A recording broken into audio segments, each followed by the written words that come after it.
Hello and welcome back to our second day of our Human Rights Film Forum. Today we are going to talk about resistance against fake news and populism together with amazing speakers. I hope also if you are watching from home that you are going to have a really interesting, inspiring and insightful time. My name is Anna Ramskogler-Witt and I am the director of the Human Rights Film Festival Berlin. The forum is an experiment for us, and so far, yesterday we had our first conference on storytelling as empowerment, and I've really to say it was stunning how many expertise, how much knowledge there was in the room. I hope we are going to have an inspiring discussion today as well. Before we start the conference, we have an artistic intervention. Michael Ruf from Wort und Herzschlag is the director of a documentary theater play called the Mittelmeer Monologe. Today we are going to see a 5 minutes excerpt which is written by Sarah Hirut Saudi and accompanied by Malaika on this wonderful music instrument. It's a pleasure for us to have Michael and his crew back as they did an exclusive preview of this particular play last year at our award ceremony, so it's always nice to continue a collaboration. For me, that was it. Afterwards, Alexandra Weltz-Rombach is going to be your host today, so have a wonderful day.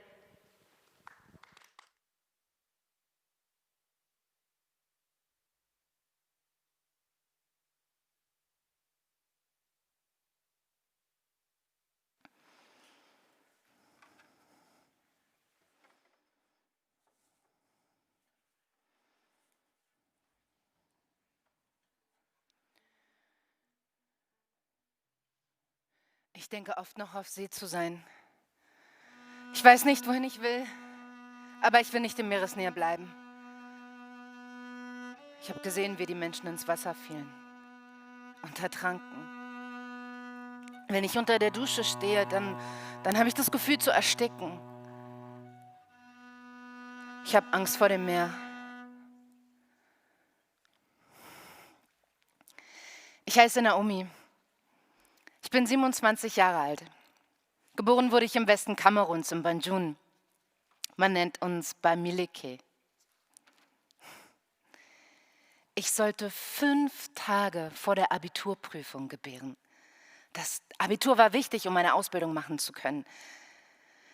Meine größte Angst war, im Schulraum zu entbinden. Ich fragte mich ständig, ist das Baby im Bauch gesund? Aber ich war sehr glücklich. Ich ging mit meinem dicken Bauch bis zum letzten Tag zur Schule. Ich bin ja nicht krank. Meine Tochter wurde um 21 Uhr geboren. 3400 Gramm. 50 Zentimeter. Daphne.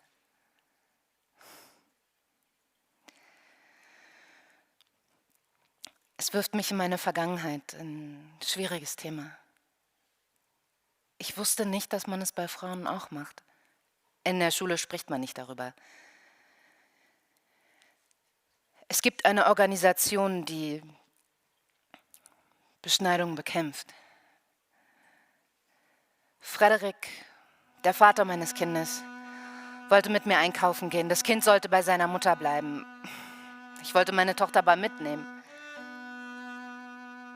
Frederiks Mutter hat mir meine Tochter aus dem Arm gerissen, hat sie ins Haus getragen und die Tür von innen verschlossen. Ich habe meine Tochter weinen hören. Ich habe nur an die Schmerzen gedacht, die sie haben würde. Wie kann man sowas machen bei einem Mädchen? Ich habe das nicht zugelassen. Ich habe geschrien.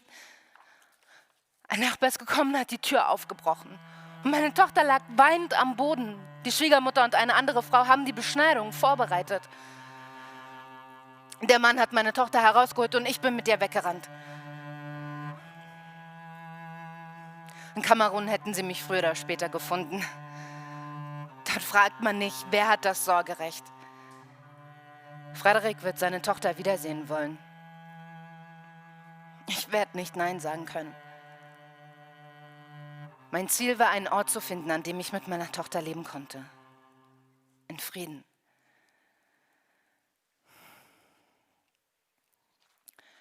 Wir 3 Frauen gerieten in die Hände von Rebellen. Sie wollten uns verkaufen. Wir fuhren in einem Auto, wo die Scheiben abgeklebt sind. Du siehst nichts. Sie brachten uns nach Libyen.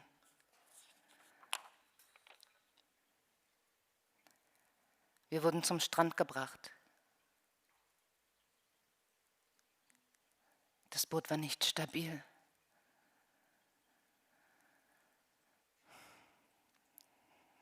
Sehr hohe Wellen. Viel Regen. Ich hatte Angst, ich wusste nicht mal wovor. Meine Tochter sagte immer zu Mama, mir ist kalt, Mama, schau, wie ich müde bin. Ich wusste nicht, was ich ihr antworten soll. Sie sagte mir, dass ich nicht weinen soll. Es war eher meine Tochter, die sich Sorgen machte um mich. Sogar auf dem Meer war sie stark. Ich trug eine Rettungsweste, aber weil ich das Gefühl hatte, zu ersticken, zog ich sie aus. Ein Mann zog sie an und weigerte sich, sie mir zurückzugeben.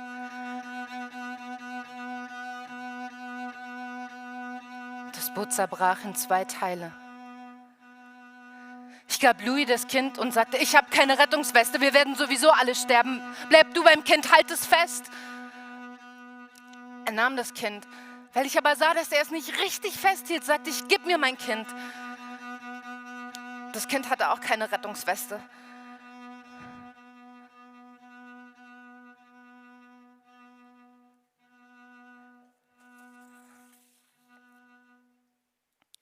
Dann kamen die Wellen.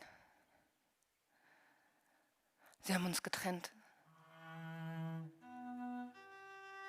Ich sank, tauchte wieder auf, suchte Louis, sah ihn nicht. Ich kann nicht schwimmen, ich sah das Kind nicht. Ich wusste nicht, wohin ich trieb. Ich strampelte mit den Beinen, habe versucht, auf mich aufmerksam zu machen. Ich sah nur Köpfe im Wasser und hörte jemanden schreien, wusste aber nicht wer. Jemand zieht mich aus dem Wasser.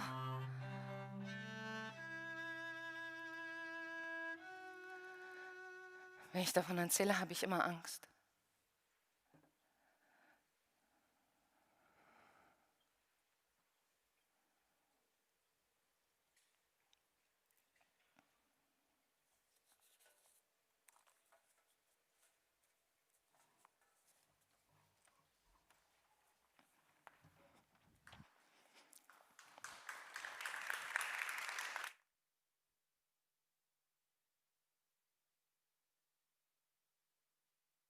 This very touching introduction and for setting the tone for our day today. We're at the forum panel Storytelling as Resistance. And my name is Alexandra Weltz-Rombach. I'm a filmmaker and I work in the NGO field, but also have made documentaries for Arte. And I like to consider myself like the film unit for people that have a topic or a concern they want to present as a video. And a lot of times I accompany them and help them to tell their story in a film. Also, I taught a course on media activism at the University of Leuphana last year. And today I will guide you through this session. And yeah, I think it's going to be an interesting day. Most importantly, we will stream this event. You can watch it on YouTube and also Facebook on the Human Rights Film Festival side. So please feel free to share the link, to comment. I will continue to remember you to post questions or you know, just leave a comment to our event. We also have a live audience here at the BUFA. Which of course is there with Corona distance, and I also encourage you to come to the microphone and speak and pose your questions. Whoop. So also, of course, I want to thank the wonderful team of the Human Rights Film Festival, especially, of course, the director, Anna Ramskogler-Witt, but also Leonard Mühlenmeier for curating and putting together this event today. And, of course, all the technical team, because as you can imagine, streaming an event like this is always quite an endeavor. So our topic today is fake news and the possibility of resistance against populism, disinformation, and hate speech. Of course, there are many aspects and angles that can be taken, and so I believe it's best for me to just introduce our first speaker, Alexander Sängerlaub from the Stiftung Neue, Verantwortung, and he will start the event with informing us about the definition and mechanisms of fake news. Alexander Sängerlaub works, as I said, for the Stiftung Neue Verantwortung here in Berlin, and he's the project director of the program Strengthening the Digital Public Sphere Resilience, and leads the project Disinformation in the Digital Public Sphere. Alexander studied journalism and communication sciences, as well as psychology and media and political communication here in Berlin at the Freie Universität. And in 2014, he has also founded the political magazine Carta Demos, a magazine that devotes itself to pressing social questions in the sense of constructive journalism. He's a fellow at the Institute of Strategic Dialogue in London and works as a consultant for corporate and political communication during the federal and European election at Bloomsbury. Starting next year, 2021, he will continue his work at a recently founded think tank of media politics called Futur 1. So please, Alexander, thank you for opening our discussion today.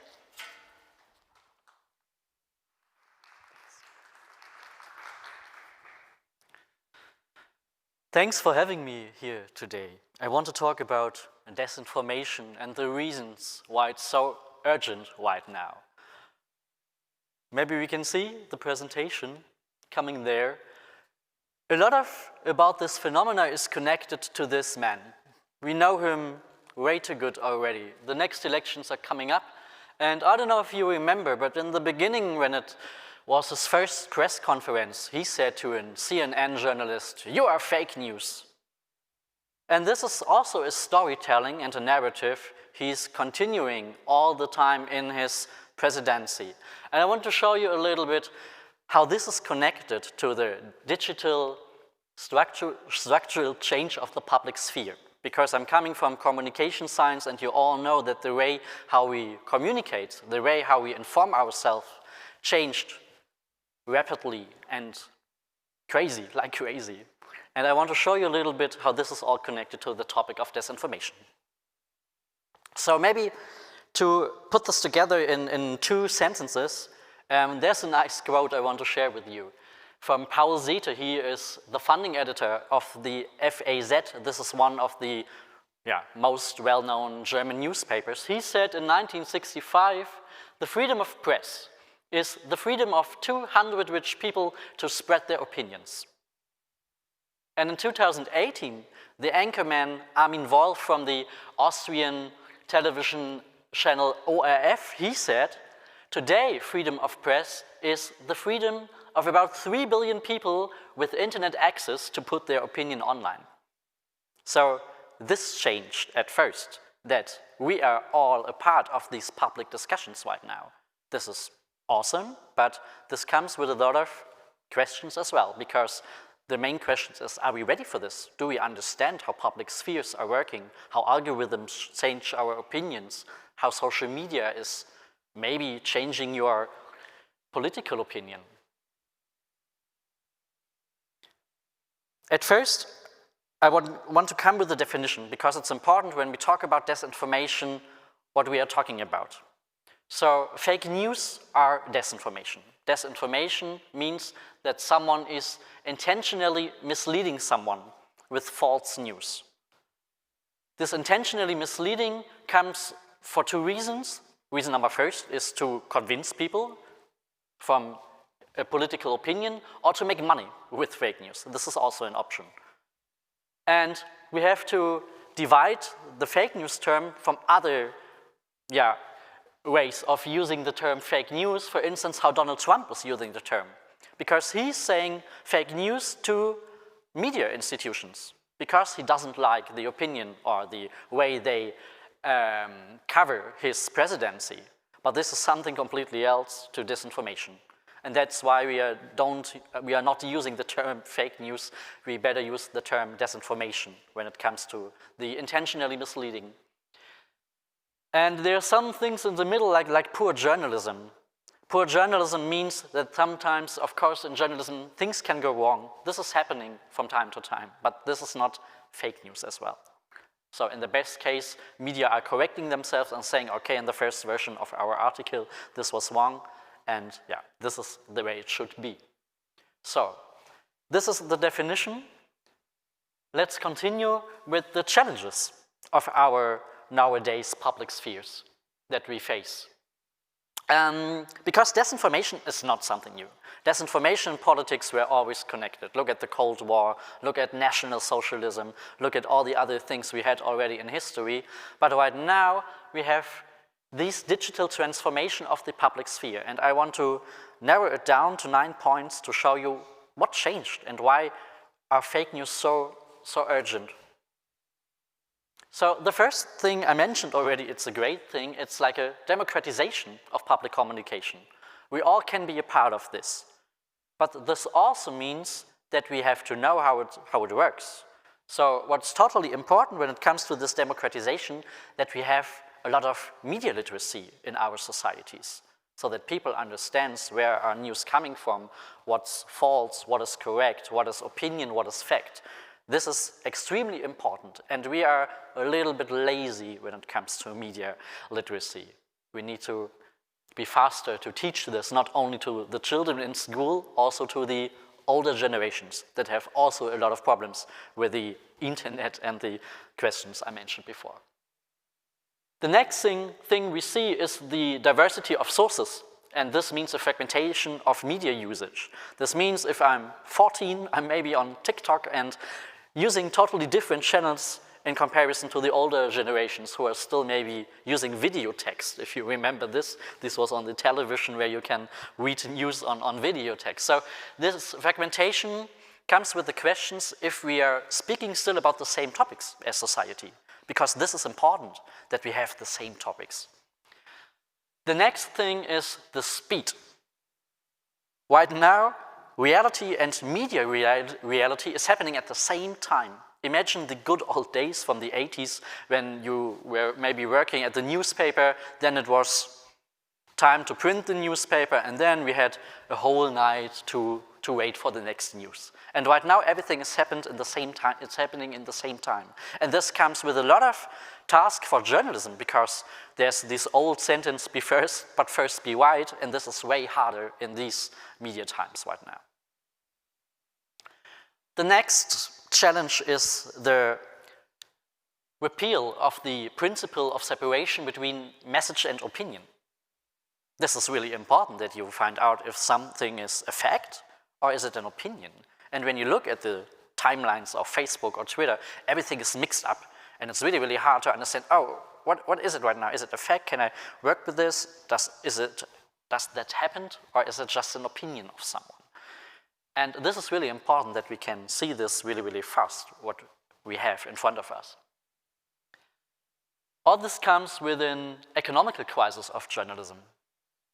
If you ask young people who are studying journalism, they don't want to work as journalists anymore. They say, oh, I don't get money if I work there. They're going to public relations or to agency or whatever. So this is also a problem. If people are not willing to pay for good news, how should news organizations survive? So this question is really urgent as well, because this means lesser gatekeeping. Lesser gatekeeping means lesser journalistic preparation of information. And if we don't have so much gatekeeping anymore, this means we have to do it on our own.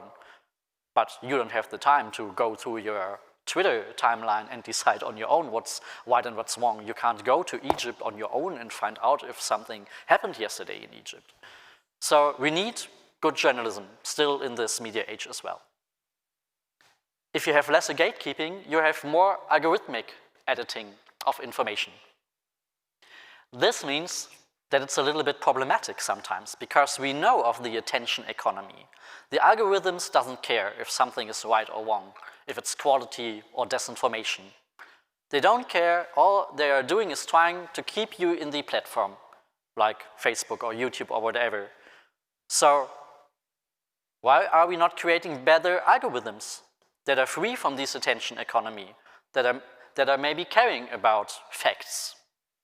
But right now, this is not happening. And this means we have a lot of new possibilities for populists and extremists to megaphone their opinions via YouTube, via Facebook, without journalistic gatekeeping.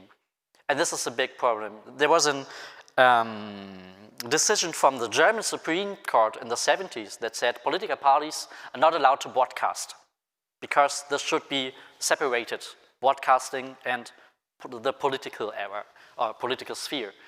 And what's happening right now, everyone is able to broadcast. Politicians like Donald Trump, they can Twitter all day long and there's no gatekeeping anymore. And this is a problem, obviously. And I said already, we need these new forms of media literacy, we need new business models, we need better regulations. So there's a lot to do to make the sphere of disinformation a little bit smaller than it is right now.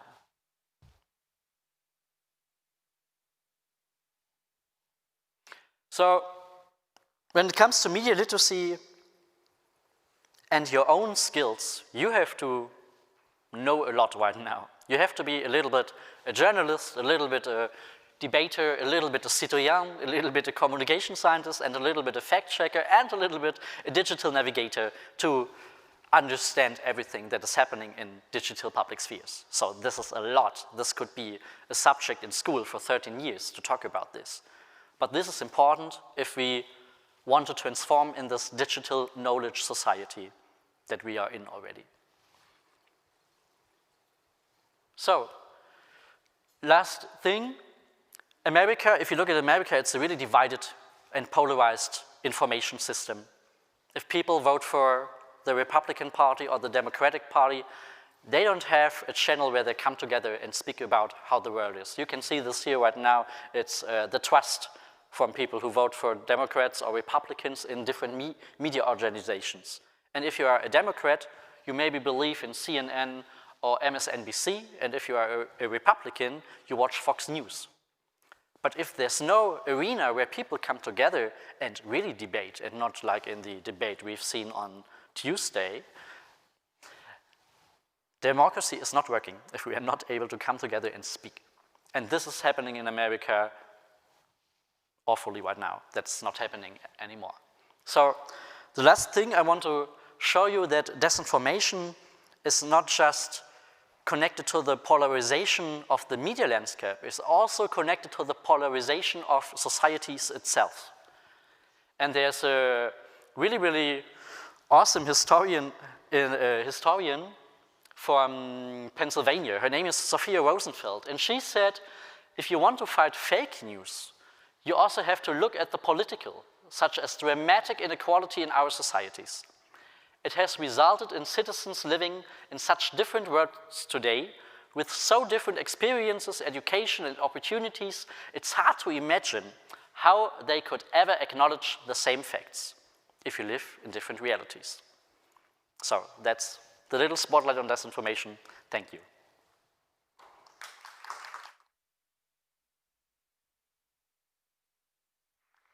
Thank you very much, Alexander. That was really interesting and interesting to clarify what we are talking about today in fake news. Maybe I wanted to ask you, because you've spoken a lot about the US context, do you believe that this also applies to the German context, the things you said? We did a study in 2017 after our federal election in Germany to find out, oh gosh, are the same things happening here like in the US?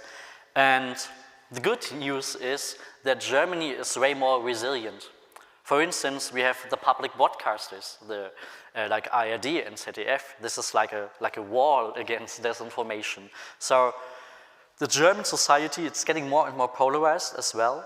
but not as much as in the US. And because we have a totally different media system, but also a different political system, the problem with fake news is much smaller. But for instance, the COVID-19 crisis that we are facing still right now is also an awful happening when it comes to disinformation.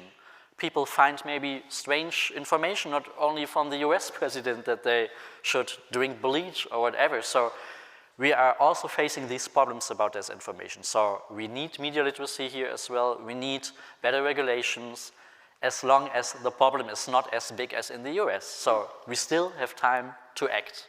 And this is maybe the good thing for Germany. Yeah, and there's the next Bundestagswahl coming up. So we hope it stays a little bit like this. Hopefully. So do we have any questions from the audience? Or maybe anybody online who wants to pose a question? You can come up to the microphone and pose your question. I feel like there's somebody.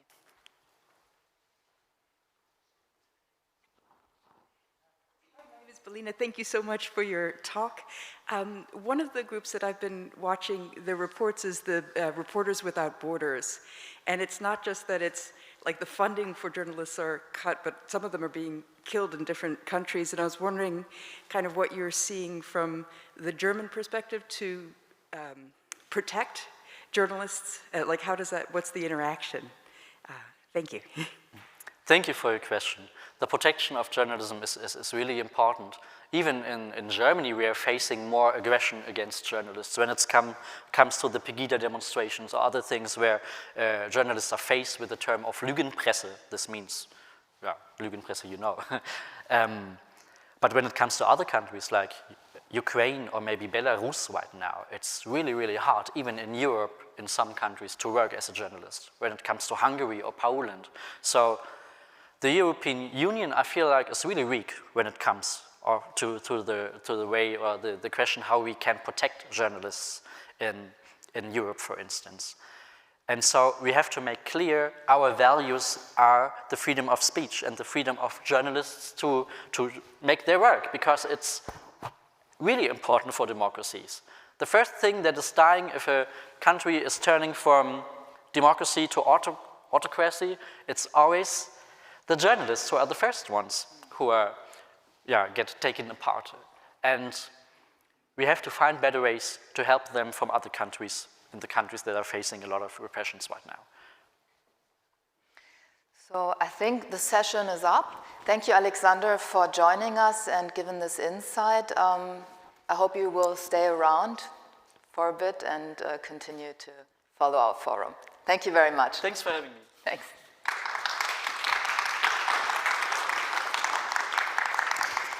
So next up, we have one example for great journalism and education about political processes.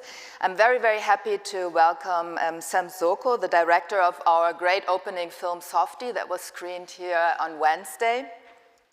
Sam Soko is a director and producer based in Nairobi, Kenya, and he's the co-founder of LBX Africa, a Kenyan production company that produced the 2018 Academy Award nominated short fiction film Wort that was produced in co-production with the Hamburg Media School.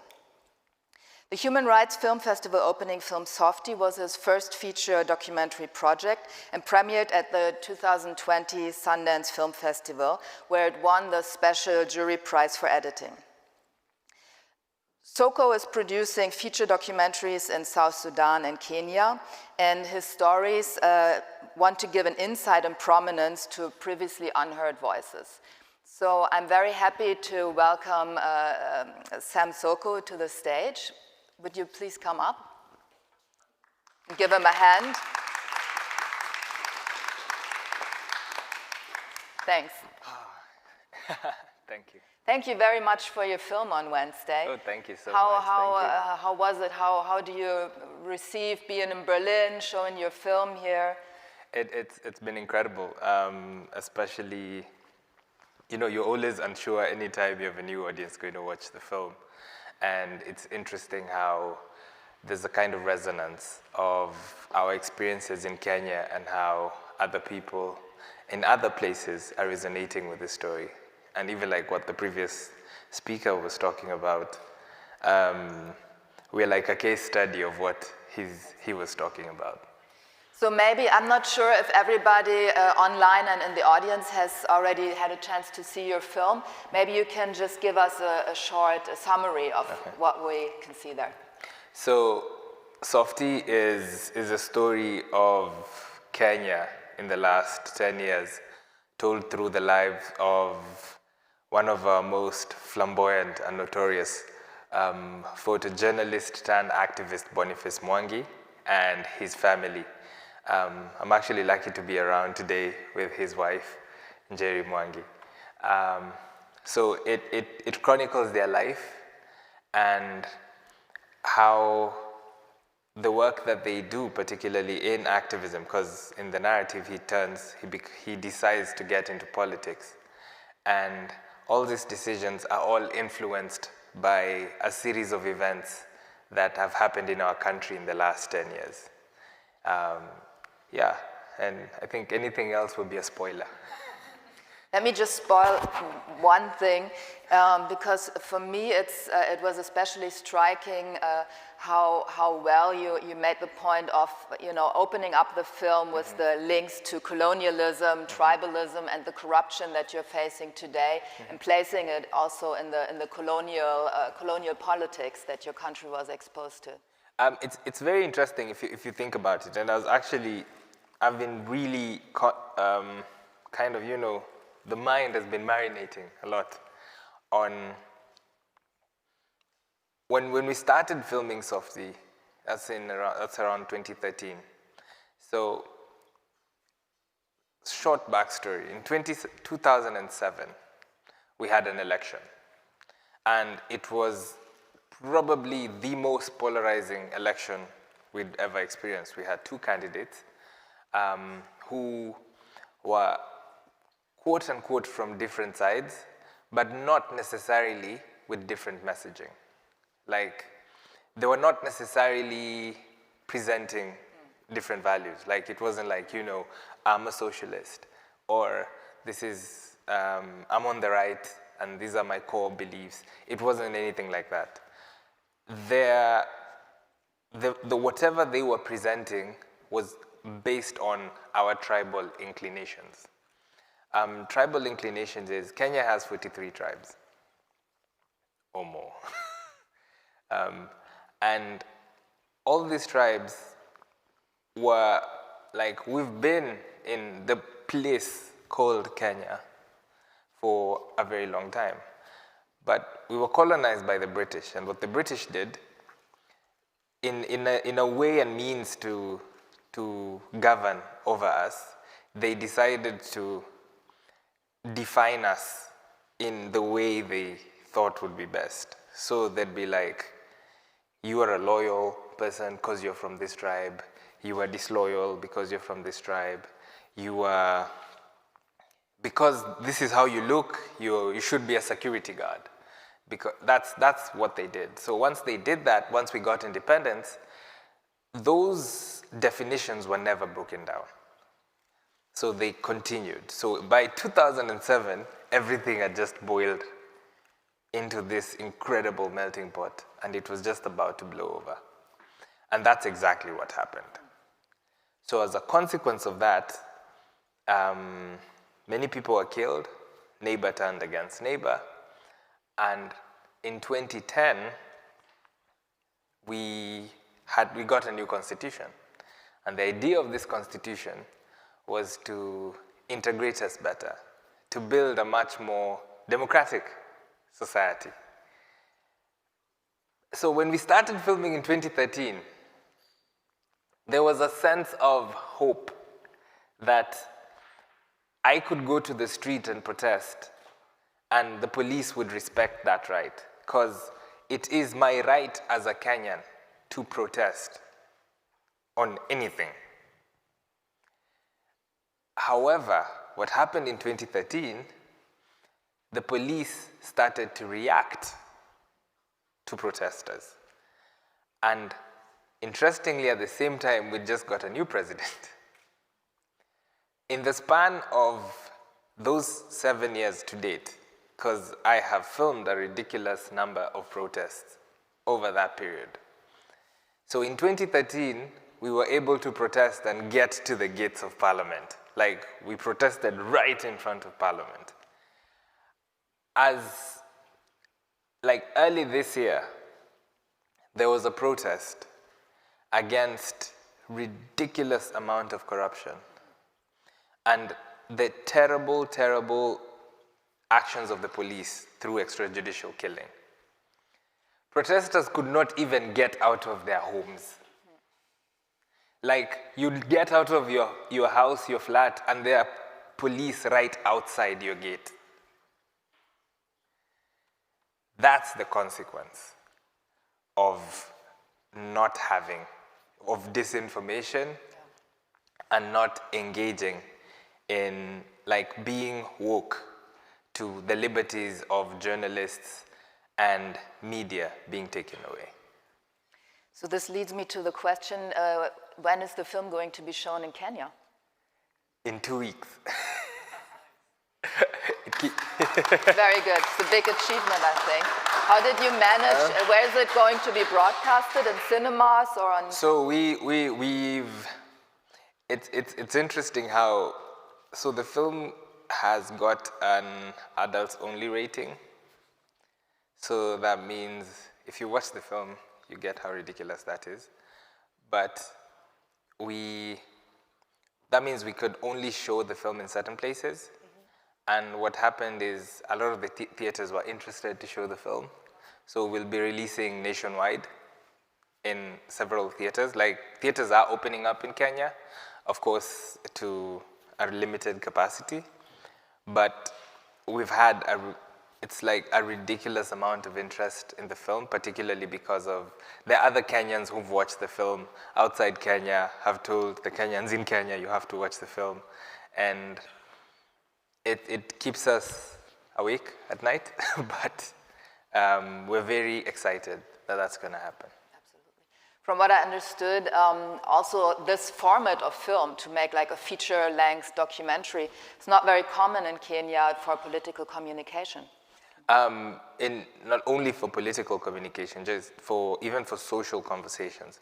The idea of, because of like the presentation of narratives, particularly with the news media, and how there are cases where journalists have manipulated information, and then there are cases where they have been threatened with the work that they're doing. So eventually you have a sense of distrust amongst the population when it comes to telling stories and sharing these stories. In our case, we were very privileged and lucky that the Mwangi family allowed us to tell their story over the period of time that we did, because we filmed, I think, for over 5 years. So that allowance, I think, encourages a lot more people to trust filmmakers and storytellers into their stories. And I can honestly say in the last 3 years, there's been an emergence of documentary films coming out of East Africa. And just with that wealth and knowledge and ability and kind of strength to continue pushing these stories out there. And we are just one of many, many films and stories that you are yet to experience. Yeah. And I would like to add skills, of course. I mean, it's the use of music was very striking for me in the film. It's really, it's a film that you, I have to say, enjoy watching, even though of course, there's some very hard imagery of the demonstrations and police violence. But also, of course, in the end, it's a big love story, no? For me. I mean, it's a story of this couple and of a family that decides to stand up together. Yeah, at the core of the film is a love story. It's a love story of an incredible family trying to make, trying to survive, trying to exist and to love each other and do their best for their family and their children. And at the same time, it's also a love story to our country. And it's a means in which, as in my case as a filmmaker, it's a means with which I show my love to a place I have so many feelings for. And it's how we are able to engage our people and engage our families in very complex and difficult conversations. Absolutely. So I would like again to invite the audience to join our conversation, please. Also, if there's anybody online who would like to pose questions, please feel free. This is my last question, by the way, No, today. I'm happy. Welcome. This was a magnificent film. Thank you Thank so you. much. There was this beautiful moment when Boniface was facing the fact that he's getting all these death threats, and he puts the bulletproof vest on, and he says something like, "What about my balls?" and I love that moment, and I'm curious, based on what you've seen, what is the role of humor in resistance and in resilience for activism? Thank you. That's a very good question. I think it also ties to the note you made about music, in the sense of that in your work, I choose to see that for you to do something effectively, you have to find some warmth in it. As cold as it is and as painful as it is, you have to find spaces with which you live. Because if you don't live in some of this work, it will absolutely eat you up alive. So, like one of those, and Boniface is such an incredible example, because you will be deep inside the protest and tear gas has been thrown, and the whole time we're just like, wow, I think they're using a different kind this time. Wow. We're like, this is either Israeli or Chinese. Let's bet. And then you're like, I bet you $2 that this one is Chinese. And then you're running, and then you come back, and somehow you meet, when the cops don't think you're a threat anymore, you're like, hey, is this Chinese or Israeli? and without kind of that kind of operation and that kind of engagement, it becomes intolerable. And you can easily disappear in the depths. And I think it doesn't matter what kind of work you do. And especially when you're making a film for as long as we were making a film, you needed moments to live and thrive. And in the film as well, there's their youngest son, Jabu, we referred to him like a gift that kept giving, because he would always say things that at point, like, you'd start laughing or you'd really struggle holding the camera because it's just hilarious. You know, like when his dad was struggling to make a meal and he's there asking Siri, how do you make cereal? Because he's given up on this meal situation. And those kind of moments, they keep us going. And we're colorful people as well. So the music also just keeps us going as well. So I saw that you're also the producer of new projects. Yes. Can you say, has this, the success you've had with Softie helped you to pursue new projects? What are your plans? So I'm a really strong believer in engaging with other filmmakers and collaborating with other filmmakers and shedding a light on many other projects and many other people who are telling incredible stories. And that's, a lot of women I saw also. Yes, plenty. Yeah. Because I'm actually producing, I think, 4 projects, and 3 of them are led by women. And they're incredible, talented filmmakers and telling different stories from Kenya, South Sudan, Zimbabwe. And all this, for me, is kind of encouraging them that it is possible to share these stories and also tell the world that these stories exist. And I will try to continue to do the same as much as I can and as far as I can, and continue to also interrogate conversations on situations such as, universal basic income, situations such as healthcare, mental health. I think all these are very important conversations to have. Absolutely. Well, I hope we can see the next film you're doing at a festival in Berlin sometime soon.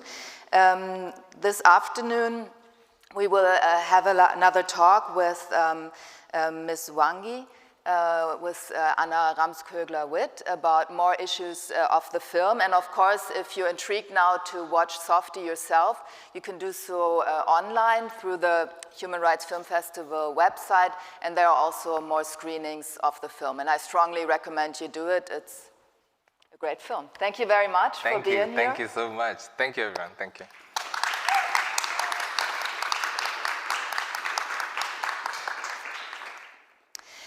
So next up is our panel, How to Combat Targeted Disinformation. And I welcome the moderator of this panel who will join us online. And also I would like to ask the two panelists that we have here, Fabian Reicher and Daniel Laufer, to come up to me to the stage.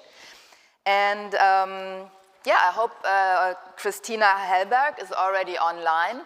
She's a journalist and fact-checker and works for Corrective. And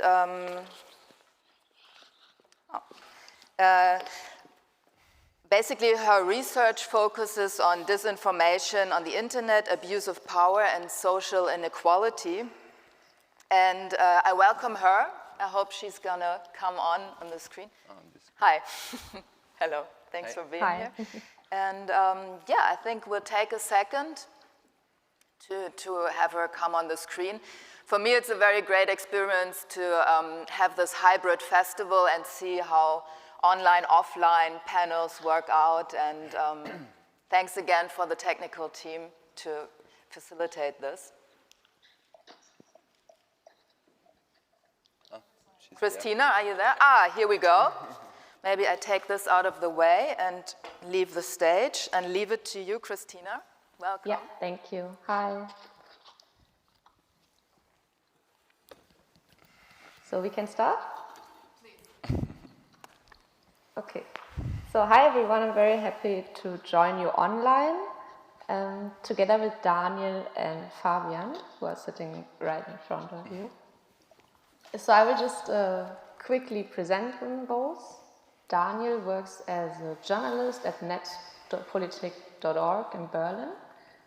And among other things, he reports on the activities of right-wing extremists on the net and has also researched the spread of conspiracy theories during the corona pandemic. He will talk about this later in detail. And then we have Fabian Reicher. He's a social worker and works, among other things, in the prevention of extremism in the field of jihadism. So very different topic, but at the same time we will find out there are a lot of simultaneities. And sometimes he's also called an online street worker, which I found very interesting. And he currently coordinates the Jamal al-Khatib project. It's a web video project that provides alternative narratives to Islamist jihadist propaganda. So maybe just to start, Fabian, could you give us a little insight just quickly about the project you're doing? Yes, I work for the project Jamal al-Khatib, my path. And the idea of the project is I work with youngsters who quitted extremist groups. They quitted from the jihadist scene. And together with them, we work on alternative narratives. Perfect. So you just mentioned narratives, and that is actually the first point I wanted to make. You both work on the extreme edges of society, whether right-wing or religiously extremist. And again, these groups are using narratives of disinformation. like the victim narrative. You have mentioned it several times, I guess, Fabian, in interviews. So perhaps can you briefly explain for what and how this victim narrative is used and how in jihadist Islamist propaganda? Yeah, one could say the biggest topic in jihadist propaganda until the year 2017 was the suffering of the civilian population in Syria. So there are always mixed up disinformation with real information. So this is the difficult thing to talk about it with youngsters. But with the fall of the caliphate and other things like social media platforms really managed to ban jihadist content from their platforms. So the biggest threat now is the neo-Salafi content, because neo-Salafi extremist groups, they are legal because they don't legitimate violence, and they can really establish a hegemony in the online sphere of young Muslims in Austria and Germany. They are pretty smart. And their biggest topic is racism here and police brutality and stuff like this, but also the topic of the Uyghurs, the suffering of the civilian population of the Uyghurs in China.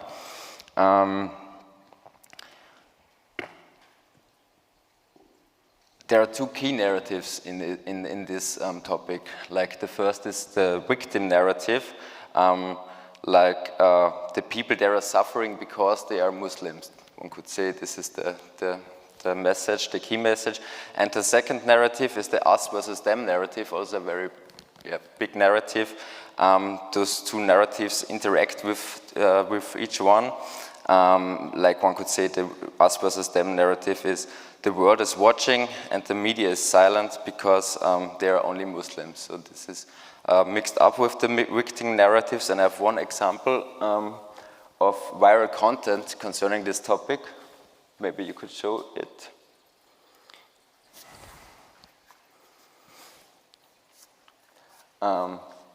This video is really cruel.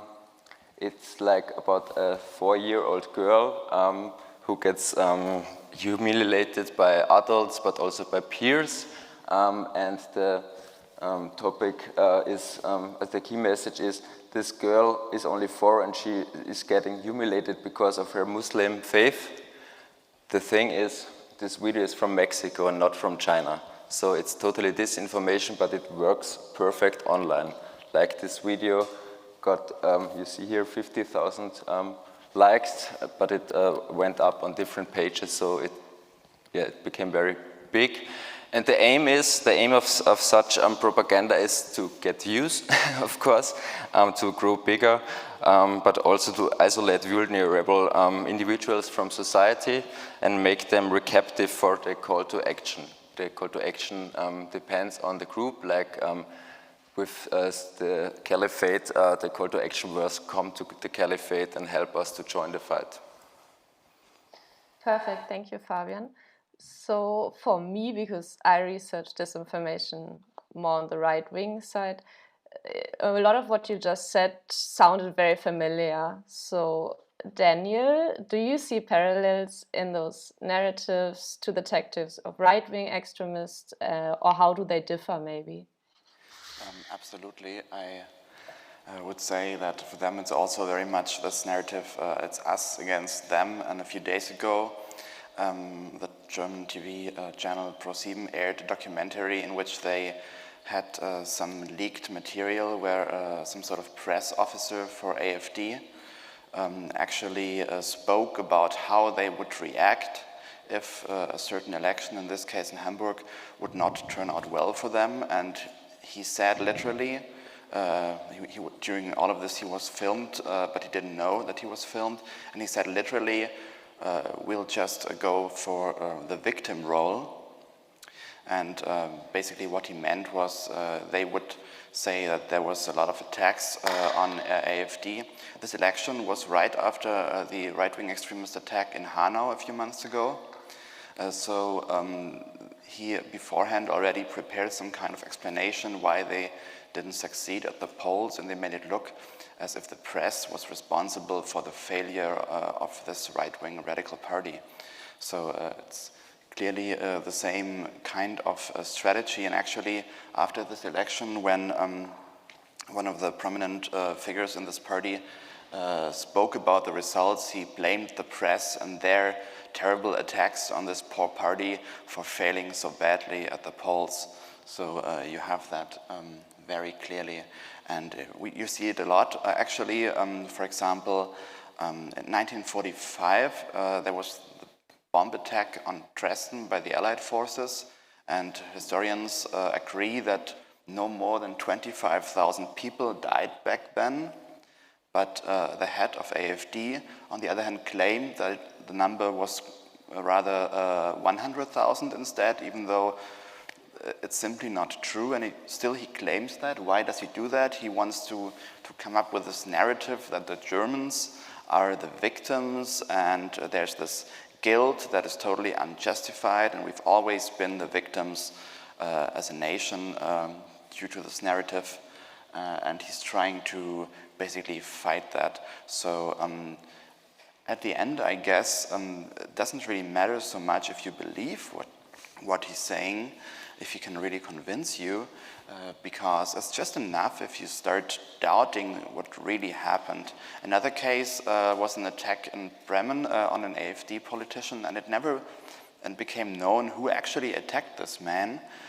He actually had a head injury afterwards, and he claimed that he had been attacked with a piece of wood, which was then, he was beaten with a piece of wood, basically.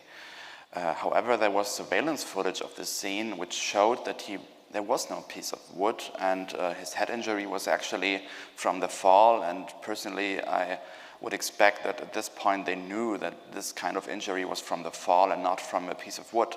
So when he saw this opening to make this claim, which would portray him in the victim role of being attacked by a piece of wood, which is probably worse than someone just punching you on the head, I guess, he took the chance and just made this claim, which then turned out to be a fabrication.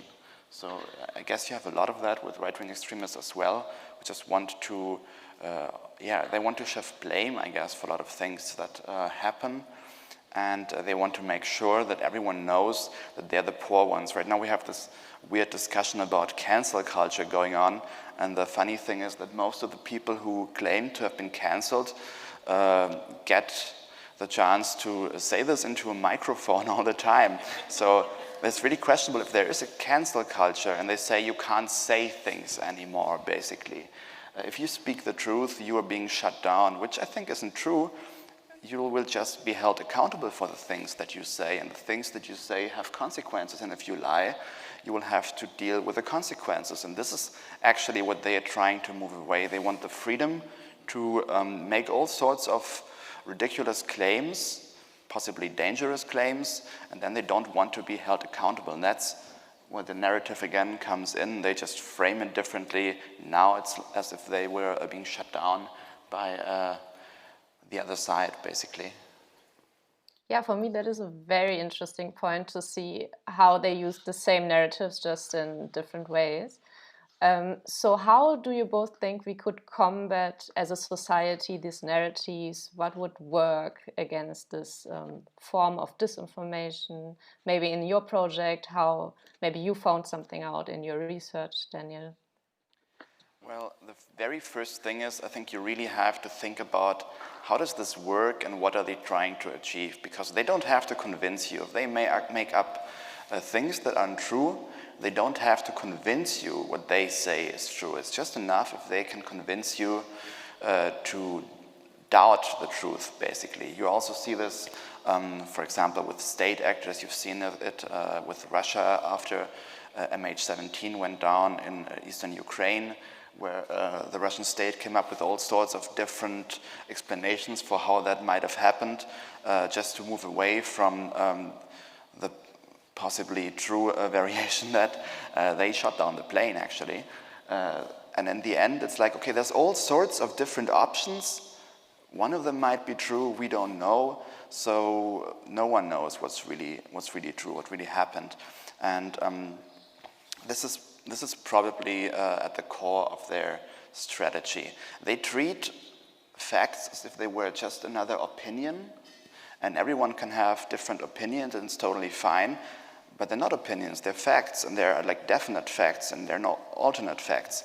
So that's the first thing I think you have to take into account. And then when you want to combat that, from my perspective as the media, I would say you need to treat very carefully in terms of how you report on them. There's this sort of popular example. Let's say there's one side that claims the Earth is, I don't know, round, a globe, whatever, and the other side claims, no, the Earth is flat. So there might be media which then report on this, and they say, people aren't sure about the state of the Earth, which of course is crazy, because we all know the Earth isn't flat. So if you're working in the media, if you're a journalist, you need to make sure that they don't get you to move into this fake middle of this whole debate. You need to stick to what's actually the proven truth. And therefore, if you report on disinformation, you can't just take both sides and give them the chance to speak their mind and then replicate all of their ridiculous claims. If you decide that something is actually important enough to pick it up, you need to make sure that you call out these lies for what they are, and therefore also to call out the people who produce these lies for what they are. This is what makes them liars, basically. So if Tino Kropalla, in this case, the head of AfD, claims that 100,000 people died in Dresden in 1945 during that bomb attack, this makes him a liar, and you need to say it. Otherwise, you make yourself accomplice with their whole strategy, and you fall for them, and then you've lost. And the third thing, I guess, if you want to combat disinformation in a private area, and this is, of course, where Correctiv comes in, you can try to steer them towards the facts, you can try to show them what really happened, and try to convince them, but still you need to tread carefully here, because a lot of people don't react very well to being shown that they were wrong, because this makes them feel stupid, and people tend to be overcome by emotion. Emotions are stronger than rational thinking, basically. So if this whole narrative is framed around fear, then the emotion might actually be strong enough to prevent them from being able to recognize rational thinking and actual facts. So sometimes it might be better if you have to deal with people in a private area, people you have an emotional connection to just talk to them about why they believe these things. And that's what people told me, at least. That's what you should do. Ask them, what does this make you feel like? Why do you need to believe into this? And try to get to them more on a, let's say, a psychological level. Yeah. Perfect. As a journalist, I would totally agree with you. So I really like this phrase, when you're inside your living room and the curtains are closed and one person tells you it's raining and the other person tells you there's sunshine outside. So your job as a journalist is to open the curtains and see yourself if it's raining or there's sunshine. So yeah, I really like this phrase. When it comes to how the media should treat these narratives and really report about them.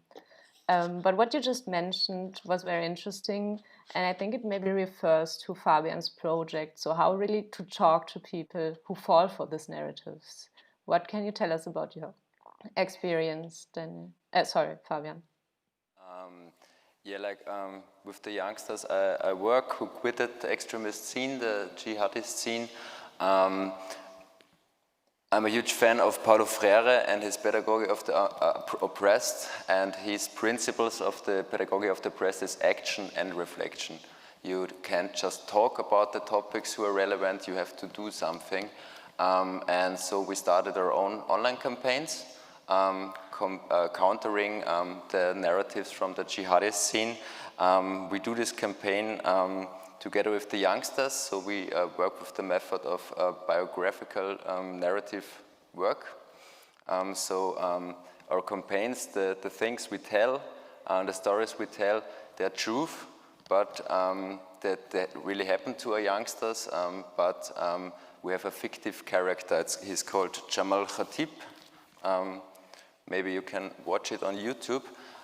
This is because of security reasons, because it's not, it's pretty dangerous to counter jihadi propaganda. And our main strategy, in brief, is we take the same topics relevant to the youngsters, but with a different framing and alternative narratives. And I have one example. Last year we launched a campaign, Uiguren, wir vergessen euch nicht, like Uyghurs, we won't forget you. And our aims were to occupy this topic, which is very relevant, but with an alternative framing and narratives, and thereby co-determine the discourse of this topic. I told you before there were two main narratives, the victim narrative and the us versus them narrative. We tackled the victim narrative by picking up the youngsters online and offline by their anger, because it's okay to be angry about this situation, and it's okay to be angry that politics don't act, that nothing changes. But we offered them an empowering, inclusive approach to the topic by providing opportunities for action. At first we tackled the us versus them narrative with the most effective narrative of all. Maybe you can show the second picture. This is like the plug-in of our second video of the campaign. This guy here is Andrew. He's an Orthodox Jew from London, and he stands every week in front of the Embassy of China in London to protest for the situation of the Uyghurs. And this video worked very, very good. Like, I don't know exactly how many views we got because it was downloaded so much, but I think it was about 1 million views and a lot of interactions online, and we really managed to make like self-organized demonstrations in Vienna, in Essen, in Nuremberg, and in Bochum, I think, because we connected like Uyghur activists with youngsters who were angry about the situation. And so I think the thing that works the best is self-efficacy as a remedy for feelings of powerlessness. I think this works very strong, and the narrative of unexpected solidarity, like a Jew demonstrating for the right of a Muslim minority, this isn't in the mind of youngsters, so when they see the video, they get like, bam, this is great. Yeah, very good idea. So one thing we haven't talked about, but which is often mentioned when we come to the problem of disinformation, is media literacy. So how do you think this problem should be approached in terms of media literacy? Could this be a solution strategy?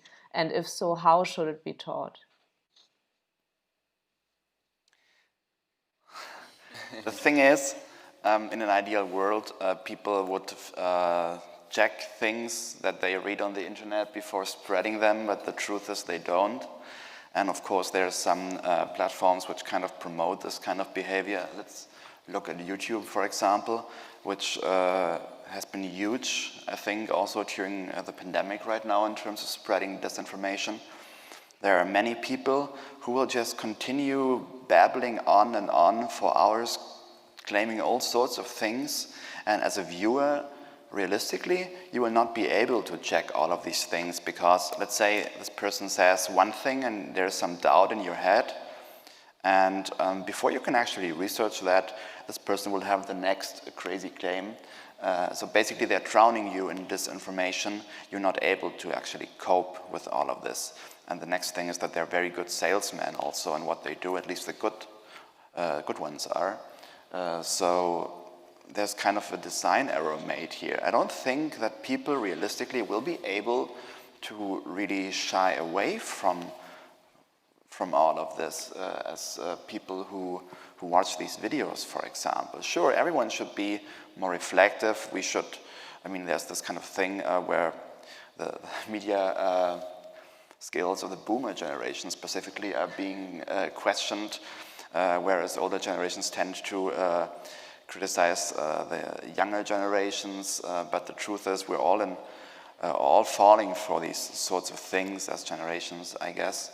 And I think in this regard, the platforms may be a huge part of this problem, which could probably be addressed much more easily than changing the way people think. Yeah, so Fabian, I mean, you work on the platforms as well. You have YouTube videos and all. What do you think about the role of the platforms? I don't like the whole algorithm stuff they're doing, because we also had problems because our videos, we have like framing, the visual framing is very similar to jihadi subculture, like all dark, Jalabia, Nasheed music, to get the youngsters. Of course, we have like different narratives in our videos, and we also got banned from Facebook because of the algorithm doesn't work, and I think algorithms will not work that good. I think, yeah, there are also other problems by banning like content. You can be, I'm very critical in this topic, but I'm very hopeful about the Generation Z. Like you said, the boomer generation is really struggling in this case. But like when we see what youngsters are doing on TikTok, for example, now during the Trump Biden stuff, like I have a lot of hope that this will work well, because they are digital natives. They have a different approach to media, a different approach to the online sphere. So I think it all will become good. We have talked a lot about civil society, about very individual approaches. Do you think politics need to address this problem more? Is there anything they could quickly do? Well, they've tried, right? I mean, it's not like you're allowed, for example, to say terrible things about people on the internet, and yet there's a lot of saying terrible things about people on the internet. We have a lot of laws which kind of already address at least parts of this kind of internet culture, and they're failing terribly. The next thing is, and that's probably something that you could do, at least to some extent, and I think that's something that's already being done, but it doesn't work that well. You could force the platforms to be more transparent about how their algorithms work, for example. There are ideas to move into that direction. I haven't really seen them in place in an effective way, so I'm kind of doubting that this will work really, that they'll actually agree to do this, because frankly, their algorithms are their trade secret, right? This is like the secret that they've built their whole business model around.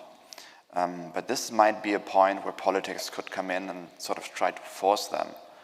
The thing is, it will probably also not work. Yeah, I totally agree, but I also think that politics has to change, because politicians should be role models. They should be. I come from Austria. We also have, it's a crazy situation right now in Vienna, but a different topic. All the things that work in disinformation campaigns, like clickbaiting, cherry picking, populism, polarization. Politics is using all those things also.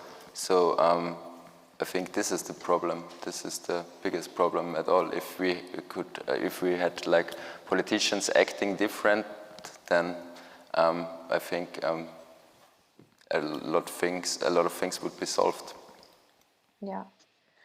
So one discussion that is going on in Germany is if media literacy should be integrated in the school system, if you should really have one signature maybe, just teaching media literacy. Do you think this would be helpful? Especially you, Fabian, work a lot with youngsters, so I think you might have some idea.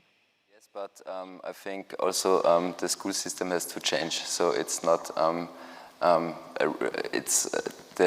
reality of the youngsters is different than we teach in the school system. Like online and offline isn't, aren't two different worlds anymore. They are connected. I have my internet always with me, and I think this all has to change. So right now, if we have like boomer teaching Generation Z how to use the internet, it's Cringe. Yes, it doesn't work.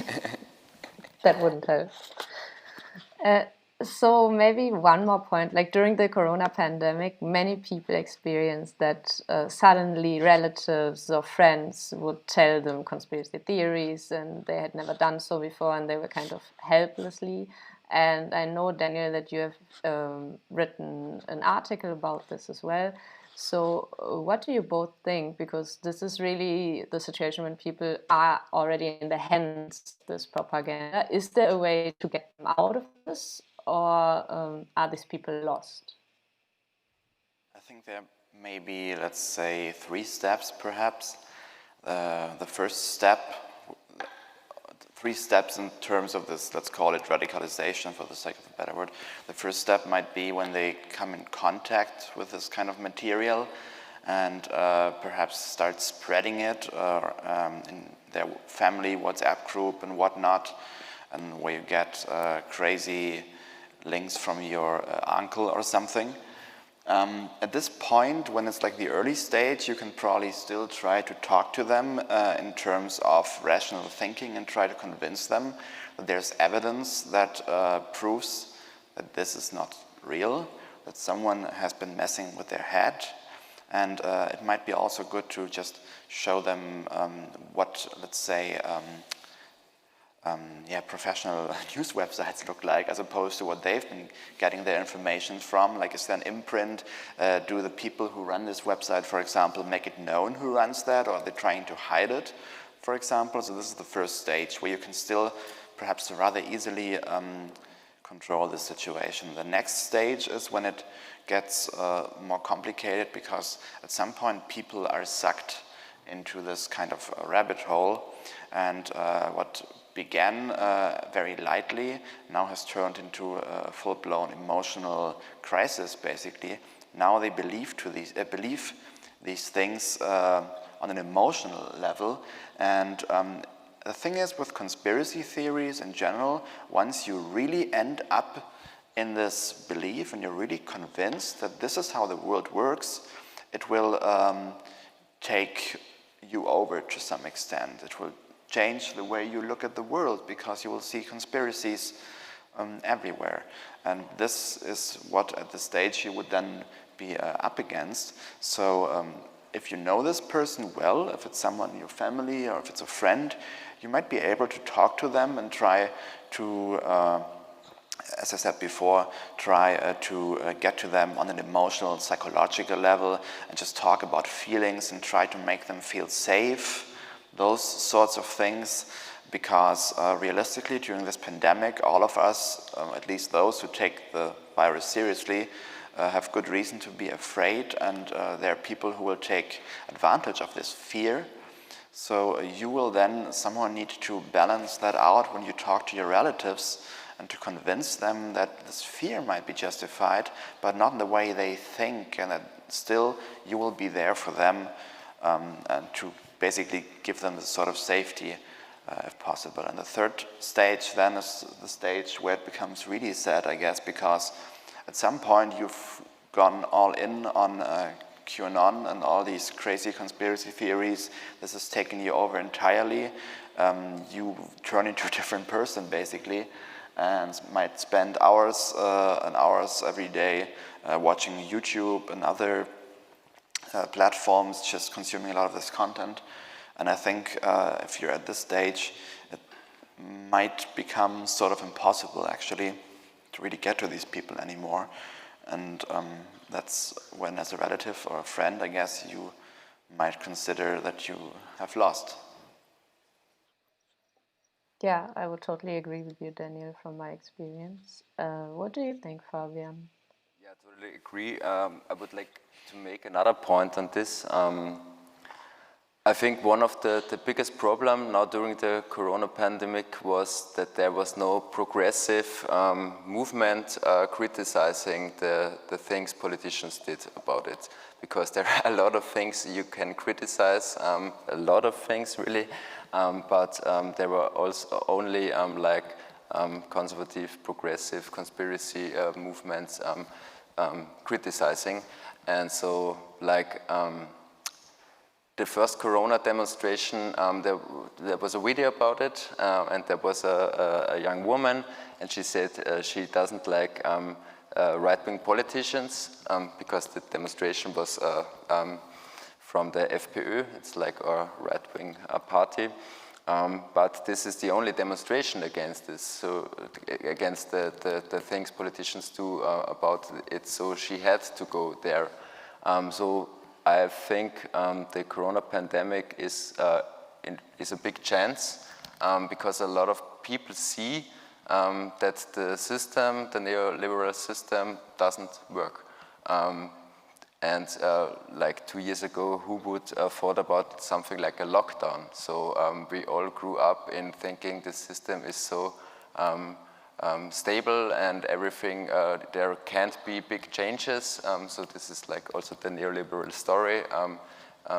There can't be any changes, so now we see it works. If we just want, if we have to, because people are dying, we can lock down for a few weeks. I think this is a big chance, but it is really important to make a progressive movement about this.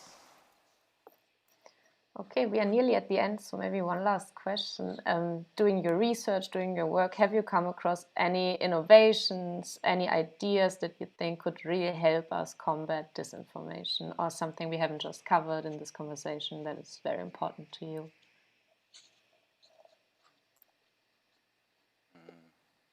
Yeah, I think as a social worker, the thing is you have to make clear positions against racism, against like topics like the Uyghurs. You don't have to say no, it's like, but we can't do this and we can't do this because the economic or something like this. We have to make clear positions, and then the youngster will join. Okay, thank you. Daniel, anything to add? Well, I'm not sure if this will really get us where we need to go, but I think it's a good sign that some platforms, for example, have started to add little boxes next to videos that cover a certain topic, where you then can get more information, let's say, about the pandemic. On the other hand, that's still sort of a half-hearted approach to the actual problem, but it might be a first step into the right direction. And if they understood how these kinds of conspiracy theories and disinformation actually worked, that they didn't work on a rational level, but on an emotional level, and try to sort of rebuild it that way, try to turn their algorithms into something that actually actively fights this kind of stuff, then there might be a chance to make things a little bit better, I guess. Yeah, thank you both. We are over the time, so I would give back to HRFFB and thank you all for participating. I'm very happy we talked about this topic, because I guess this problem of disinformation we can only tackle as a society, so we all need to talk about this. Thank you, Daniel. Thank you, Fabian. And giving back to HRFFB. Thank you, Cristina, for moderating. So again, I would just like to check, are there any questions that need to be posed now? Otherwise, maybe you are around, because we're having a little break now for half an hour. We have some coffee and drinks back there, and we see each other at 11 o'clock otherwise.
Welcome back to the conference on resistance against fake news and populism. My name is Anna Ramskogler-Witt and I'm the director of the Human Rights Film Festival Berlin.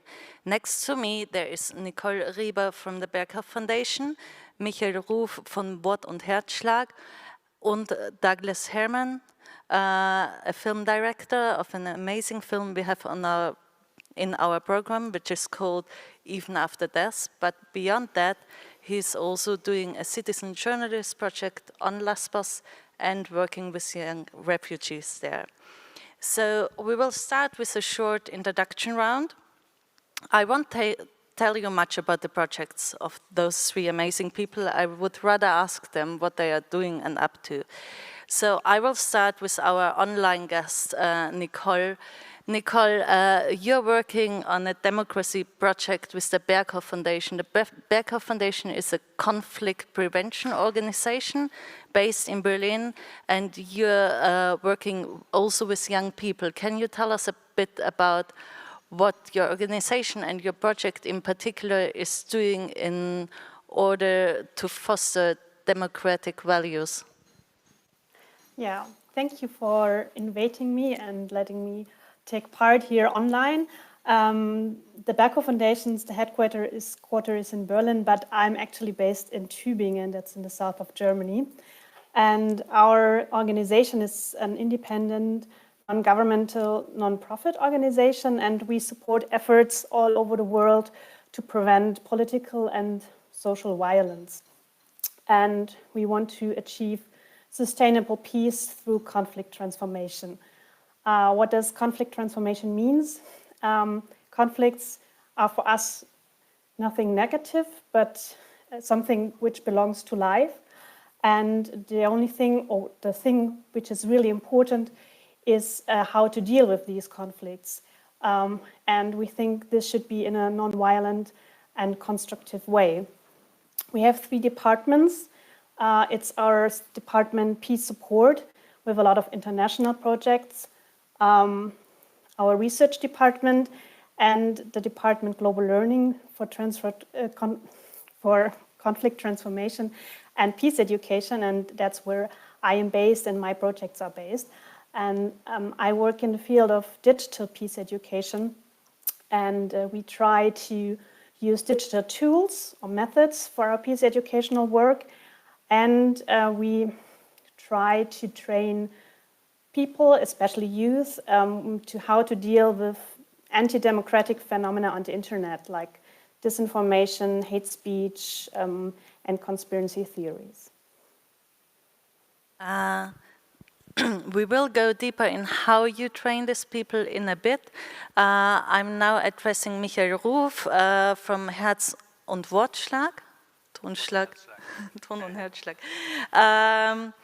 You do documentary theater. In Germany, you're very well known through the NSU Dialoge, and also you have a current play, which is the Mittelmeer Monologe, the Mediterranean monologues, which we had the honor to present an excerpt at our last closing ceremony. Can you tell us a little bit about your approach of documentary theater making and of the Mittelmeer Monologe in particular? Yes, first of all, thanks for inviting me. It's a pleasure to be here. I would say that there are 2 features that characterize my work. One is that I do verbatim theater. That means I do interviews with people. Those interviews are quite long. They can take 1 or 2 days. And then I only shorten those interviews. I do not add anything. I do not invent anything. I also keep the original wording, the linguistic expression of the interviews. So it's word by word theater. The second feature is that I do not have a single ensemble only. I built a network of actors and musicians in the last years, nationwide, but now also starting in other countries. So until today, a few hundred artists have participated in this project. So that means when we are going to a city and they are only for one night, it's a stage reading we are doing. so it's always regional artists doing the performances. That also means that with relatively little effort, organizations can invite us. So with this network of artists, we can do the performances basically anywhere, anytime. And the project grows constantly, actor by actor, musician by musician, performance by performance. Now, the monologues of the Mediterranean Sea tell the story of Selma, Joe, Naomi, and Yassin. Again, with those 4 people, I did interviews. For many people, crossing the Mediterranean Sea is life-threatening, and the monologues of the Mediterranean Sea tell about the reactions of those 4 people in regard to this particular challenge. And next to me is Douglas Herman. He is the director of the film Even After Death. And you also work with people who did the journey over the Mediterranean. You're based on Lesbos. Can you first tell us a little bit about the film? And then I will ask you a second question on your project. Absolutely. Thank you so much for having us here today and including our film in this amazing collection of powerful films. We're really honored to be included.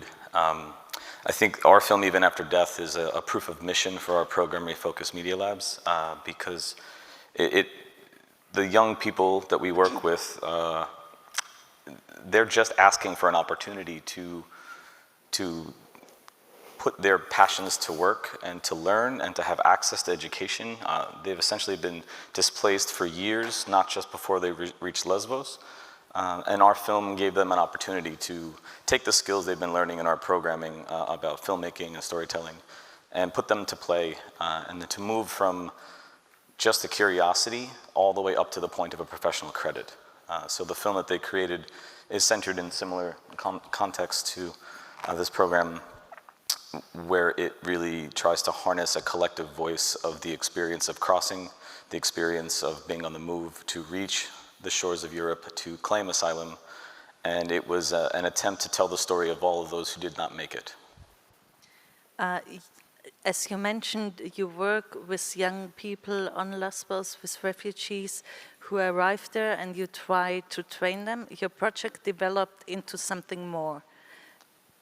Yes, by default, we are now a citizen journalism program and essentially a lifeline for information of what's happening on Lesbos. The situation on the island is extremely dire. Most of you most likely know about the fire that happened recently in Moria. And you might have seen content of the homelessness crisis that was created as a result. And now all of the people who were displaced by the fire are now stuck in a new camp, which from the top, from a drone, it looks beautiful and brand new and sparkling white and quite impressive, but from the ground level, it is probably the worst thing we've ever seen with our own eyes. And the content that's coming out of these camps now, as was the case in Moria itself, are being told by our citizen journalists who have taken on the responsibility to tell this story because they recognize that no one else is able to do it appropriately. And luckily for them and for us, they have the confidence and the skills and the tools to tell the story effectively. That brings me to a question for Michael. How do you find the protagonists whom you interview for 2 days? How do you get in contact? How do you develop the story with them so that they are also aware of what's happening with their story? So in the case of the last play, The Monologues of the Mediterranean Sea, I could build on the work I've been doing before, the asylum monologues, asylum dialogues, and NSU monologues. One crucial part of each event that we are doing is also a Q&A after each performance.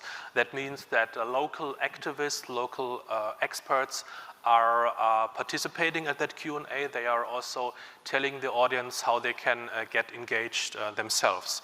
And because of that, in the last years, I often had people from the Rescue at Sea organizations being present there. So, of course, people from Sea-Watch, but also from other organizations. Some of you might know Watch the Med Alarm Phone, who are doing incredible work. So I've been knowing them and they have been knowing me. So it was relatively easy then to have a lot of, I call it pre-interviews with them, because first I do a round of maybe 30, 40 interviews, which take 2-3 hours. And after that, I make the decision with whom I will do the actual interviews for the play. So that was the, let's say, easier part. The more difficult part, of course, is to do interviews with people who actually did the crossing over the Mediterranean Sea. For example, in the case of the alarm phone, I wanted to tell a story of the one person who was called from the person on the boat, but also about the person who called the alarm phone. And often they lose contact. They do not, for several reasons, stay in contact.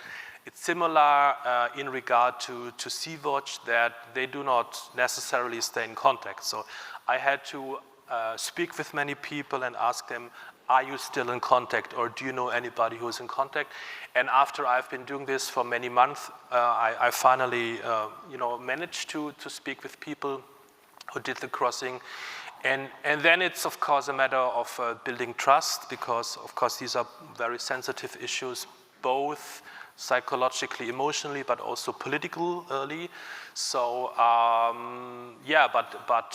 if you can also tell what you've been doing before, if people have seen the work before, that makes it easier. I mean, one, I think, important question for the potential interviewees, if they decide whether they want to participate or not, is what is the output for me? Like, what is the output of that project? In terms of film, there's always, let's say, certainly a huge output if a film is in the cinema, on the television, immediately a huge audience will see it. It's, of course, more difficult with theater, because sometimes theater plays, they are getting produced and then it's being shown only in one city or a few times. So it was, of course, very helpful that I could say that with this network of actors, I can say, as a matter of certain, that such a play will be shown, let's say, 200 or 300 times. I mean, that was part of the pitch when I did the NSU monologues. I could say, I can nearly guarantee you that we have so many performances. And this is, I think, one of many aspects why then a person decides to participate in such a project. I will come back to you both with the question of impact of your work in a moment. But before that, Nicole, you do have a very different approach. You work with students. Can you tell us a bit on how you inform them on disinformation and how you make them aware of the issue? Well, we have two projects about disinformation at the moment. That first project is Conflict of Culture 3.0, and we developed an application with which we conduct workshops in schools mainly. And why do we use smartphones? We asked the target group youth, and they said the smartphone is such an important part of their life, but it's not allowed in schools. So, and they wanted to do workshops with schools. And when we contacted teachers, they were like, oh my God, a smartphone in schools. They thought that the students will just typing on their smartphone, but it's not like that. We have like multimedia content, like little movies, pictures, and for example, they have to decide if something is true or not. And afterwards, we see how they rated it as a group, and then we discuss why they think it's fake or not fake. And so we try to teach them how they could, for example, rate a source on the internet, because it's not only a problem with youth, it's also a problem with adults, but we focus on our work on youth. And I think the important thing is that we have a peer approach. We developed a learning material together with a youth council. So were like telling us what's important for them, what's interesting for them, which methods are working and which not. And I think that's very important for project work in general, to include the target group in the development of the workshop or the learning material. How, if you look at the ratings, when they have to decide if something is fake news or not fake news, how often do they like tick the right box, or is there right or wrong? Yeah, in this case there is right or wrong, because of course we have examples which were right and which were wrong, and I think it's 50-50 maybe. It depends on the example, but for example we have like one, I think it was from Facebook, a post from a guy, and he pictured a church with some refugees in front, and he said that they were peeing against the church. And of course a lot of hate speech and was in the comments. And then we talk afterwards. It's not only important to if they know if it's true or not, but we want to know why they think this might be a fact. And so some say, yeah, maybe it's like it's another culture, maybe they did it, because it really kind of looked at, and then it came out that it's just people from Ethiopia, and it's their culture to pray outside of the church against the wall. And that's a very good effect then, because then we can say, okay, you can have a Google picture search, and then you will find this picture, and it's in the alt-wing, right-wing extremism posts or populist posts. They very often use kind of pictures like this, and then you can check if it's like political meant.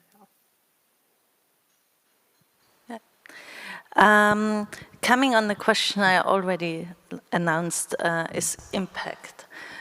With storytelling, it's always amazing to tell great stories, but what we are all trying to achieve is making people rethink their position or offering different perspectives.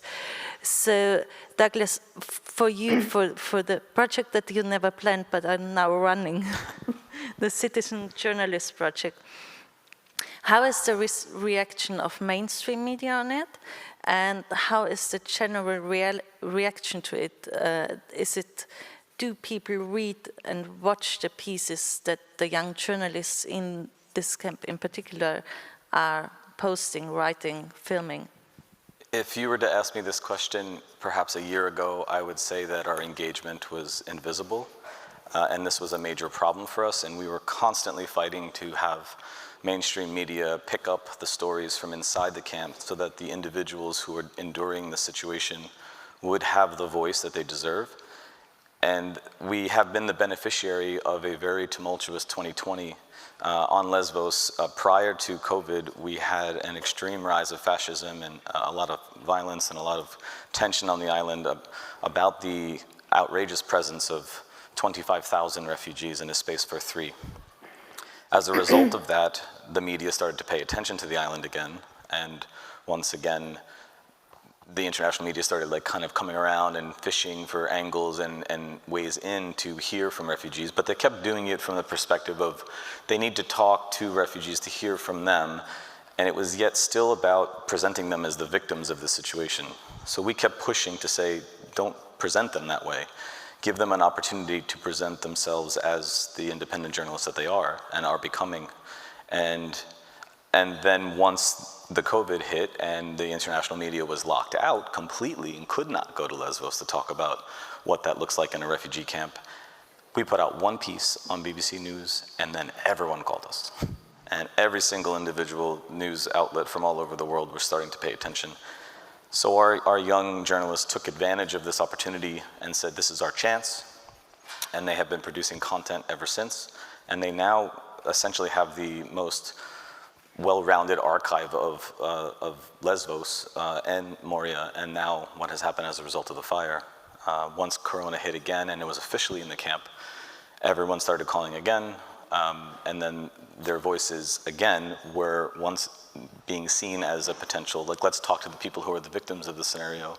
And we said, we're not going to do that. Represent them with the power that they have and work with them, collaborate with them. So all of the pieces that you now see in the media that come out from Refocus are pure collaborations with mainstream media. They are providing a platform for their voices and their storytelling, but it is coming from the people who are determining what needs to be shown. If we talk about what needs to be shown, you left Lesbos 3-4 days ago. Yeah. I read today in the morning about Samos that the virus hit the camp again. How is your perception of the situation on Lesbos right now? And as I said earlier, I would say right now it is the worst we've ever seen. And not just as a result of the fires, but leading up to the fires, while the numbers were dropping in the camp, we still had a situation where the problems, the structural violence of the camp have basically been copy and pasted into the new space.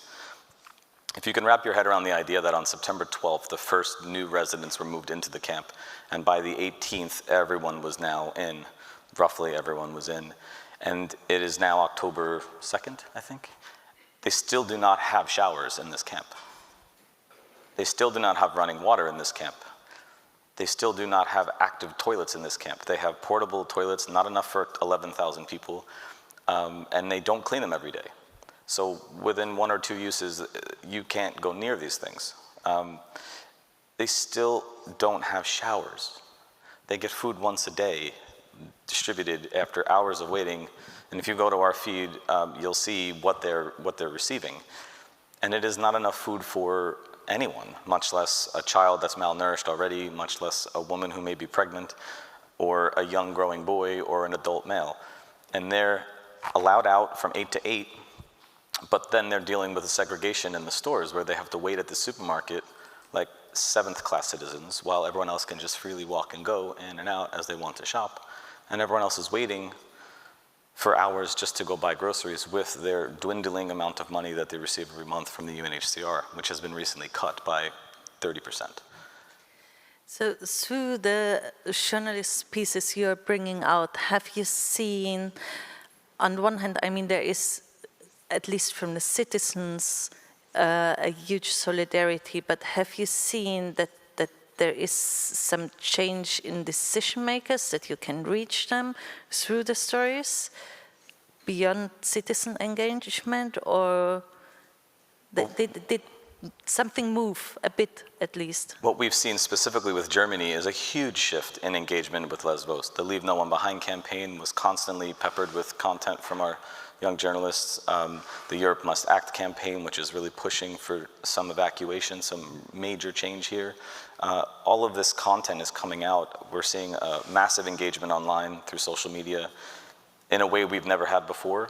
And that's coming from them. It's the rawness, the quality of the content they're producing. If you were not to see a label of citizen journalism, you would assume that this is professional mainstream media, but it's coming from a very internal place. So you're seeing it raw. You're seeing it very much from the epicenter of what's happening, and from a perspective that's not always heard.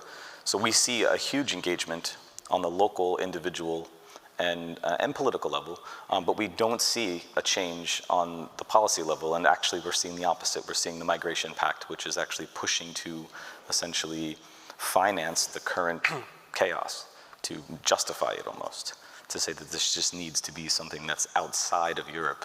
And it's really dangerous to see the split between the people who say, yes, bring them here, we have room, and then the policies that say, no, keep them out.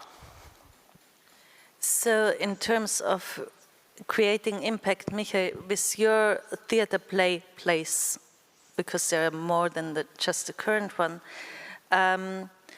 how was your perception? How did the people react on it? And did it create some kind of change in minds, or was it more preaching to the bubble?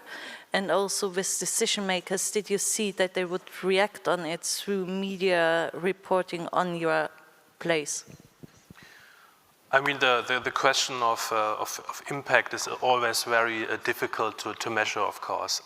What we are doing is that when we are going to a city and show a play, a few weeks or a few months after that, we are again getting into contact with the host organizations who invited us and ask that very question. Was there any kind of change or any benefit on the local level after we have been there? And well, I would say not always, but quite a few times, quite often, we get this feedback that there was some form of a change of discourse, at least, you know, that especially in smaller communities, we heard that reaction that, you know, when a mayor have been there, for example, or a local politician, then, or, you know, the local press reported about the event, then the way people spoke about the topic at least changed to some degree. And also we hear again and again that the groups who already existed in this community then after the performance had 1 or 2 or 3 more members than they had before. I mean, that's the very reason why we are doing this and why we also having these Q&As where the local groups introduce themselves. And when I'm doing the moderation myself, sometimes I ask at the end, okay, now let's get concrete. When is your next meeting? Where is your next meeting? Who is allowed or who should participate? What should he or she do? So we do it very concrete. So for example, a few years ago, we were with the first play, the Asylum Monologues in Bremen, and after that a group was founded on the evening, you know, and they did refugee support work. They accompanied refugees to the administration, for the administration challenges, you know, to the different offices. So we hear this when we are doing this telephone calls after we have been there. But I mean, the other question is, what is the target group? And you ask about preaching to the converted. I would say that our target group is not those who already have very, let's say, problematic opinions, because we are not naive to believe that we can reach or convert them. But there's between those who are already super engaged and between those who cannot be reached, probably, there are many people in between who are open-minded towards that topic, who have maybe some liberal attitudes, but who still do not know a lot about those issues, about the Fortress Europe, about what it means to cross the Mediterranean Sea, what it means to really do rescue at sea operations, what it really meant to be a victim family of the NSU series of murder. And this is our target audience, and they are saying, even if they have been open-minded towards the topic before, that they heard new things and that they have been reminded to some facts, to some stories, and that maybe it empowers them to continue their struggle. And if that's the output or the outcome of such an event we are doing to empower people to continue what they have been doing, then it's worth doing it as well, I would say.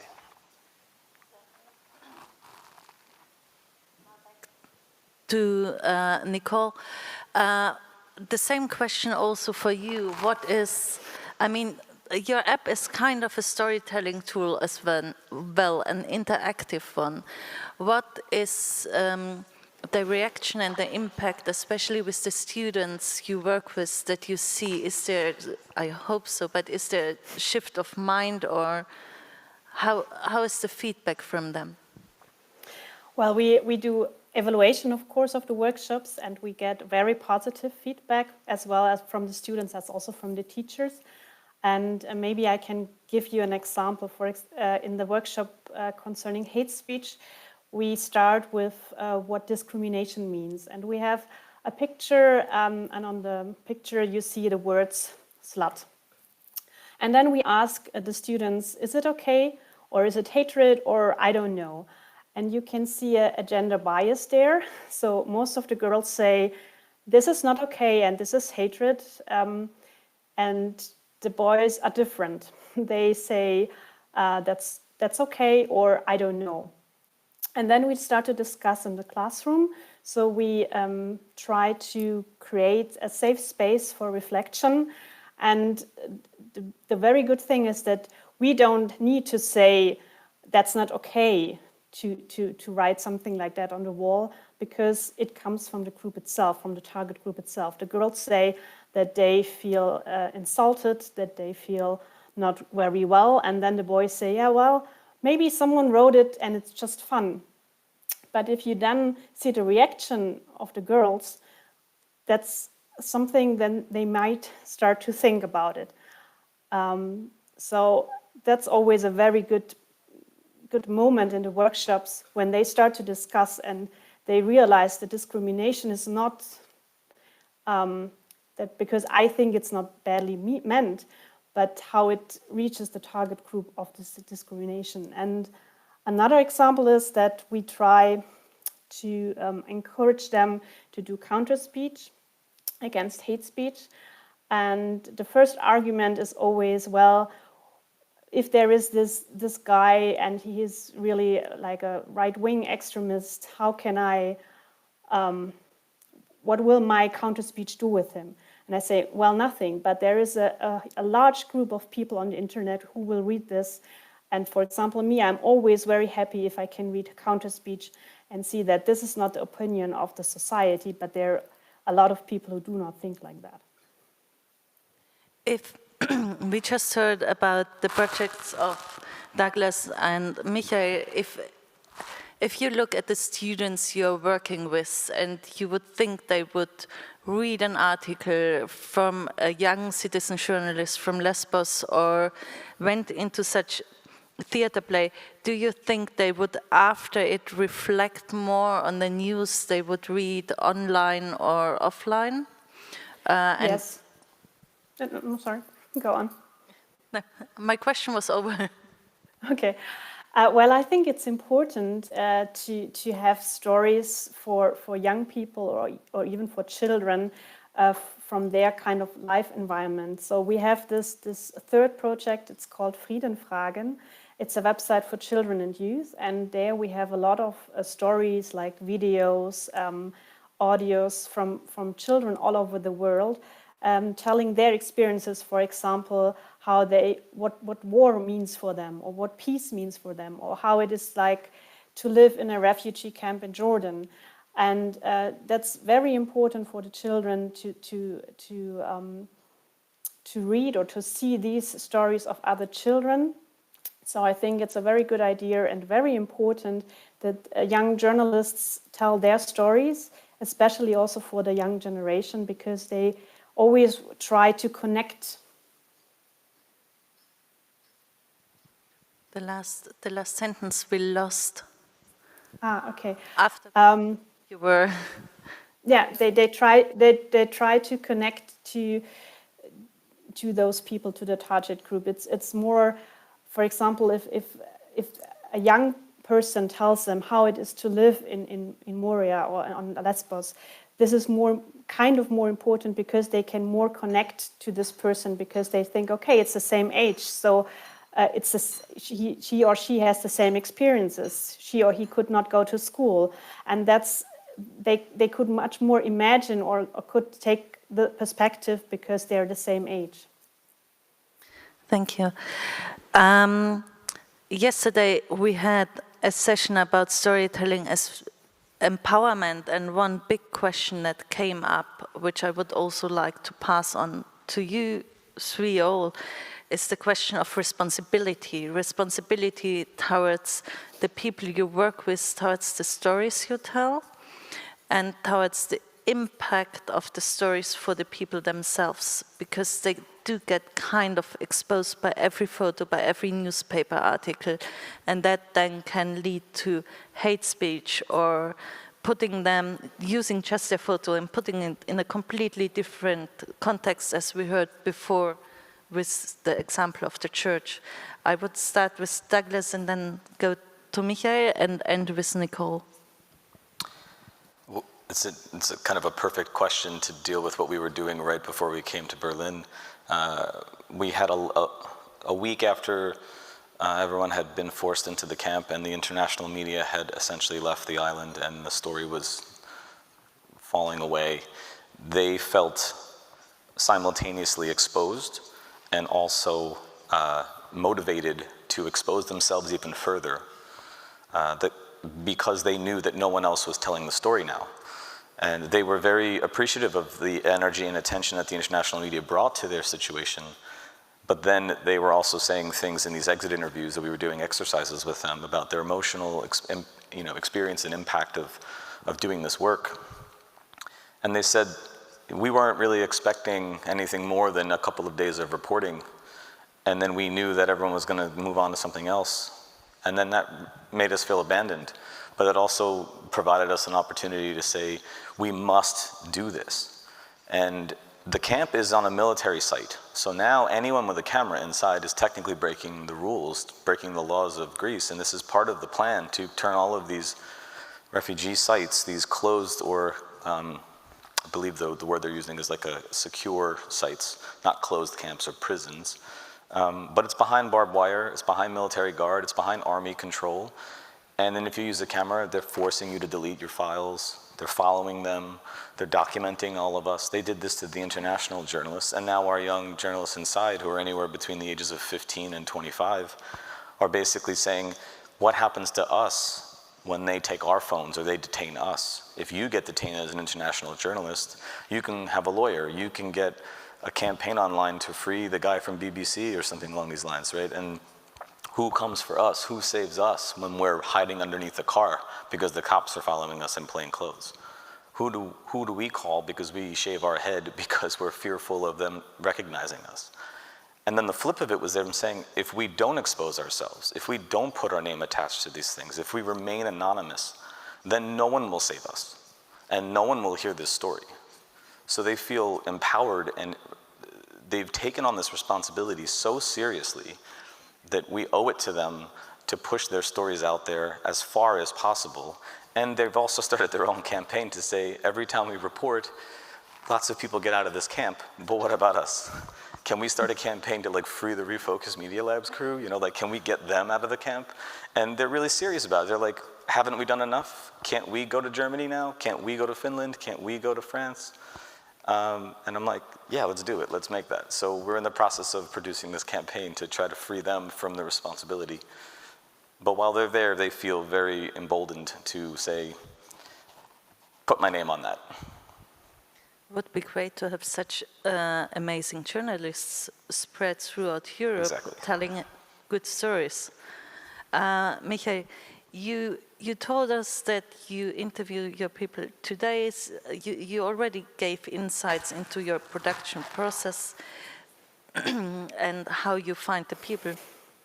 But with regards of responsibility towards their stories, how is the process there? Do they read the last draft of your play, or how do you get them completely involved? Yeah. I think it's on the one hand a question or first an issue of skepticism on the side of the potential interviews, but at the same time there's also the wish that their stories are represented in a fair and adequate manner. So especially when you're doing work with migrants or refugees, they rightfully are skeptical that some racial stereotypes occur in the narration that occurs. So this is one of many reasons why, of course, I gave a draft of the play to them to read, to comment on it, to make proposals.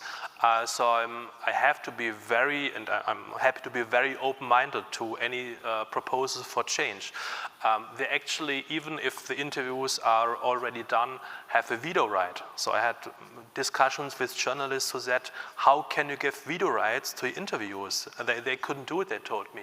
I think it's a matter of certain to do that, to allow at least to some point them to stop the process if they at one point feel not comfortable. It's their life, it's their story, so they have to be able to identify with the play that will be on the stage at some point. The other thing is that, like I said, they want their stories to be told. In the case of the NSU monologues, it was a 3-year-long process from the first approaching the victim families until the premiere of the play. And I remember that the lawyers of Elif Kubashik and Adile Şimşek, with whom I had the initial contact, they said that, and you all know that, I guess, that the media portrayed those stories completely wrongly for many, many years. The victims were turned into perpetrators, basically. And even after the NSU was then known, was then public, the way the media talked about, especially the two widows, Ms. Kubashik and Mrs. Şimşek, was they were portrayed as only grieving and mute widows, and what was portrayed much less in the mainstream discourse was that they resisted racist police interrogation, and that they, just a few weeks after, in the case of Elif Kubashik, Mehmet Kubashik was killed, just a few weeks after that, she organized a demonstration herself in the city of Dortmund. And it was the wish that these stories are told, and that's why, even if the skepticism, like I said, exists and rightfully exists, then you still get a chance to then speak with the people and make the interviews, because they also see potential in those stories. Did you see a shift in the media reporting after your play premiered? Did they take on like the feeling of telling a different kind of story? Well, nothing that I could relate to the director, to the the performances of the play. But I mean, the play has been showed, like I said at the beginning, maybe 250 times, and so people have seen it, and especially those who are open-minded towards the topic have seen it, and a lot of people who have seen it told me about their surprise moments, and that they couldn't believe what they've seen on the stage. They couldn't have believed before, like that for many years, in the case of all the victims, the police interrogated in the way it did. So because of that, I would say that yes, there was some impact. I remember particularly well one performance we did in front of a school, because that was the very wish of Elif Kubashik, that school students see that play, and we've been in many schools because of that.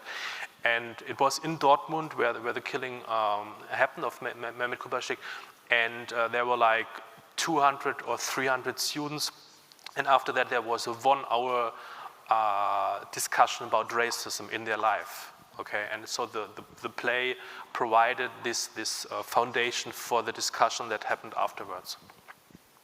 Thank you.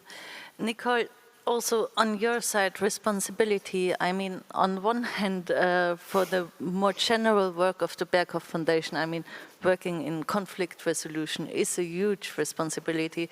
And then on the particular layer of the project you're working on, how do you deal with the responsibility towards the students in getting them on board and making them aware? Well, we try always to show them that there are possibilities for action, and we encourage them to engage themselves. I already told you that when they see hate speech that they maybe should do counter speech, but we also mentioned then that it's important that they are safe. Maybe they do not use their real names, or if they are afraid that they will get a shitstorm or something like that.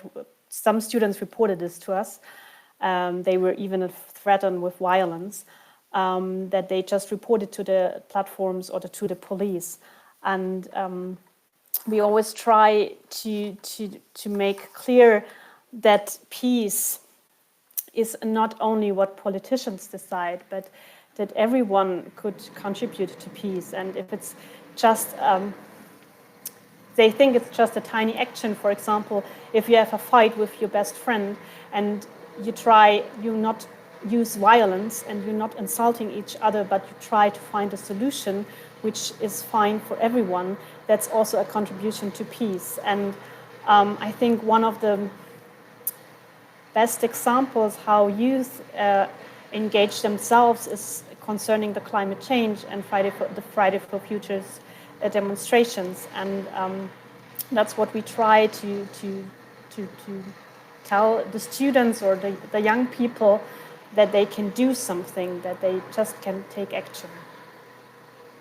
I hope it's not too loud, but I have a construction area in front of my house. Clearly, it's okay. It's an interesting background sound. I'm That's sorry, they were bad. quiet in the morning and now they started. You do have your own set sound, so that's nice, we can say. Going a bit deeper into your projects in particular, starting with Michael this time, is there a particular scene from one of your plays that is very striking for you, even, or that sticks in your mind? Well, actually, there are of course many. I just want to mention the one I alluded already to. Like I said, a few weeks after Mehmet Kubaschik was killed, Elif Kubaschik organized that rally in Dortmund. And this was at a moment when nobody knew who the killers were. They could have been around in Dortmund. Maybe they were around, or at least the supporters were around in Dortmund. And but despite that fact, Elif Kubaschik organized that rally. She was standing in the first line together with her daughter, together with other family members. It was a mute, silent march, and they marched through the city of Dortmund. They get into contact with the other families, the other victim families. For the first time, they did something together. So the first time they organized something together and got to know each other. And I've been seeing this scene, narrated by different actresses in different cities for a few dozen times already. But whenever I see it, I'm just again and again impressed by the strengths that we can see in such a scene. And that's also, I think, important in terms of storytelling in general in regard to human rights issues. Not to focus on the victim aspect of those stories of the protagonists, but to give a lot of space to those moments of resistance. I think this is very important also for the audience to be able to process and to keep being interested in these kind of stories. Yeah. That was also a key learning from our yesterday conference, that we shouldn't focus on the atrocities that happened to them, but also on their bravery, on what they are actually doing, and really use it to show that there are human beings behind it. Douglas, two questions. Sure.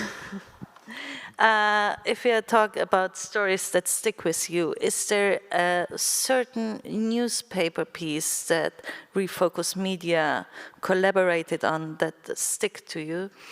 And is there a particular scene in the film, even after death, that is special to you, or that was a special moment in creating it? I'll take the second first. That's fine. I think every moment of producing this film was a gift to see what was possible.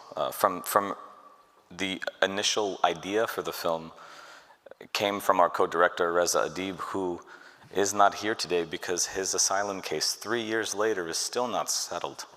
And he's still struggling for him and his family to be safely relocated in Europe.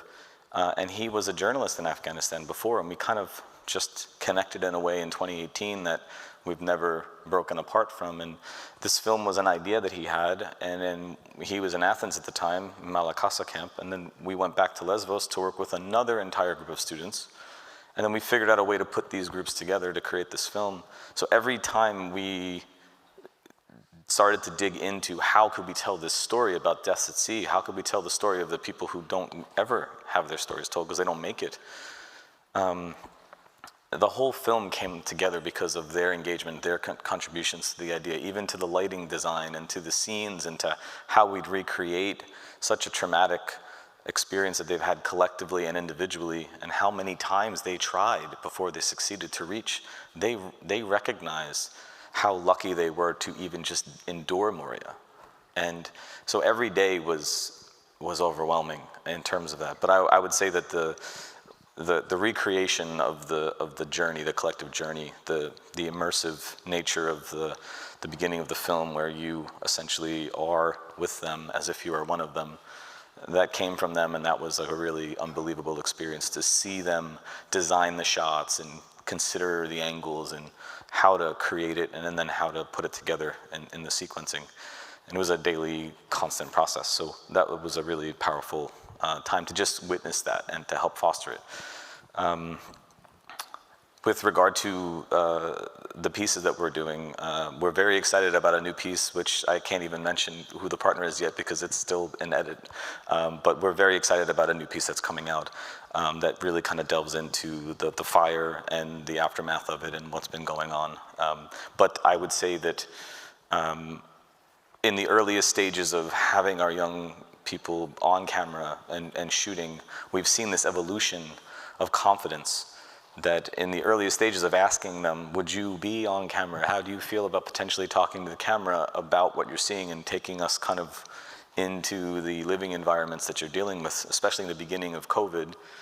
They were nervous and they were unsure of themselves, and it took a lot of coaching to get them to a place where they could do it more naturally. And they were always like reporting, you know, and they were kind of mimicking, they were playing the role of journalist. And now they just are journalists. Now they're just doing it so naturally that when the fire hit, they were literally talking to camera from inside the flames without any like care for their safety. It was like we were like watching the footage and we were just like sending them messages like, get out of it, what are you doing? What are you doing? Like, don't do that. Go into safety and talk about what's happening, but don't do it there. And they were like, we have to show this. And they did it in a way that damaged their phones and damaged their clothes and damaged their bodies, and this was not something that we intended for them to ever do. They felt compelled to do it. So I think, you know, it's the evolution of the individual, and it's about the confidence. It wasn't even about the media that they produced. It wasn't even about what they showed. It was what we saw in them that changed, and that, I think, is the bigger impact and that this has all had. It sounds very powerful. Which day around can we look out for this new piece on your webpage? Right after this festival is over. Right after the festival is over, okay. We keep that in mind. Yeah. Nicole, working with students in my experience is always very special, as they do ask rather intelligent questions. And they are very eager to learn something. What was for you something that inspired you while working with them on such a difficult issue? I can tell you an example from our website, Friedenfragen. And we got a question from a tiny girl. She was 9 years old. And she told us that she has some friends who are refugees, and she really likes them. But the problem is that her parents do not like refugees. And what she could do to hide this in front of her parents, and on the other hand, how she could convince her parents that they like refugees too. And I think when I read this question, it was really emotional for me, because there is this tiny girl. Her parents do not like refugees, but she just had her own opinion, and she wants to her parents that they also like refugees, and yeah. So that's one example. But on the other hand, there are also, when you read the questions of the children or the youth, they're really intelligent and they're really like reflected. And sometimes I wish that adults are like this a little bit more. I can completely agree on this. As we are shortly before the end, are there any questions online or from the audience that you would love to ask our three wonderful experts? Feel free, we do have a microphone here. No questions. It seems like I ask too many of them. Before we end and hear a wonderful excerpt of Michael's play here on stage, you please apologize for a short interruption in between because we need to set it up. One last question. How do you think we keep the attention and focus on pressing issues without, like the refugees situation or like combating right-wing extremism? How can we manage that the people read those stories and not just the short Twitter feeds that are much more easy to digest? Whoever wants to start. Again, that's a very difficult question. I already said before that to speak about the resistance, about the strengths, what you also mentioned, is very important. Similar to that, it's important not to focus on the human rights violations, but also on the aspects of solidarity and also the positive, also the beauty aspects of the biographies that have to be told. So for example, when I did the NSU monologues, the first 30 minutes of the play is not about the killings or anything at all. It also even not foreshadows what's going to happen later. I took, when I did the interviews, a lot of time to speak, for example, about how Elif Kubashek, how Adile Şimşek got to know their husbands. Actually, they told me very, very beautiful love stories. So to include that into narratives, to also include humor into that narratives, helps the audience to not look away, but to look at those stories and keep the attention. Douglas, would you like to add something? Sure, it definitely would be an extension of the sentence here, is that 2020 for us was not supposed to be the year of documenting the indignity of this experience. It was meant to say enough of that. We've had 5 years of that. What about the people and the resilience that they have? What about what makes them unique individuals just like us? How do we get average everyday citizens in the quote-unquote first world to connect with these people as people? So we started a series called Humans of Moria, where we would teach, this is really the beginning of journalism for our students, to teach them how to interview people deeply and understand who they are as people, not who they are as a victim and as a refugee, to take away that like label and say, who were you before this? Who were you as a child? Who do you want to be later? Like, so we were getting them to ask questions that were more human and more universal, kind, amazing memories from childhood, aspirations. And when someone tells you that their goal in life has always been to represent Afghanistan in the Tour de France, and they just love cycling, and now here he is working on some loaner bike that will never get you up a mountain, much less, he's still training for this ambition. Or a young person tells us about how his heart was broken and how if he could, he'd still take her back because he's still in love with her. I mean, this is universal. And if we start seeing them as people and not as this like label of like, you're this horde of people coming to take from us, then I think the engagement is more powerful and is more lasting. Nicole, what would be your main takeaway? Well, I think it's important, like already told, that their perspective, that we tell that they can tell their own perspective, and not as a refugee or someone who is discriminated, but as a human being. And like all projects presented today, I think it's important not to do projects for them, but with them together. Much. That was a very inspiring and powerful panel. We are going to rebuild the stage in 1 hour and then start with the monologues. No, the monologues right now, I think. Yeah, I was confused by directors. By the yeah. We will have the monologues right now. We need a second to...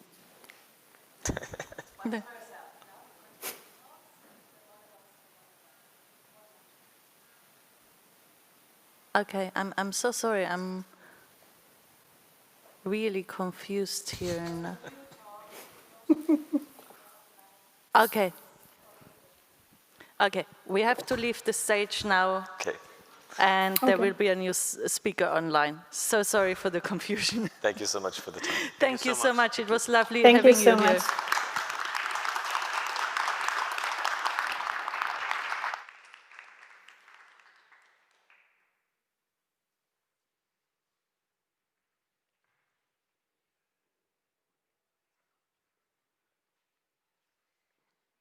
So after these project presentations, we go back to a more theoretical approach towards hate speech and fake news. And the next panel is Simon Munzert, who has already joined us here. His panel is called How Citizens Perceive Online Hate Speech and What They Want to Be Done About It. Simon Munzert is an assistant professor of data science and public policy at the Hertie School and part of the Hertie School Data Science Lab. He researches the fields of opinion formation in the digital age, public opinion, and the use of online data in social research. He's the principal investigator of an international cooperation project funded by the Volkswagen Stiftung entitled Paying Attention to Attention: Media Exposure and Opinion Formation in an Age of Information Overload. He's also a recipient of the postdoctoral scholarship awarded by the Daimler-Benz Foundation. So Simon, thanks a lot for joining us online, and please go ahead. Thank you. Thank you. First of all, can you hear me well? Yes. That's great. All right, thanks for having me. It's great to be part of that. As much as I would have loved to be part of the event on site, I'm still happy to tune in this way. So like in this presentation, I want to tell you how we created over 5,000 hate messages to find out how people think about them and what they would do about it. That's it in a nutshell. But before I tell you exactly what we did and what we found out, let me start with a couple of examples of problematic speech. And this means there is a small trigger warning. There is some sensitive verbal, not visual, but verbal content ahead, as you probably could expect from a talk on online hate speech. So, like, I've got some pictures and images prepared, and maybe we could see the first of those on the other screen. This would be great.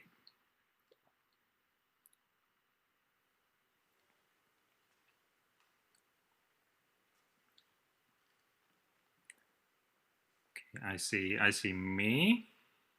I'm not sure, like, whether you see something else on another screen.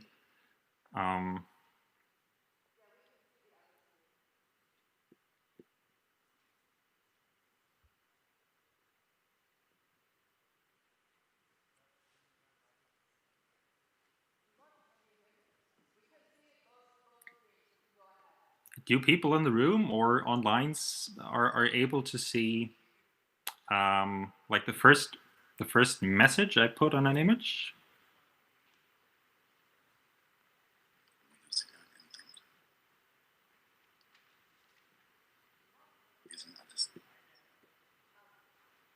Oh yes, great, thanks. I think you can see it. Could we take the next one, please? Like, this is just the starter image, and I'm going to read it out in case you can just like you cannot see it.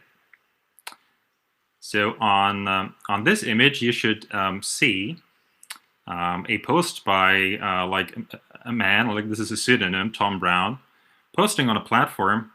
I would make myself available to install the heating in the new refugee accommodation. Oops, I accidentally made a few holes in the gas, and like a stupid smiley. Now this is like a recreated post, but there's a real story behind it. Earlier this year, a man had to go in prison in Bavaria after posting this exact post under a newspaper article about like a refugee accommodation in Germany. Like his apology was that he found the comment funny while he was drunk, but this was clearly not enough to make him excused. Now, what I would like to invite you as like to start of this presentation is to think about this post and a couple of others to follow, and think what would you want to be done with that post, and maybe also with the sender, so with the attacker. There are of course plenty of options. Should it be deleted? Should it be taken down? Should the sender be taken off the platform or not being able to post anything anymore? Should he be fired or she be fired? Should the sender be fined? Should he be put into prison? Right. So there are many options that could happen, and that describe the spectrum of like how we should deal with hateful content online. Maybe we can look at the next example, which is a tweet that you might have seen earlier this year. It was a tweet by Donald Trump, and he, like in the context of the protests that were happening, like in various U.S. cities, he was labeling them as thugs and basically saying that like the government would take control, and when the looting starts, the shooting starts, ultimately suggesting that violence should be applied against protesters. Now, this was the first instance of like a presidential tweet being subject to a reaction by the platform. So Twitter replaced his tweet with basically a message that like the content behind the tweet violates the Twitter rules glorifying violence. And again, the question, do you think this was the right approach in this case? Yes or no? And finally, if we can see the next picture, and this should be the one where you see Boris Johnson as a standstill of a video, and like the actor Hugh Grant posting something. Now this was Hugh Grant posting in reaction to Boris Johnson calling for a new election last year. And Hugh Grant, well, you can see it yourself, it's marked, but basically he, yeah, you could say insulted Boris Johnson in a quiet, vivid manner. The platform didn't take it down, but like the tweet went viral. And again, what would you do about it? Now, these are, of course, just some like very selective hate speech messages. Like the vast majority of hate speech online is not by like people of prominence, but by citizens. Hopefully not like you and me, but by citizens nevertheless. The question is, what should be done about it? Now, to openly express one's views is one of the most fundamental rights in any liberal democracy. It's anchored in the Universal Declaration of Human Rights. But of course, every right has its limits when the acts of hate speech impinge upon the dignity and the rights of others. That's the fundamental limit.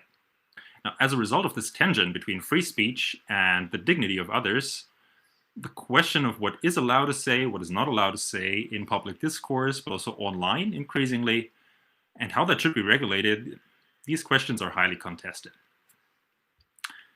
Now, a global survey by the Pew Research Center, which is a data think tank located in the United States, has found strong variation in how citizens think about this topic.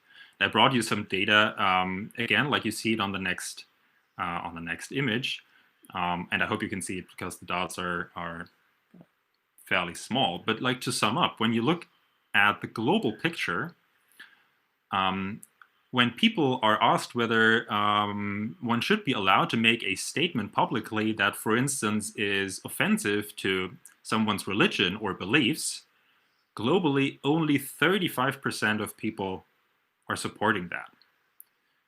And the numbers are even lower when it's about statements that are offensive to minority groups, that are sexually explicit, or that call for violent protests. So the differences in these preferences is really big. Now, this story is, of course, one that has gained traction in the age of online communication, because like everybody is either like a passive or a active player in online communication. And that's why policymakers have started to act on hate speech regulation. One example is the German Network Enforcement Act, so the Netzwerkdurchsetzungsgesetz, which essentially forces large commercial networks to establish a procedure dealing with illegal content, and this includes, but like is not limited to hateful content.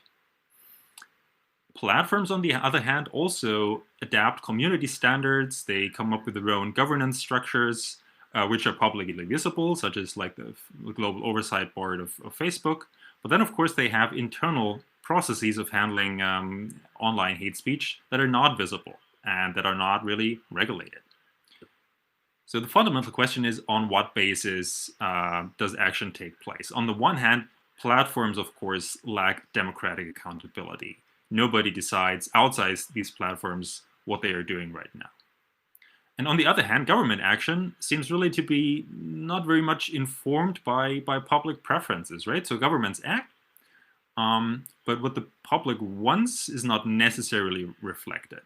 Now, this could backfire because citizens in this particular issue area, they take a key role in the process. They are both receivers of such content, but of course also producers of harmful speech.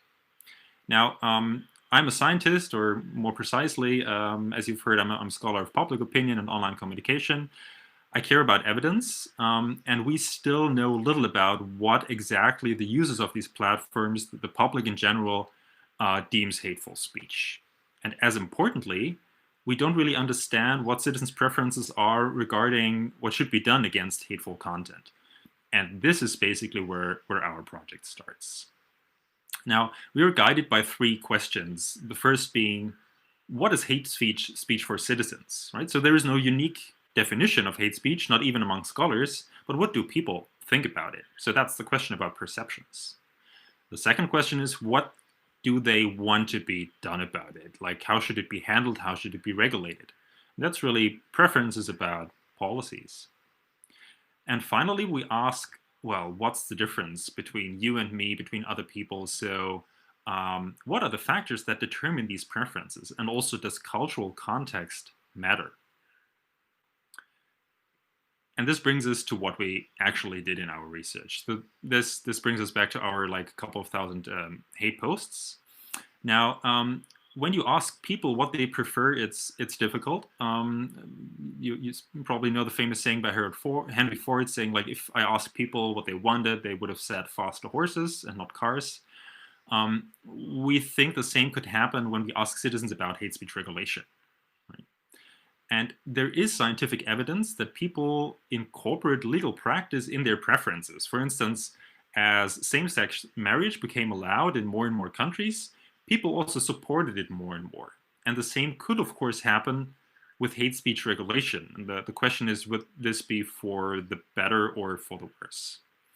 Now, there is no agreement about what hate speech actually is, so we should start there. And again, our approach is to stay fairly concrete and not abstract. So what we did is we wrote basically a computer program to generate artificial social media posts that then mimic a brief conversation between two people. And the two people were the target on the one side and the victim on the other. And on the next picture, you see one example of the messages we created. Now, the content was not automatically created, so we carefully generated different elements to be controversial, offensive, hateful, so there was a scale of intensity. And then we combined all these features to complete conversations. And in doing so, we could combine widely different messages. So discriminating messages, vilifying, insulting messages, or even such the call for violence, as the one you see in this example, right? So where the sender attacks the target by saying you should be punched in the face. We also varied who attacked whom. women or men, whites or people of color, anonymous versus non-anonymous senders. So here you see an anonymous target and a non-anonymous sender. The topics vary too. Speech against women, speech against Muslims, speech against the political left, speech against the political right.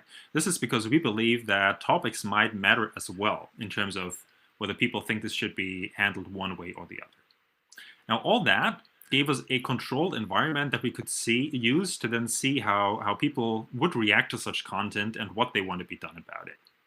And on the next plot, you just see a sample of the posts we used. But again, like overall, these were thousands and thousands of posts. Each person that we asked got 8 of them and then told us what should be done without it. Now, we did all this, so I'm a public opinion researcher, so I work with surveys. So we went out in the field in both the United States and Germany, also to capture potential cultural differences, and surveyed a little bit more than 1,000 people per country. And this was, yeah, like a couple of months ago in 2019. So what did we find? First, perceptions. What do people think is hateful? Maybe less surprisingly, the type and the severity of hate speech matters a lot, right? So violent and insulting posts, as well as like the more extreme forms, like they trigger higher average perceived offensiveness and hatefulness. So show people hateful content and they recognize it, at least in the controlled environment that we created. Secondly, and here it starts to become interesting because like the messages vary, hate speech that is directed towards women and Muslims is consistently perceived as being more problematic than content directed towards, say, the political left or the political right.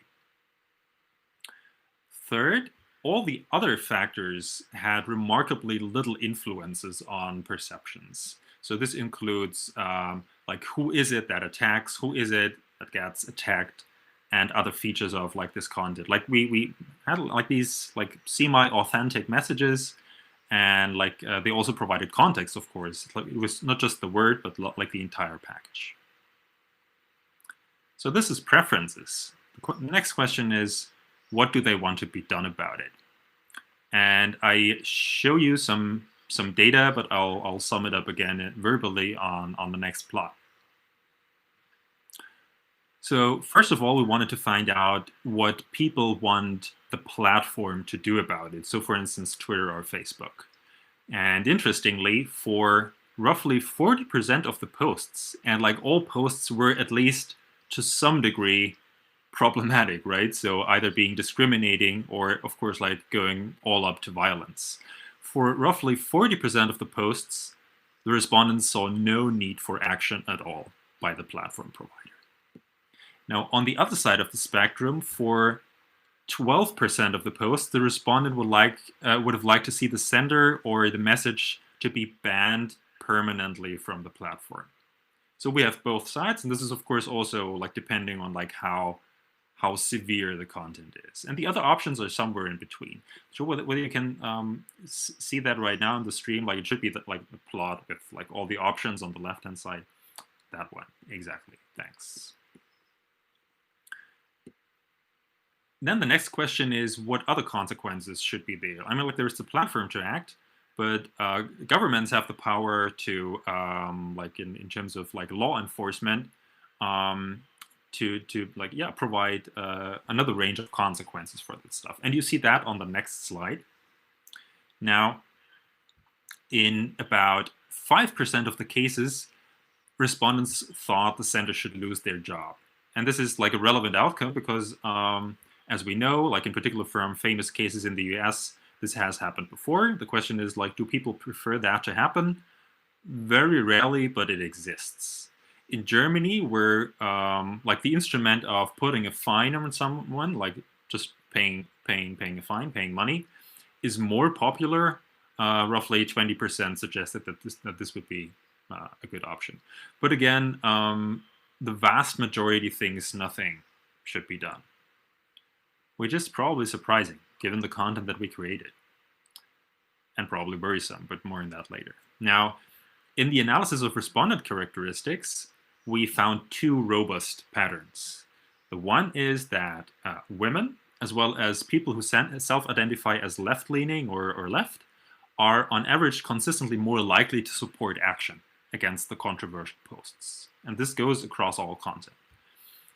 Furthermore, and I think that's a very interesting part, is that we find evidence for substantive bias in favor of people's own group identity. So say if you are a left-leaning person, you're more sensitive towards hate speech that is directed at left-leaning persons, but not so sensitive against hate speech against right-leaning persons.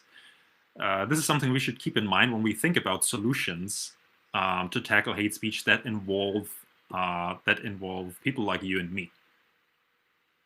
So these are our results in a nutshell. So I had motivated our research by saying that learning about public preferences on hate speech regulation is key because we still know too little about it. But I think it's also relevant because when we design solutions, like the success of such solutions might be dependent on like the acceptance from the general public. And this could provide like at least some baseline evidence for that. So what are the takeaways for policymakers and platforms? As always with empirical research is not that easy. Now, there is no broad consensus of what should be done. There are some tendencies, right? So taking down content is in principle okay for many. Taking down senders, you could also say like canceling senders from platform, for many is not okay. But like these are just general tendencies, right? So in extreme cases, people think that's a valid option. Legal consequences such as fine or prisons are not an option for most. And who should take responsibility? There is no consensus, and like this brings me like to the final slide. We then asked, well, more broadly speaking, what do you think in cases of hate speech? Like who should act? Who should be in the responsibility to act? Is this the platform? Is it governments? Or is it people like you and me again? Like, should we as bystanders, people on social media observing that somebody is attacked, should they jump in? And the results are really inconclusive, right? Yes, people think platforms and governments should act, but bystanders also, but like to a lesser degree. Now, we are in our research group, we're in the early stages of developing a public platform where citizens can learn more about hate speech regulation and also enter their preferences. We work on a follow-up project that covers more countries than just the United States and Germany, because we think that's important. Hate speech is not something that we should just focus on like with a Western perspective, right? So like this is a global issue. Personally, when it's about what should be done, like could be probably do what we did in our experiment, that is let people decide what should happen to online content. Should we should we turn that into a policy tool? And on that, I have to say, call me skeptical. We have seen the biases. We have seen like huge variation in preferences. I would value an approach more where citizens are educated to be effective bystanders, to speak up for those under attack. And this has to happen across categories of self-identity. So we should educate males to like stand in for females being attacked online, to give just one example. And that's it. Thank you very much. I'm looking forward to your comments and questions.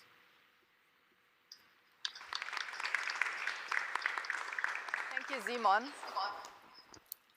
When I looked at your material, I was thinking about these demonstrations we saw about Corona the past weeks in Berlin, and I was wondering if you know, this shoulder to shoulder of hippies, yogi people, middle class normalos to Reichsbürger and hardcore conspiracy canon people, you know, if this is a possibility of pushing the taboo, of pushing what can be said, and that it kind of spreads into a more normal middle class population. What's your thought on that?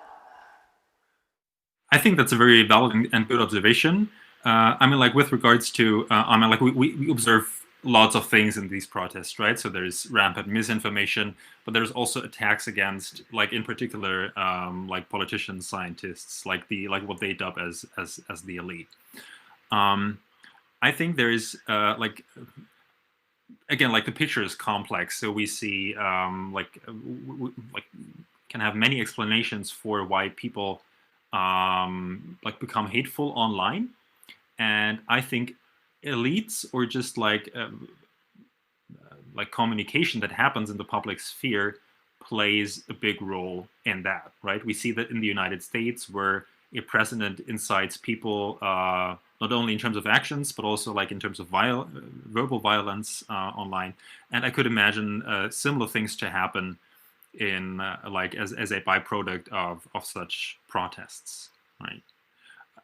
On the other hand, of course, like I wouldn't like weigh like one against the other, right? Just because like protests can have negative externalities doesn't mean they shouldn't be allowed or something. But this is certainly something to keep in mind as one process that could incite also like verbal forms of violence. So do we have any questions, maybe also online or in the audience here? No questions. Oh, there's a question. Please come up to the microphone. Hi, thank you so much for your talk. As somebody who has 2 passports and one of them is from the US, I tuned in when you said, like, at what point, what can the government do? And I thought, ooh, I don't particularly want the current government to decide things like that. So kind of what are the ways forward when the government itself is being involved, also in Myanmar and things like that, where things are going, but it's from the government side? Thank you. I think this is a very important point, and one that we also touch in other projects of our research environment. So government action really assumes that you have this benevolent government, or like a government that like has a perception of what is hate and should like potentially be taken down or regulated, and that's one that's probably in line with what we would say as like supporting human rights. Like there is a big literature on censorship in authoritarian regimes, right? And this is pretty much the problem for people in the opposition in these countries, that like law or legislation that is presumably being implemented to like counter hate speech is actually being implemented to suppress opinions of minorities. And I think that's a potential danger.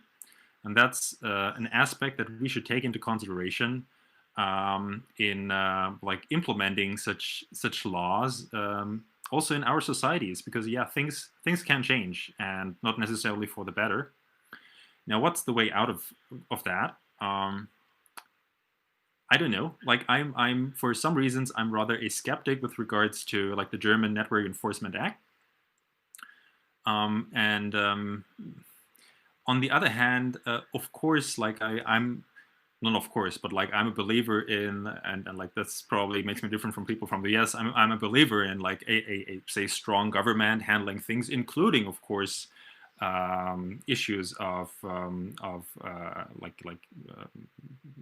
harassment and stuff like that, right? So these are things that that should be tackled also in the law enforcement system. I don't have a good answer. But all that means that yeah, it's one of the most difficult areas to regulate, because yeah, consequences can be bad and unexpected. Thank you very much, Simon, for this presentation. And I heard that we will go on in our program now with the performance of the Mittelmeer Monologe. And after this, we'll have another panel before we go in for lunch, which is moderated by Lennart Mühlenmeier, and he will speak to Constanze Kurz from CCC Chaos Computer Club. So first, please, Mittelmeer Monologe. I think we have a short break to set up, and thank you.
Woher wissen wir, wann...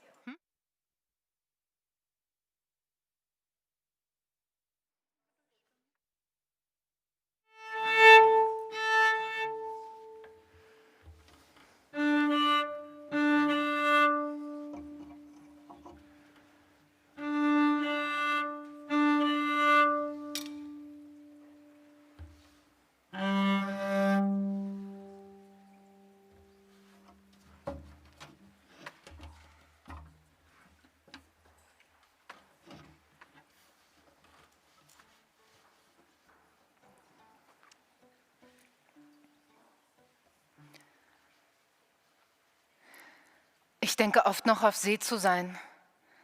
Ich weiß nicht, wohin ich will. Aber ich will nicht in Meeresnähe bleiben.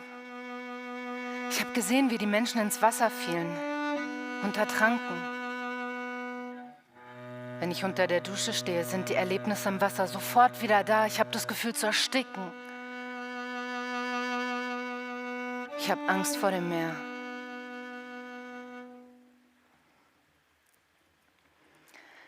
Ich heiße Naomi. Ich bin 27 Jahre alt. Geboren wurde ich im Westen Kameruns, im Banjul. Ich spreche Banjulesisch. Man nennt uns Bamileke. Ich bin das jüngste Kind in meiner Familie. Denjenigen, die denken, dass Menschen das Mittelmeer aus Vergnügen überqueren, will ich zu verstehen geben. Es gibt jenseits von Krieg Probleme.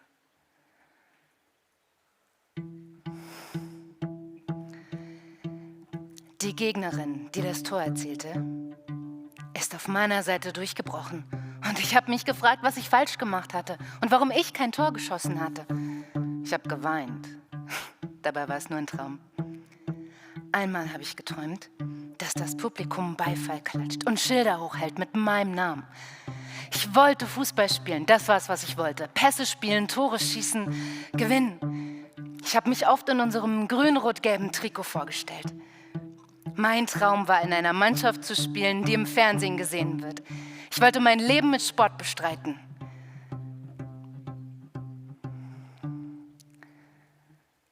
Aber mir wurde gesagt, dass Frauen nicht Fußball spielen. In Banjul sieht man kaum Frauen, die Fußball spielen. Meine Schwester gab mir deswegen nichts zu essen.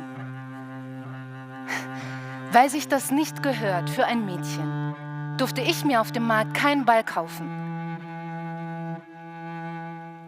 Mit 15 bin ich zu meinem Bruder gezogen, nach Yaoundé, in die Großstadt. Da spielen auch Frauen Fußball, da war ich sehr glücklich. Ich habe dann immer Radio FM Kamerun gehört, um zu erfahren, ob ich irgendwo ein Spiel sehen konnte. In Yaoundé bin ich einem Verein beigetreten. Meine Mannschaft hieß Emergence, Entstehung. Einmal habe ich sehr gut gespielt. Viele haben mich gefragt, warum ich mich nicht noch mehr anstrenge, damit ich noch besser werde. Alle haben geklatscht. Das werde ich nie vergessen. Und dann haben eine Freundin und ich unser Geld zusammengetan. Wir haben einen Ball gekauft.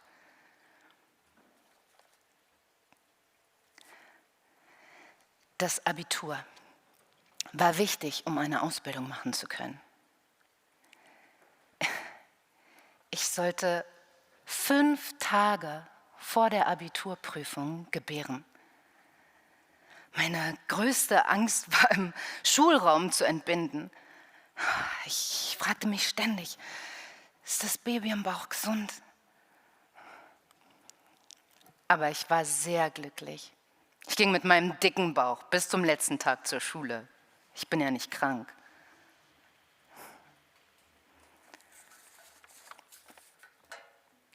Meine Tochter wurde um 21 Uhr geboren. 3400 Gramm. 50 Zentimeter. Daphne. Nach der Geburt habe ich meine Tochter nicht sofort geliebt. Als meine Mutter kam, hielt ich das Baby weinend. Sie ist krank, ich weiß nicht warum, das ist dein Baby. Meine Mutter meinte, das geht vorbei. Der erste schöne Moment war, als ich einmal nach Hause kam und meine Tochter mich wiedererkannte. Da habe ich angefangen, meine Tochter zu lieben. Ich habe mich nicht mehr von ihr getrennt. Und dann meinte meine Tochter immer, Mama, ich will ein Motorrad. Ein Kindermotorrad für 2-Jährige. Ich habe alles getan, um es ihr zu schenken. Schwarz-rot, schöne Form, mit Motor. Sie musste auf eine kleine Pedale treten und das Motorrad fuhr. Ich musste sie nur lenken. Sie liebte das Motorrad. Seitdem war sie immer glücklich. Mama, weißt du, dass ich dich sehr liebe?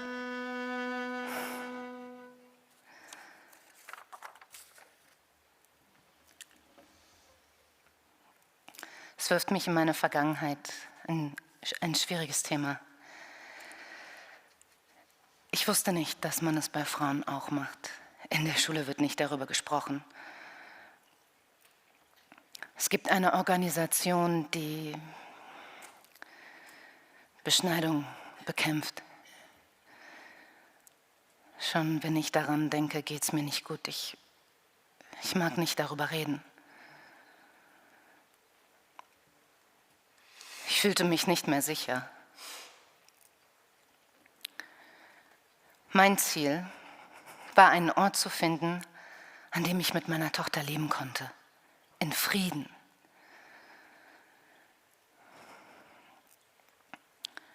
Wir 3 Frauen gerieten in die Hände von Rebellen. Sie wollten uns verkaufen. Wir fuhren in einem Auto, wo die Scheiben abgeklebt sind. Du siehst nichts. Sie brachten uns nach Libyen. In Libyen sind alle bewaffnet, sogar die Kinder. Das ist unvorstellbar. Weil in Libyen niemand auf die Straße geht, sind die Straßen leer. Schüsse, überall.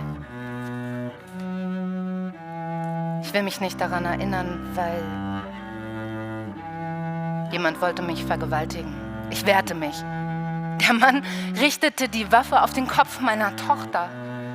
Meine Tochter war sehr gesprächig, sie mochten sie sehr. Deswegen hat man mich verschont. Deine Tochter hat dich gerettet.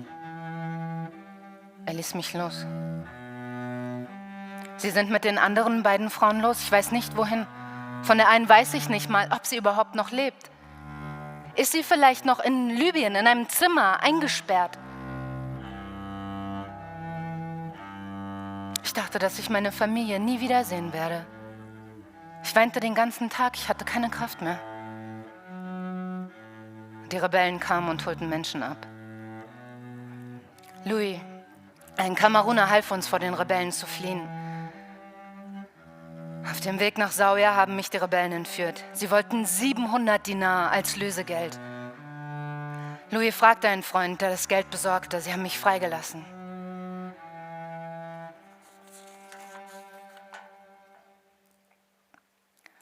Eines Abends wurden wir um 22 Uhr geweckt. Uns wurde gesagt, dass wir in ein Lager geschickt werden. Wir wurden aber zum Strand gebracht. Das Boot war nicht stabil.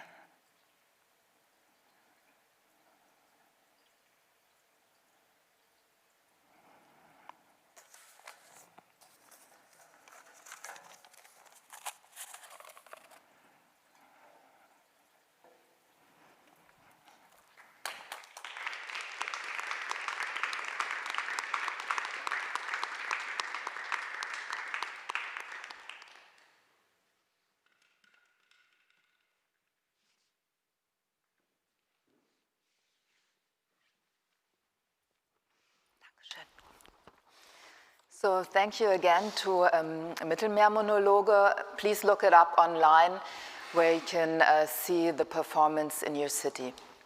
Next up, we have a panel about state surveillance and the fight against it.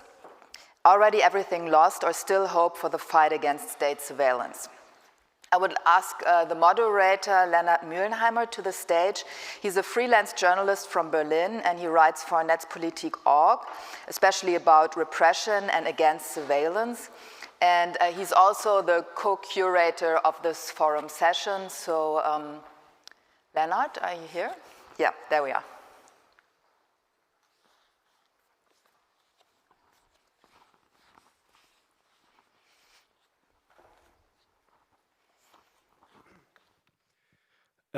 Thank you to all of you. Actually, I think it's best if Constanze Kurz also comes on stage now with her microphone.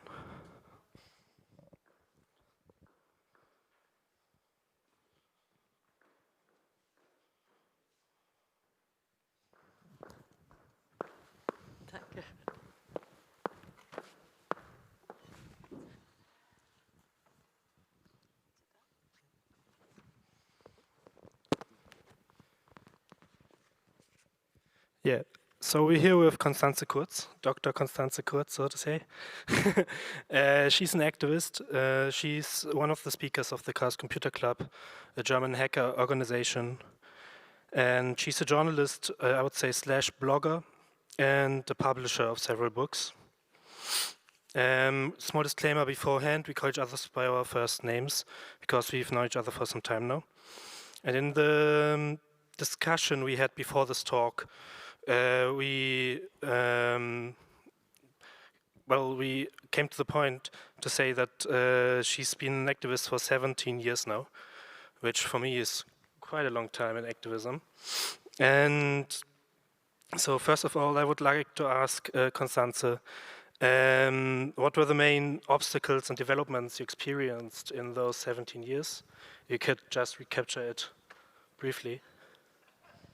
Yeah, of course. 17 years is a long time, but I think the discussion about technical surveillance and mass surveillance evolved somehow with all those technical capabilities which we see now today. And from a discussion mainly about surveillance of states, it's becoming, or maybe it is becoming now a discussion about commercialized surveillance and surveillance of states. And I think in the aftermath of the Snowden revelations, we see that those in technical terms, very different kinds of surveillance become a unique, and our society as a whole, and all the people in it with all their technical devices in the pockets. And we see that it's not only a human rights problem, but it is a problem for a society and all the discussions we have in those societies. And I think in the European realm, there is some progress.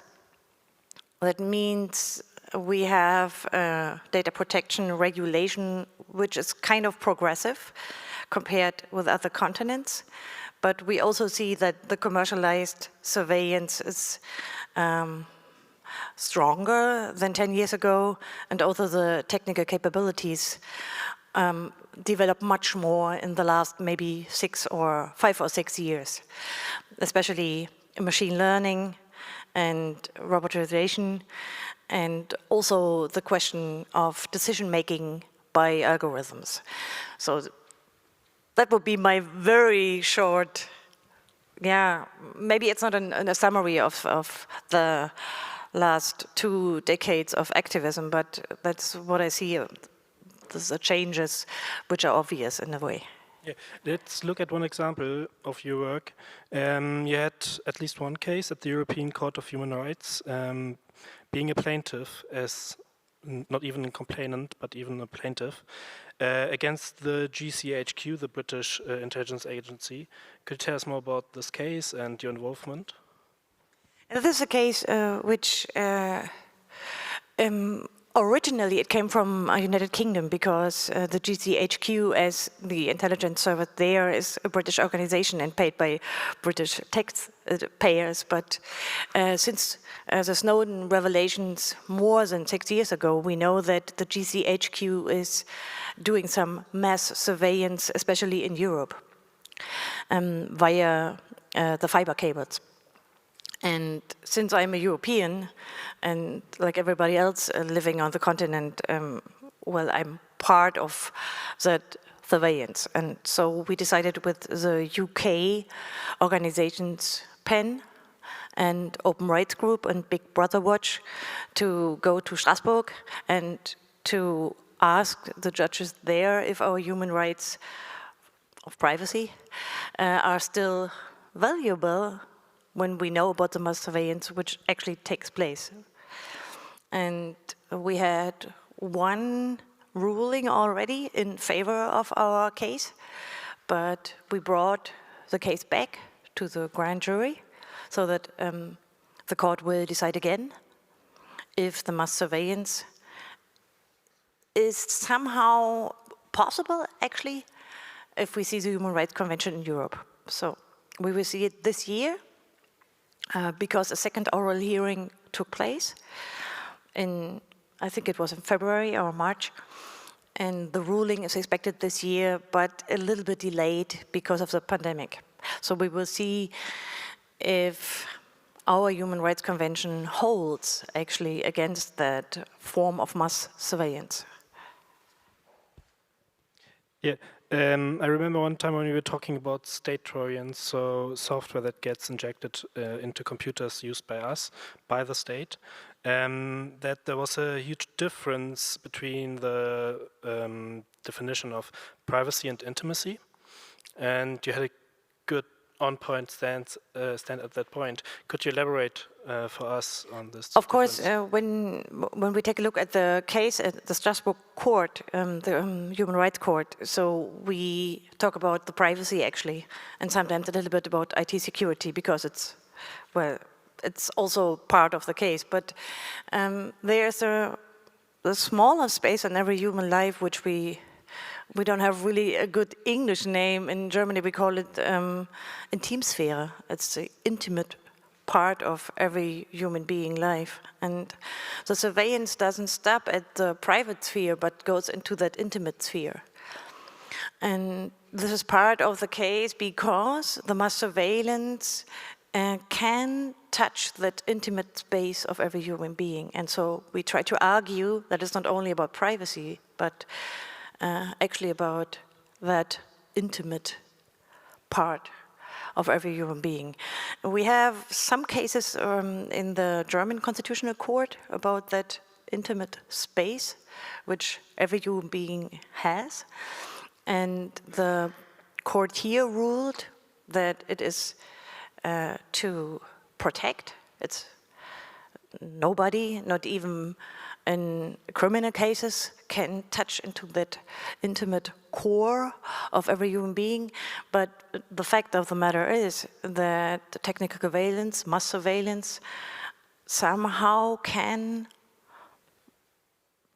bring parts of these intimate core of every human being into the databases of intelligence services.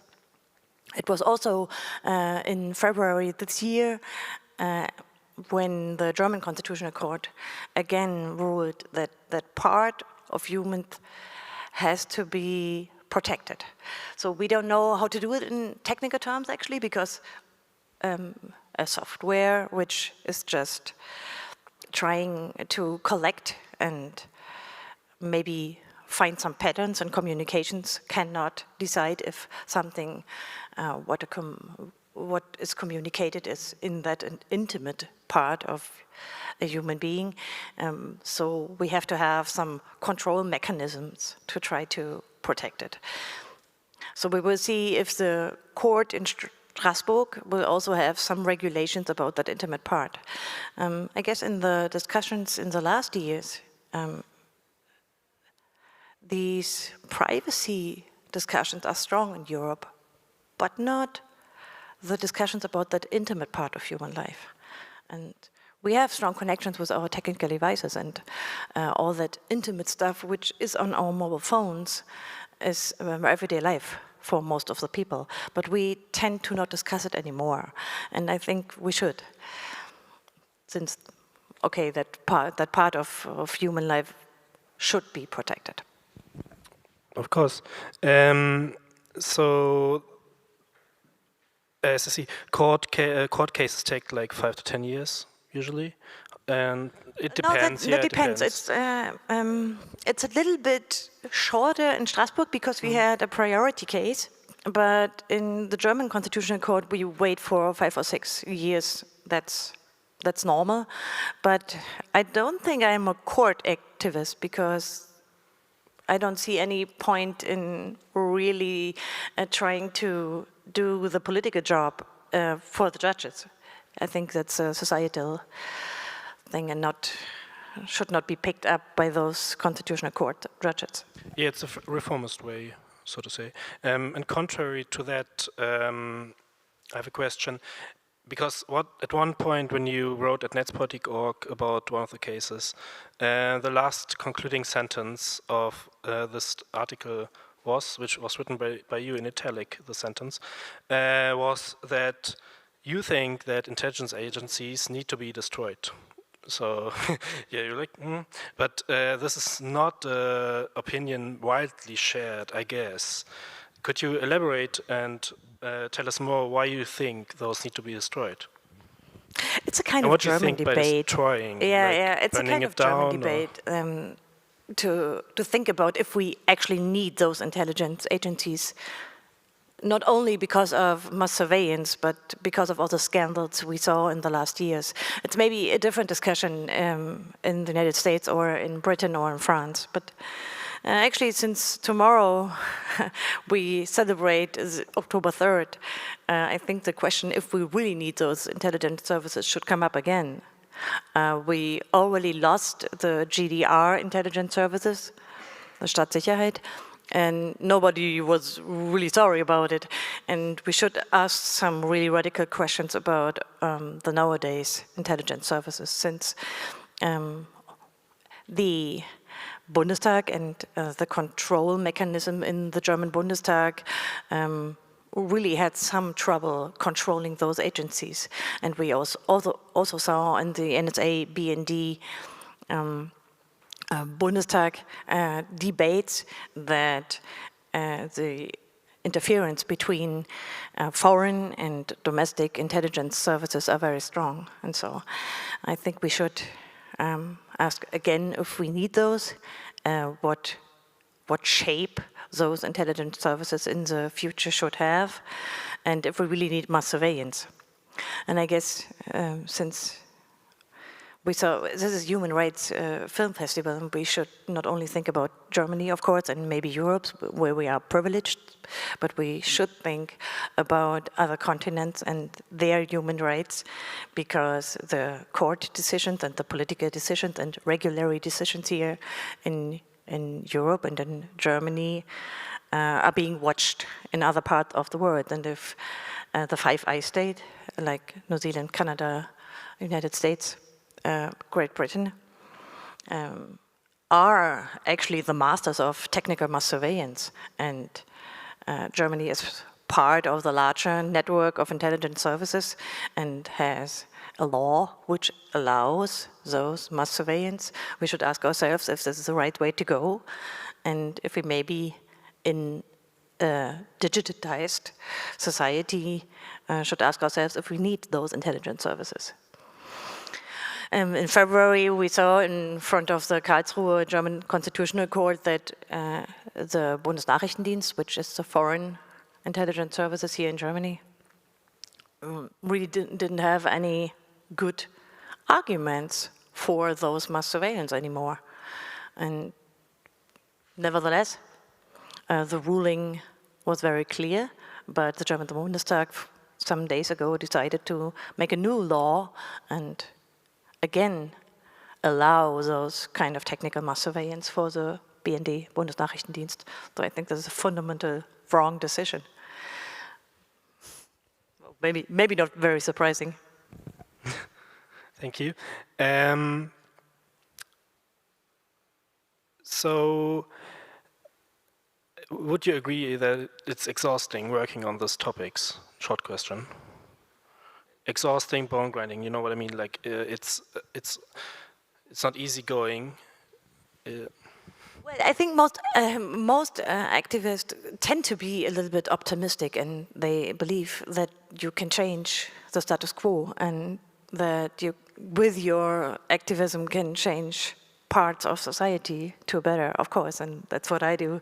But of course, in technical terms of what is really happening with technical surveillance, it was not a good decade, of course not, because the wild, wild west of commercialized surveillance took over. It's part of our daily lives, and I see a lot of people using smartphones on their computers, and they feel a kind of, or they don't feel able anymore to get rid of all those everyday surveillance. And of course, every part of the communication is surveilled now. And so I see a lot of negative vibes in terms of who feels that he or she is in control about those surveillance. But there's also a European-wide activist networks fighting on different levels. It's not only court, it's also, and that's my hacktivist community, about tools, technical tools, which are alternatives, which you can use when you will get rid of Google, Facebook, and all the other digitized surveillance tools. So it's possible, and that's maybe kind of reassuring for me that we can have another world which is shaped by different technical capabilities than just only so-called social networks, which are really advertising networks. And that's maybe part of the energy. Maybe, I don't know. Sometimes we win the battles in court, of course, but it's only mostly partly. So every ruling we get, and it's 14 constitutional courts ruling in Germany yet, it's kind of it's a grayish decision. You don't have black and white, and the constitutional courts don't say, no, this is not possible, or it is possible, but they take, of course, compromises. And as an activist, you don't like compromises very much. If you fight against mass surveillance, you want it to stop. And of course, you didn't get it by the courts. But I learned to live with it. So on to the last question. What like patterns do you employ or do you use to cope with this in the struggle and not to lose hope? It's a broad question, but maybe you can just tell us about you. I think the most important part for each and every one using technical devices, and is not, he or she is not an expert in technologies, should be somewhat aware. So you are aware today about what kind of food you eat, what kind of car you drive, what kind of transportation you use. And it's no different in the usage of technical hardware and software, both. And I guess if more people become aware and make decisions about the usage of their technology, we have a chance to change it, actually. And the fight in the court is a part of that, because you need to have freedom spaces where people can build technology, hardware and software for the people who want to use it. And these maybe little spaces where people try to make software and to give alternatives for smartphones and computers are very important for technical innovations in that part, meaning mostly cryptography and the using of crypto software. But I guess if we are more aware of what kind of smartphones, what kind of hardware, what kind of software we use, we can give the development a little different direction. That's my hope, actually. And part of the CCC community is, of course, to build those alternatives and be part of a thriving community which builds technical alternatives. Thank you. So that's actually part of hope for me. Awesome, thank you. I think we have some room for 1, 2, 3 questions, if there are any.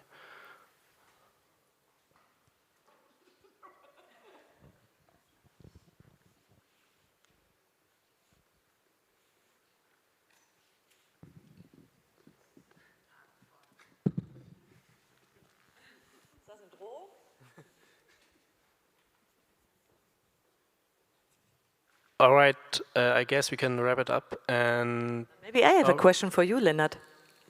Maybe.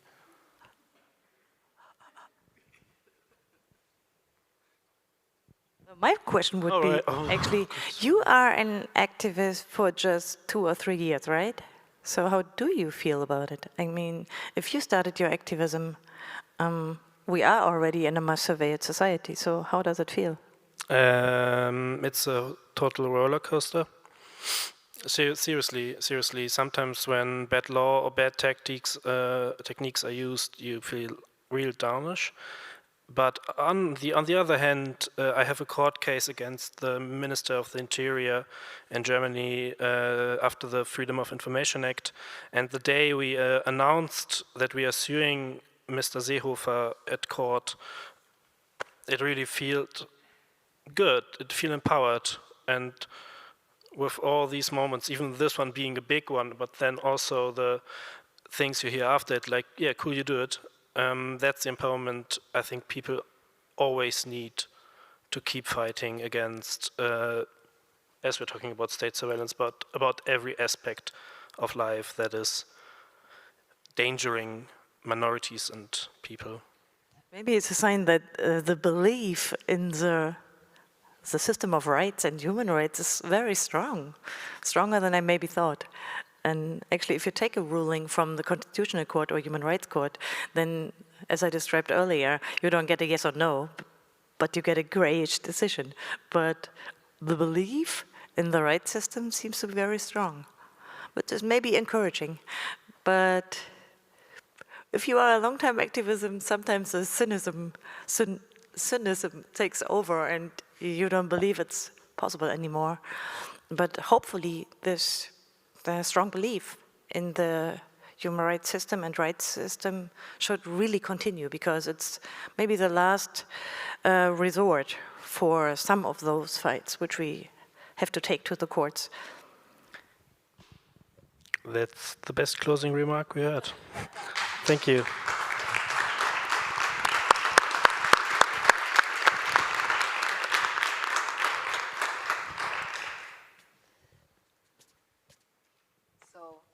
Thank you for this panel.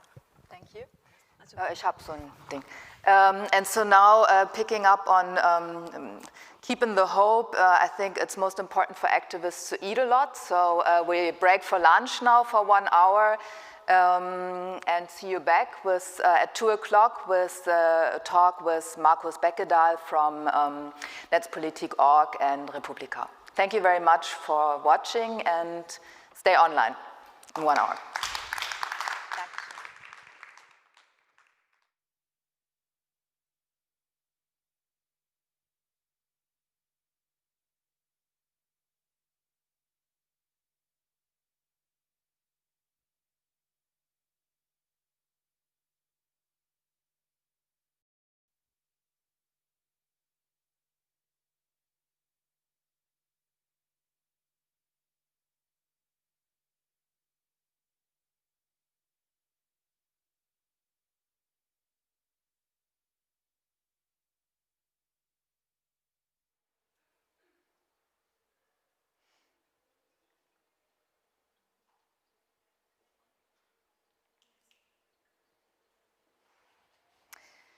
Okay, welcome back. Everybody had a wonderful lunch, and it's my pleasure now to announce our next panel. It's called The Negative and Positive Effects of Online Networks on Political Mobilization. And I'm very happy that online we have Markus Beckedahl with us. He's a blogger and journalist, and of course the editor-in-chief of Netzpolitik.org.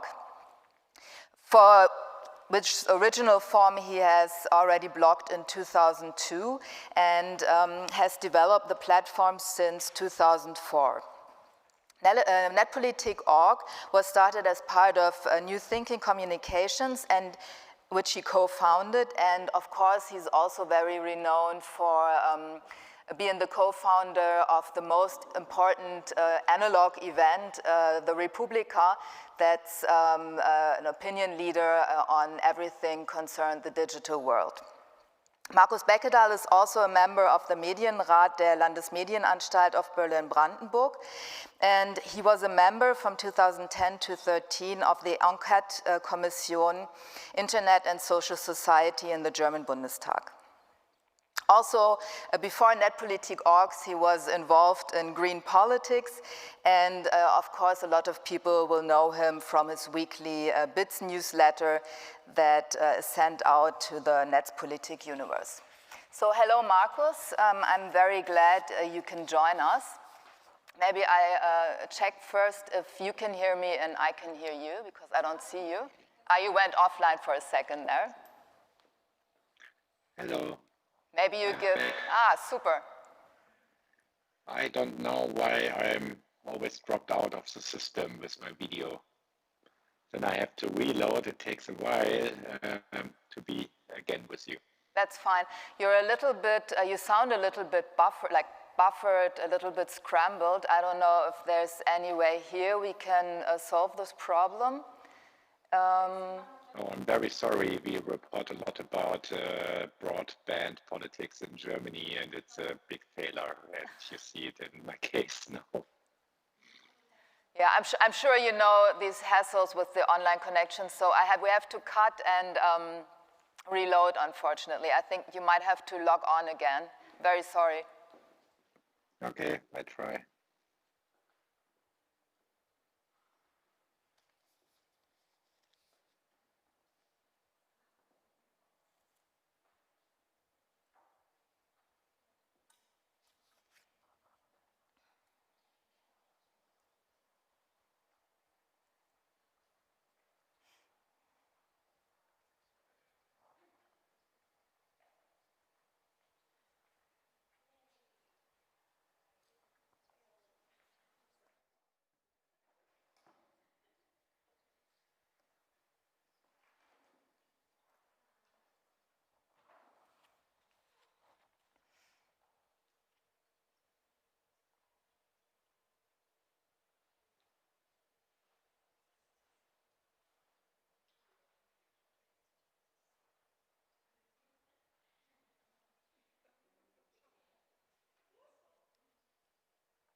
Here we're back. Hello. Is it now working? I don't hear anything. Now it sounds pretty good to me. Can hear me? I can hear you. Can you hear us? It doesn't look like you get our connection.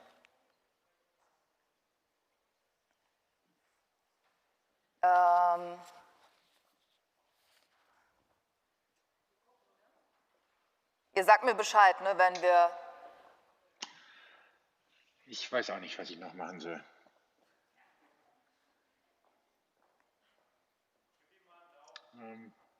Ein Daumen?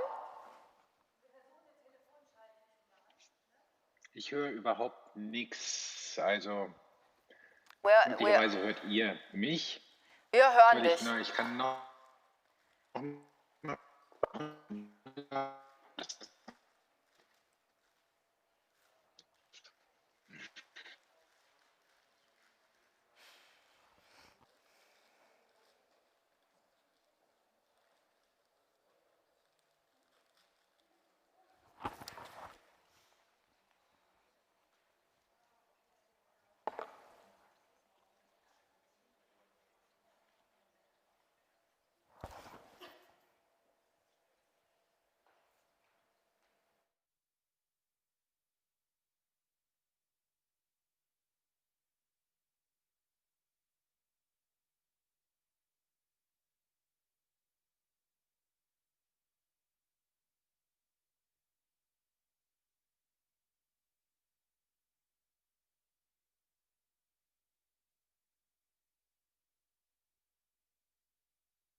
Dann würde ich jetzt einfach mal anfangen, außer die Regie sagt mir, wir machen was anderes.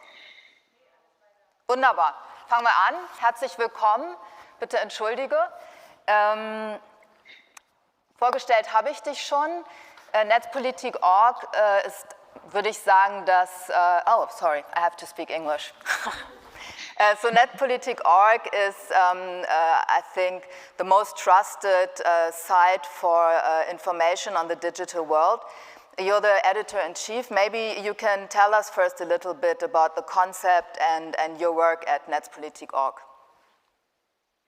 Yeah, Netzpolitik.org is a journalistic non-profit organization. We started as bloggers to curate everything interesting around digital and politics. In the past, we became a journalistic media. Over the time, we are now an organization with 15 people being involved, working for us. We are almost funded by our readers who pay small amounts of money to, so we are able to do our work.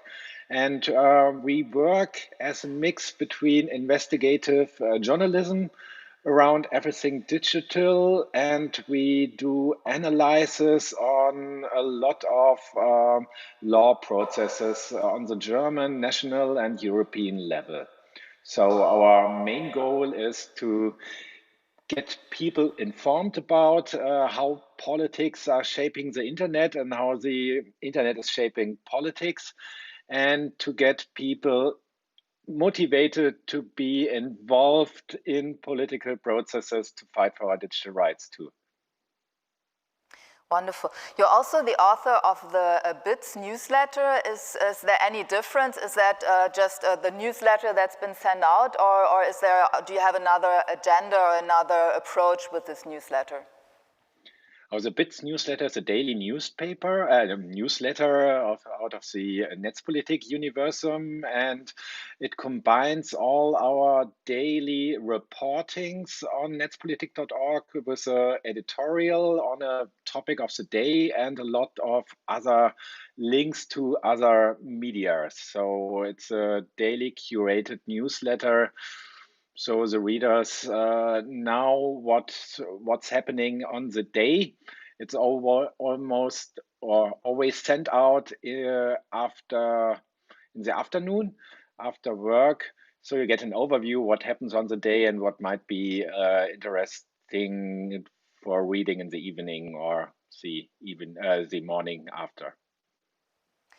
So since our panel is called the effect of online networks on political mobilization, I would like to ask you what the effect of Netzpolitik.org is on political mobilizations. Can you maybe give one or two examples of actually campaigns you did with Netzpolitik.org that have mobilized the political community?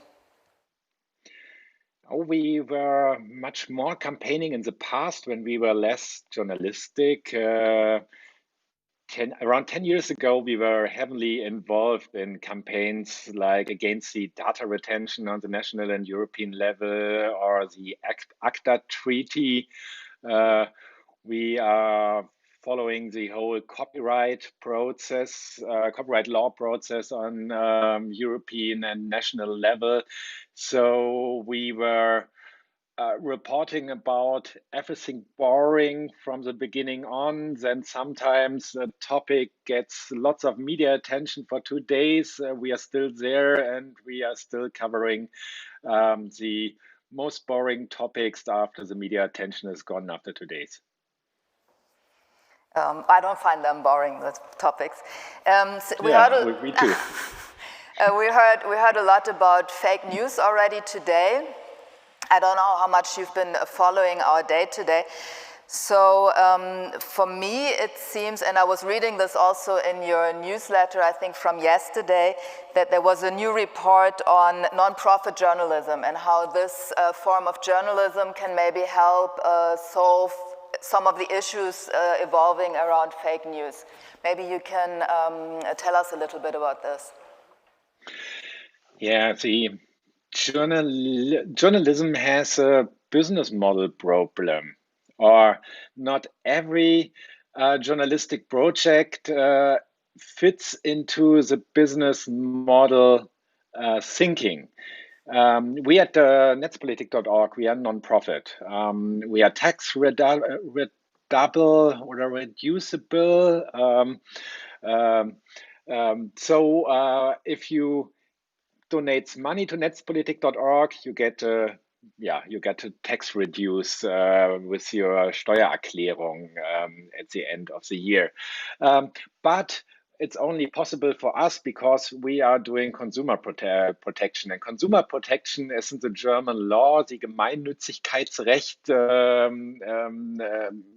It's in the law, and it's okay for nonprofits to use consumer protection. But not every journalistic media is able to write about consumer protection as we are.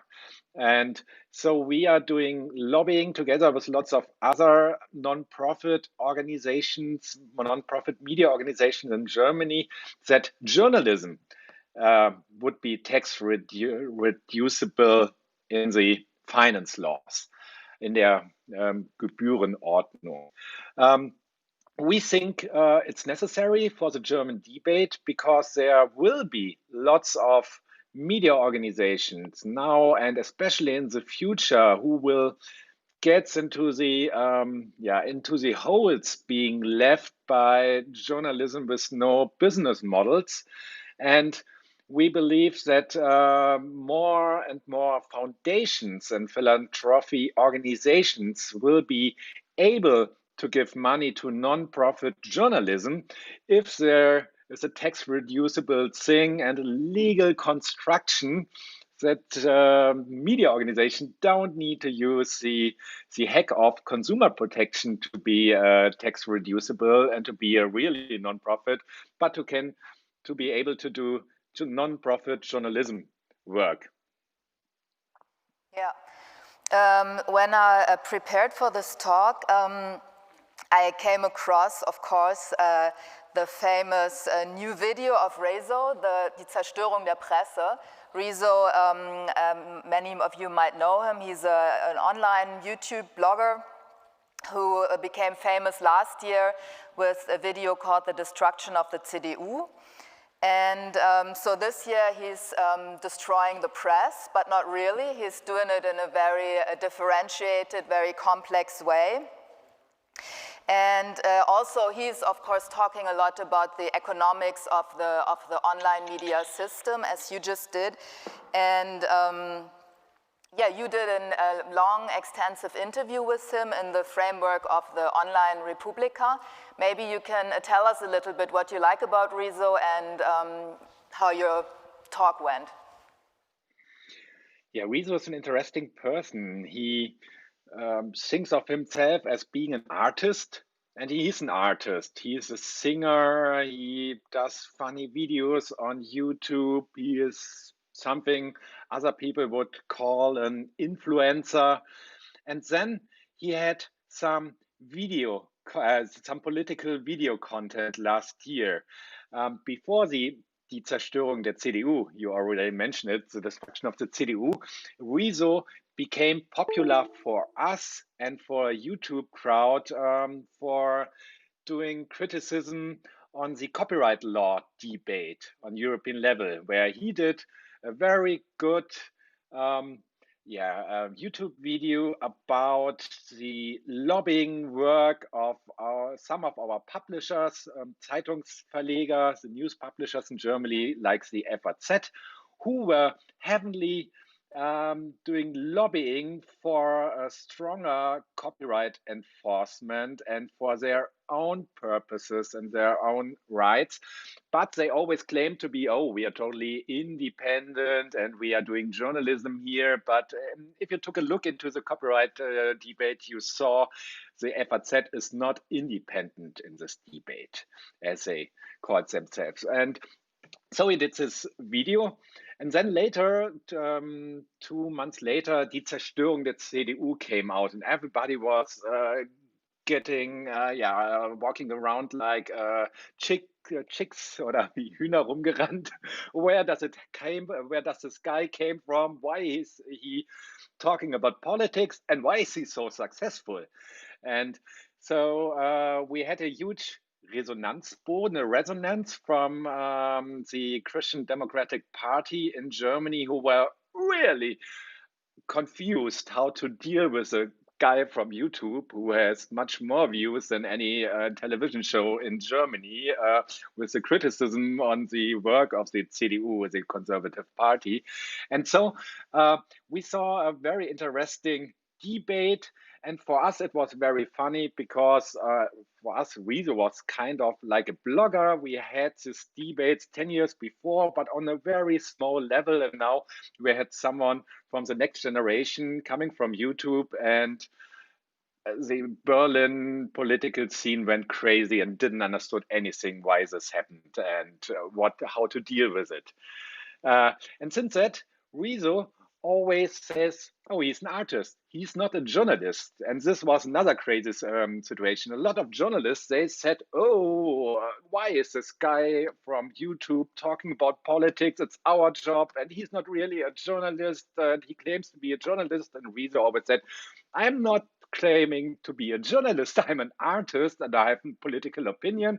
And sometimes I do videos with my political opinions, which is not that often done by artists in Germany. Normally, artists are always trying not to be involved in politics so they can do their art thing and don't have so much critics. But Rezo said, hey, I'm a political person. I sometimes use it, and I know how to transport my critics in a video thing, and it really worked. So Die Zerstörung der CDU, it was seen by 16 million people. I don't know which TV show about politics getting such a huge target group and viewers.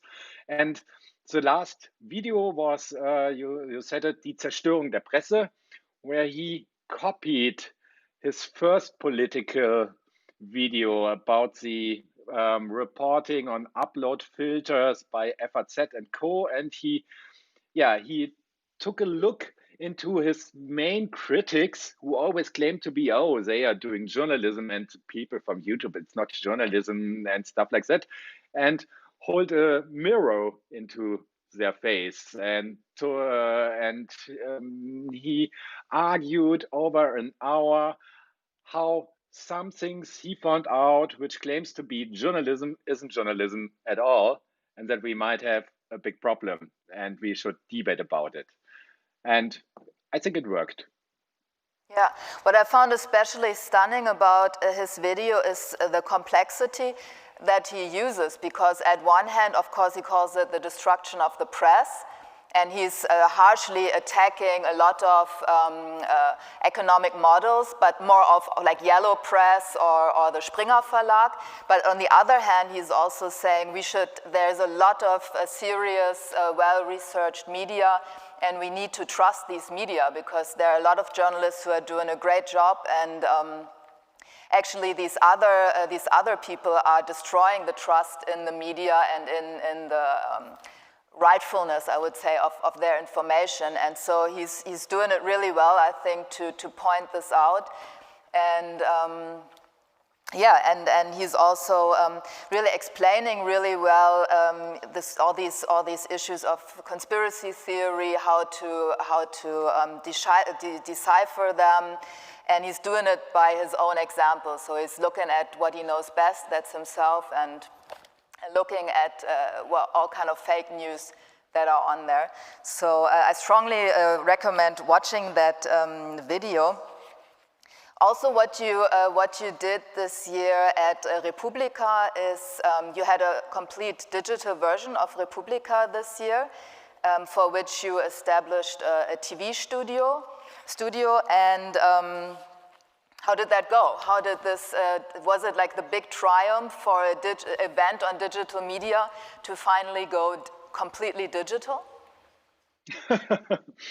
Unfortunately not, but that wasn't our plan. we founded the Republika 13 or 14 years ago because we wanted to gather a lot of people from the internet in the analog world to give hands, shake hands, and drink beer together, something you can't really do on the internet while you are seeing each other every day on your timelines.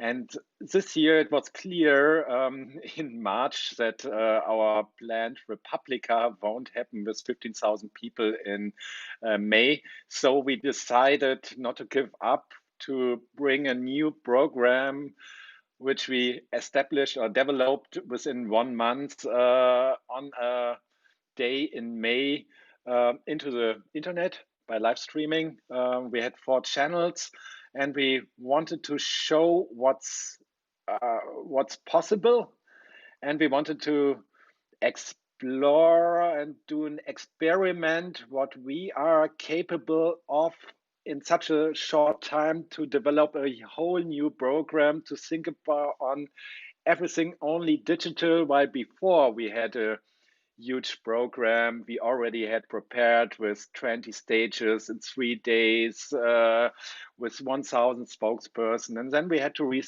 rethink everything and start as a TV channel.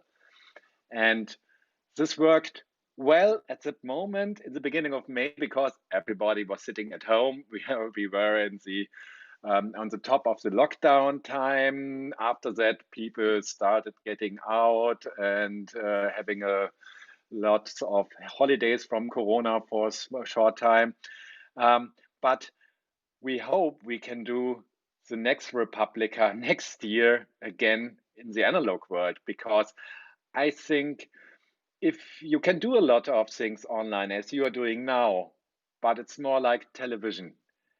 And I think the great thing about conference is meeting other people. And this isn't really working online in these conference formats. It's working on social media where you have your timelines and your favorite tools, but it's not the same as you see each other in the analog world. Absolutely, I agree. And especially the Republika was super important this year because there were so many things to cover, really, also on the good and on the negative side. For example, you had the rise of podcast into mainstream media with Droste, the virologe, that was really an example of quality journalism and was informing people every day about how the COVID crisis went on. And yeah, maybe you can tell us a little bit how you structured your program at Republika, how you looked at all these issues concerning Corona.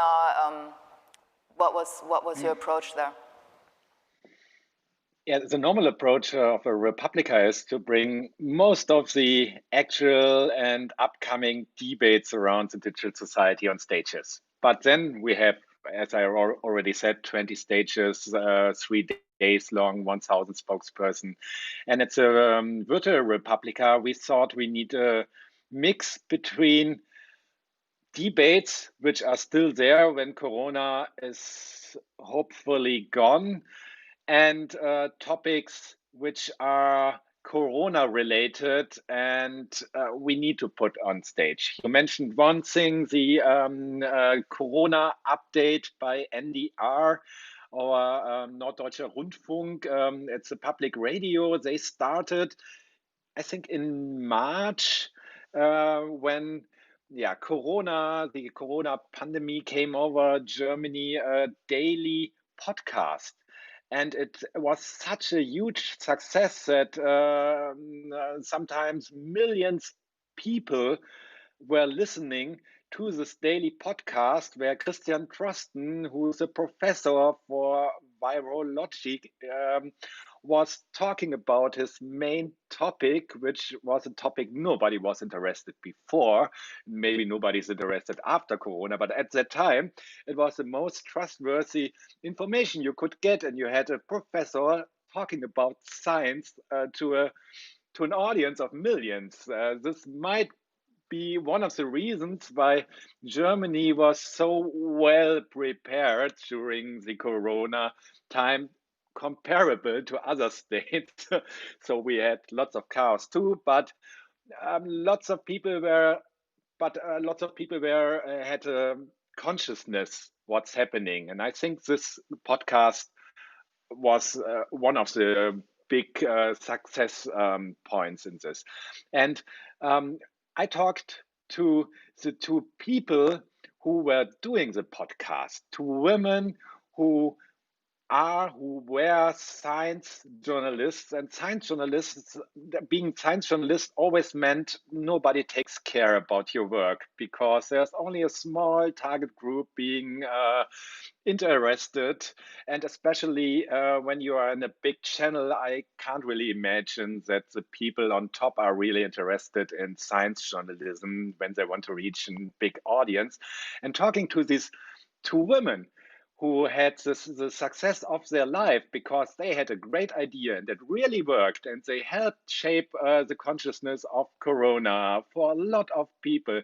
That was very interesting and one of my highlights of this Republica. And since that, they won lots of prizes, and I think it's the greatest podcast out of the journalistic world in Germany up to now. No, and it was actually a really good example of counter-information now, because of course fake news and all these conspiracies around Corona is a big problem at the moment. And of course you also did a talk on this. Maybe you can tell us a little bit on your view or your community's view on these issues. What do you mean exactly?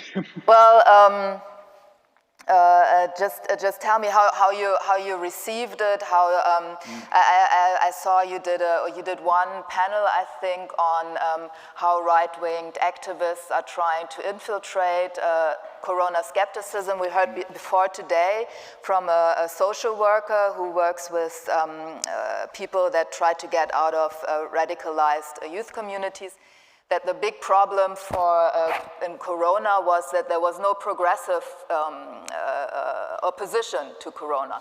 The only people who were on the streets against all these Corona measures by the government were right-wings, and that people who felt uncomfortable with what was going on, how the government was handling things, they had to be on their demonstrations. So I just wanted to know if you have something to add.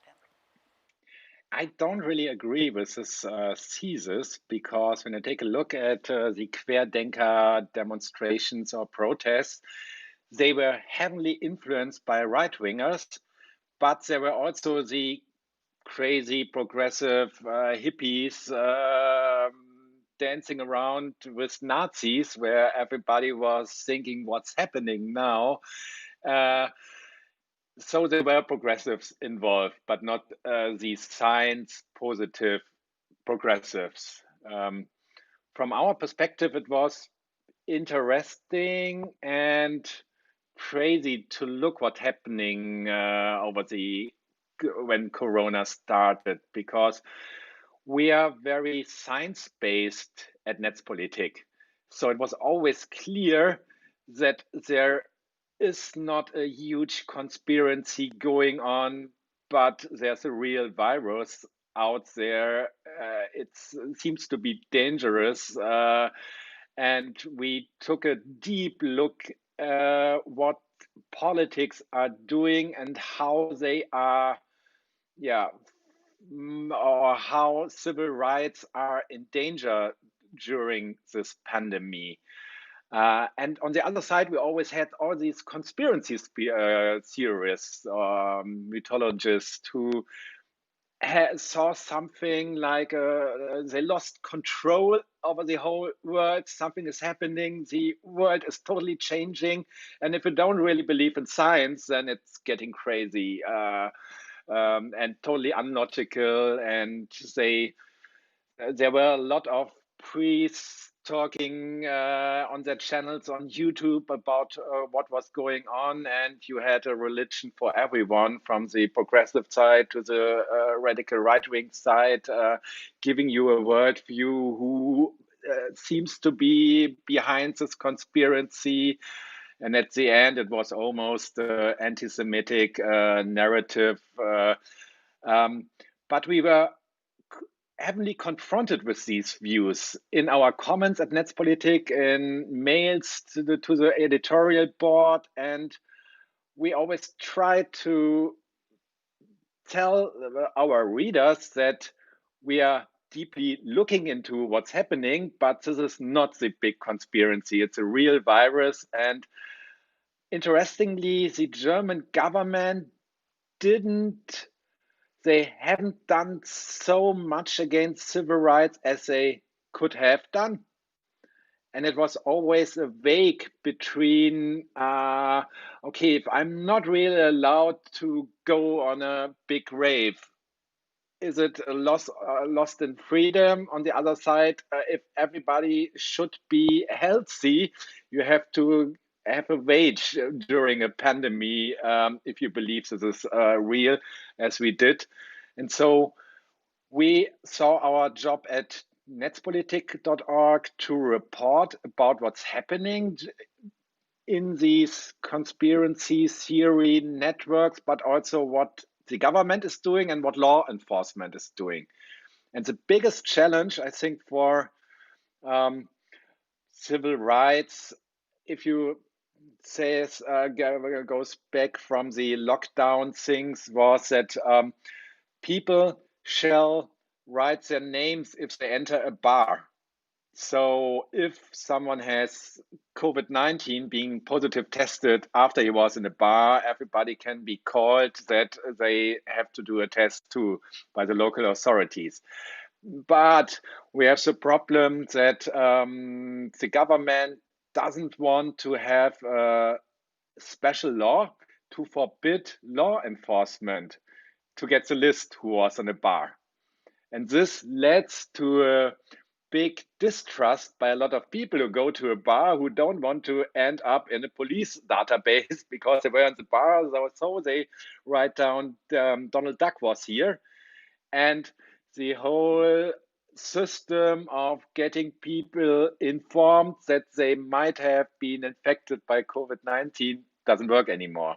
And this is a huge problem. And I hope government finds out that it's a problem for trust into the measurements on COVID-19 and that they have to change it and to forbid the police to get access to this fight so people have more trust to enter their real mail addresses or telephone numbers to be able to getting called by the local authorities. Yeah. I'm moving a little bit away now. From my perspective, I find that a lot of people are making a major leap in media literacy and being able to work video conferences now, and a lot of teachers had to really adapt to the form of online teaching. Do you feel like this new competencies of people will help also in the field of fake news and to make them able to navigate the digital world better?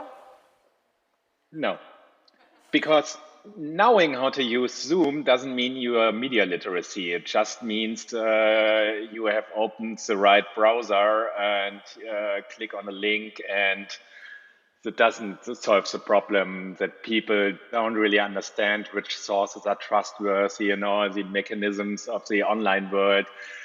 I think, so I don't believe that the Corona lockdown times led to more media literacy, but it showed how we missed opportunities in the past to get more digital in Germany. Especially our school system failed so much, and I know a lot of teachers, I know a lot of parents. I understand it's not their fault that only a bit worked, and only some parents were lucky that their kids were in schools who already had some kind of digital infrastructure or media literacy trained teachers who were able to use infrastructures to getting contact with their school pupils and their parents, but almost everyone else had a problem. And now there are 6.5 billion euros being promised by the government to do digitalization in schools. And out of this 6.5 billion euros, already 15 million euros are being sent to schools because of a huge bureaucracy mess.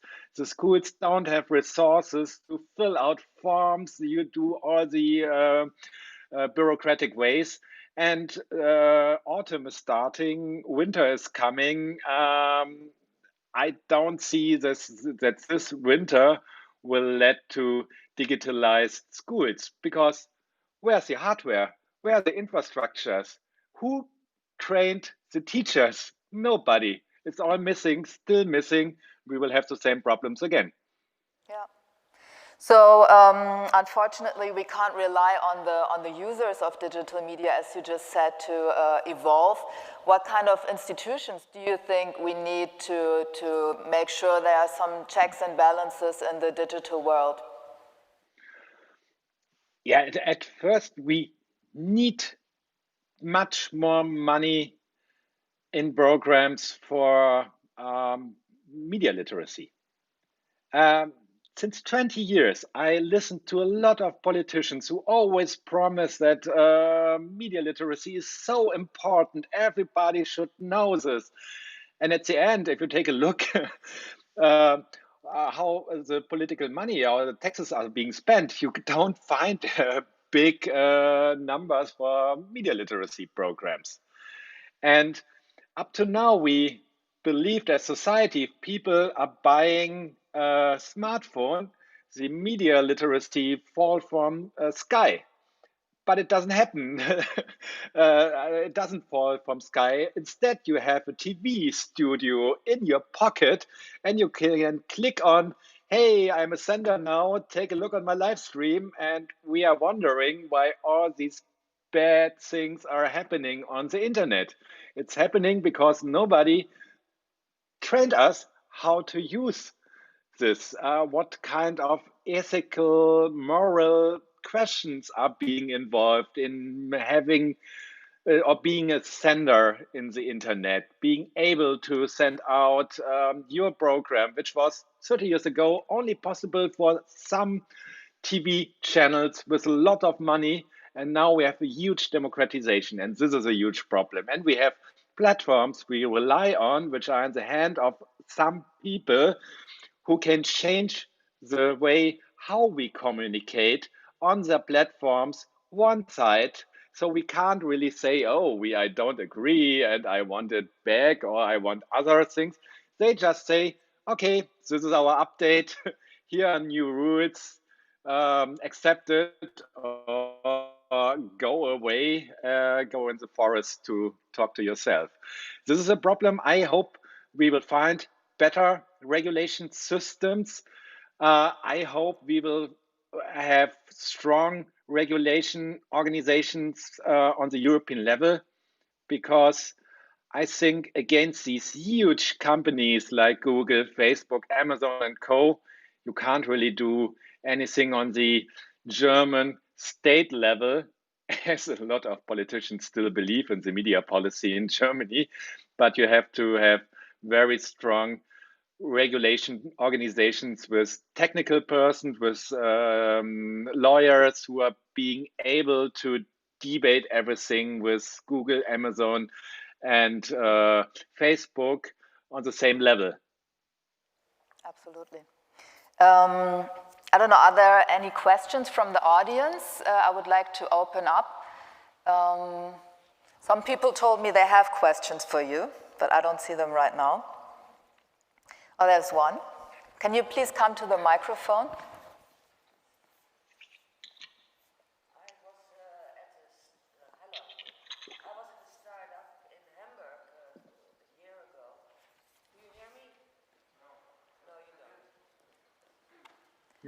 Jetzt, glaube ich.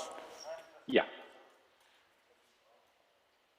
Now we turn the microphone on. You hear me now? Yeah. Okay. Hello, I was at a startup in Hamburg a year ago, and there were fantastic young people, and they were working on algorithms for discovering fake news.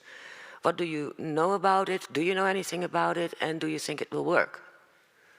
Yeah, it's always a question, what is fake news? And this is a very hard thing. Fake news is always, for a lot of people, the news they don't like. So I think it's better we talk about disinformation or misinformation. And even if you talk about disinformation, there are several things, several categories within it. What is with the Bible? For a lot of people, the content of the Bible is very trustworthy. They believe in it. For a lot of other people, they think it's misinformation, and who can believe that the world is being developed in 7 days by God.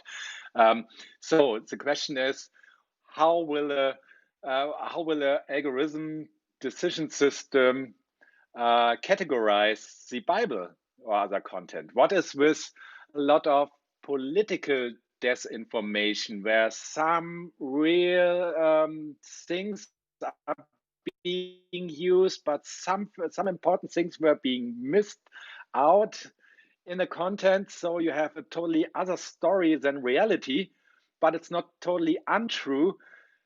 How will an algorithmic decision-making system find out if this is a fake news or not?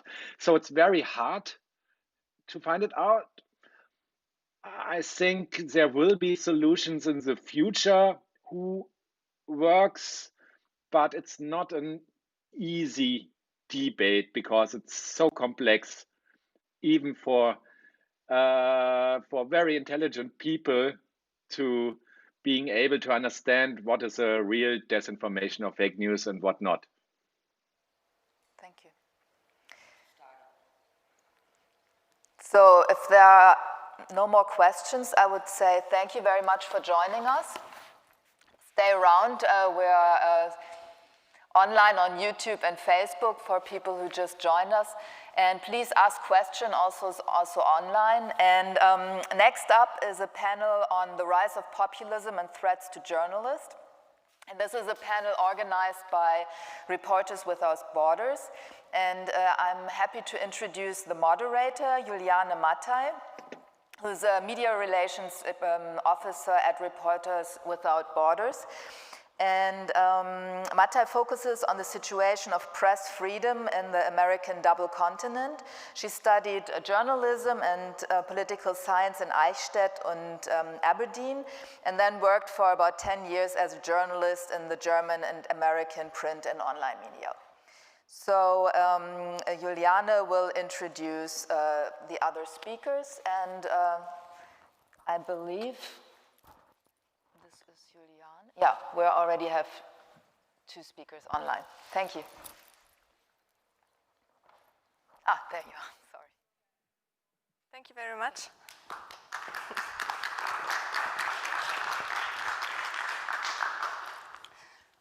So, hello everybody, welcome to our panel.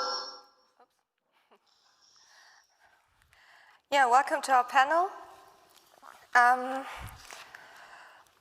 Welcome to our panel on the rise of populism and threats to journalists. My name is Juliane Matthey. I've just been introduced to you. I work for Reporters Without Borders Germany here in Berlin. And a warm welcome also to our guests. Can you hear me? I think there's a problem with the microphone. Yeah. Okay, perfect. So welcome to Marie Declercq from Sao Paulo, Brazil. She is a journalist from Brazil. She has a law degree and wrote a thesis about sex crimes and child pornography. And she used to work for Vice Brazil for a couple of years, and she's now with the Brazilian online magazine UOL TAB. She writes mainly about human rights, sexuality, politics, and internet culture. And 2 years ago, Marie joined us at Reporters Without Borders Germany as a scholar in our scholarship program for Security for Journalists in the Digital Sphere. It is a training program on digital security for journalists who have been threatened, harassed, or targeted online in some way or the other. So welcome again, Marie. And Thank you very much for the invitation. And our other guest is Kirstin McCudden from New York City. She should also be here. Oh, on the other side. Okay, so I have to turn all the... Okay. Yeah, hi Kirstin, thank you for joining us. Kirstin is the... I can't hear you at the moment.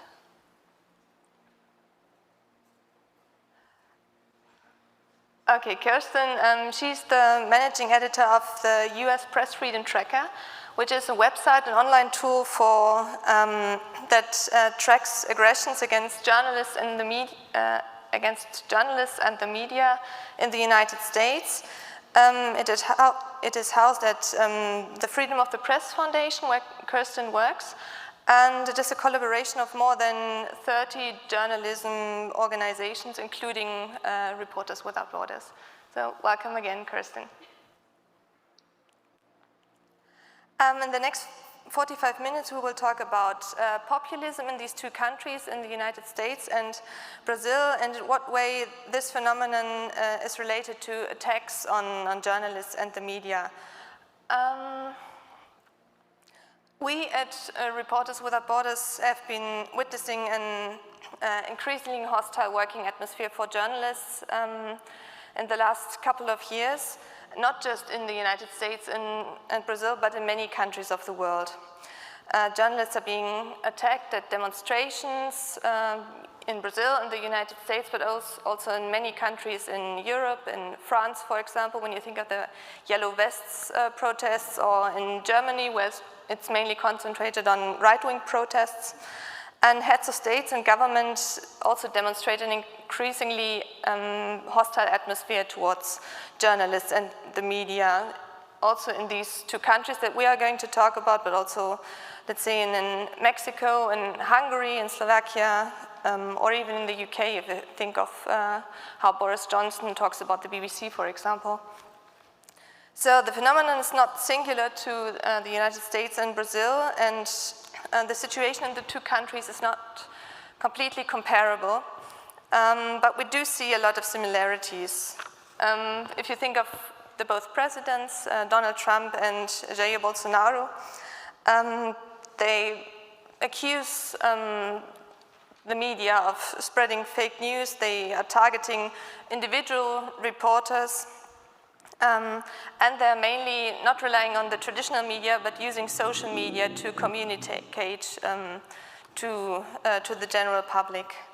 Their supporters are being extremely hostile towards journalists online and offline. We're going to talk about both spheres, online and offline, and more and more journalists are being physically attacked. So to focus on that subject, let's maybe start with some numbers. I think, Kirstin, you're the expert on that. You launched the Press Freedom Tracker in 2017, so just a couple of months after Trump came into office. What gave the impetus for that? Why was there a need for that kind of tool to count the attacks on journalists and the media? And how have the numbers developed since then?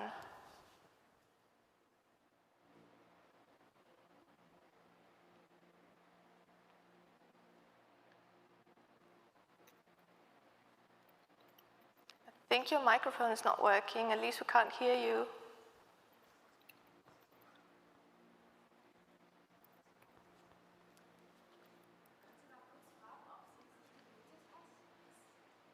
Are you maybe muted? Can you unmute yourself? She says it's showing green, but maybe it's a malfunction or something. Okay.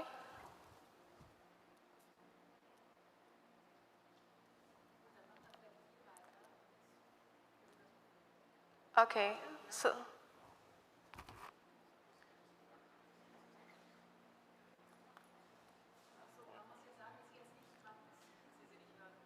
Okay, we still can't hear you, so are you going to check about the technical issues? Or?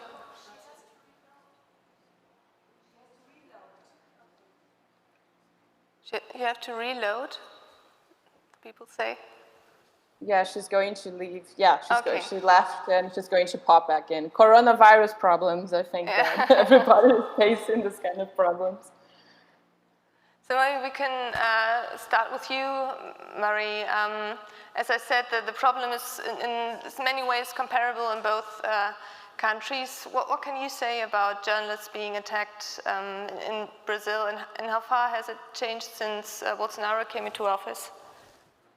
Just to bring some numbers, just so people see what's happening right now in Brazil, there's the National Federation of Journalists, and they counted 208 attacks in 2019. Bolsonaro was elected in the end of 2018. And this was a 54% increase in comparison to 2018.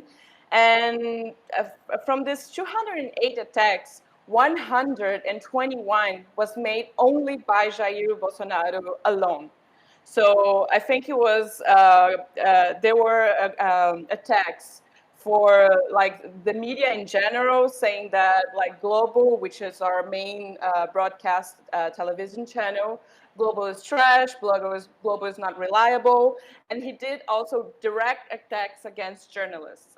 Some of them even with, sexual connotation, very much like Trump when he did something with Megyn Kelly in 2016 during the elections.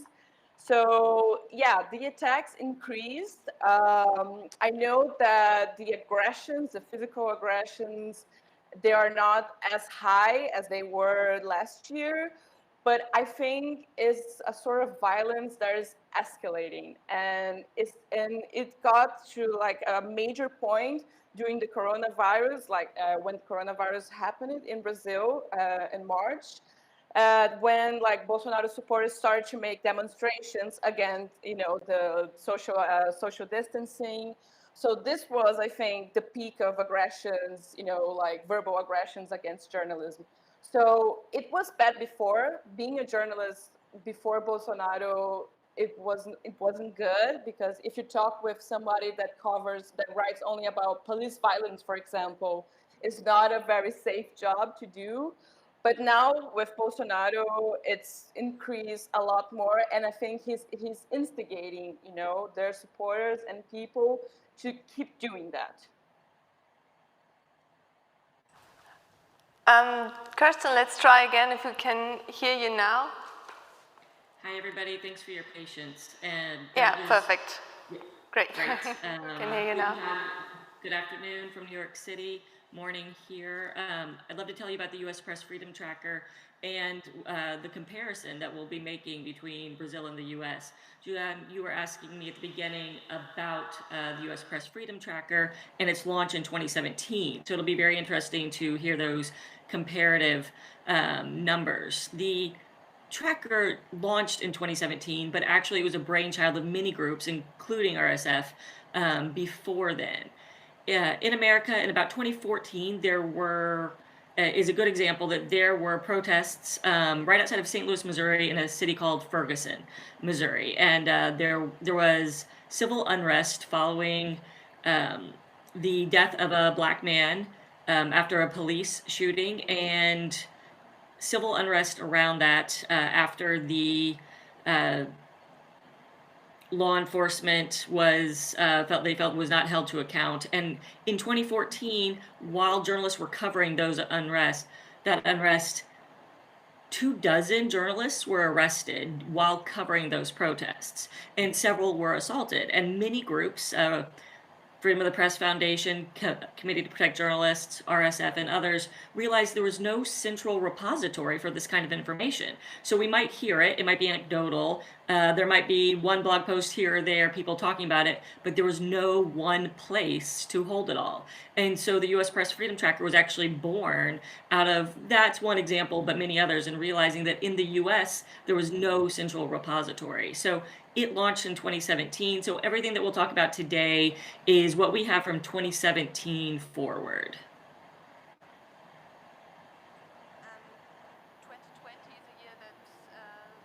stands out if you think about attacks on journalists in the United States. Could you tell us a little bit about that? Yeah, so what happened May 25th in the US, in Minneapolis, Minnesota, a black man died at the hands of police. His name's George Floyd. And that sparked massive civil unrest, not just in one place, but actually across the US. But also from those protests, that was May 25th, May 26th, we saw our first assault of a journalist while covering a protest. What happened in those next 5 days over the summer, we saw more aggressions against the press than we had seen the entire previous year. Then it doubled.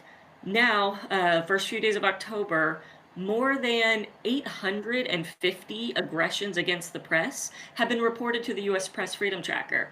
And that's from journalists covering these very particular Black Lives Matter protests. Put that in perspective, last year, the tracker documented a total of 150 aggressions. That's across the 11 categories that we track across. So this year, the fact that 850 have just been reported to us in that time frame, you're right.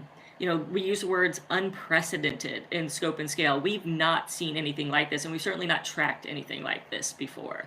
When I talk about that, it's not just Minneapolis or not just Portland. We actually have incidents coming to us from 36 states, nearly 80 cities across the US. And what do you think are the reasons for that? I know that most of the aggressions, like 90%, I think, came from police forces, not from other demonstrators, like it is the case in other countries. Do you think, as we talk about populism and the presidents, can you say that it is directly or indirectly related to the atmosphere of aggression that is fueled by Donald Trump? We believe that there's a lot of factors heading up to this. Even in Ferguson, that example I used earlier, there was a lot of talk about the militarization of the police.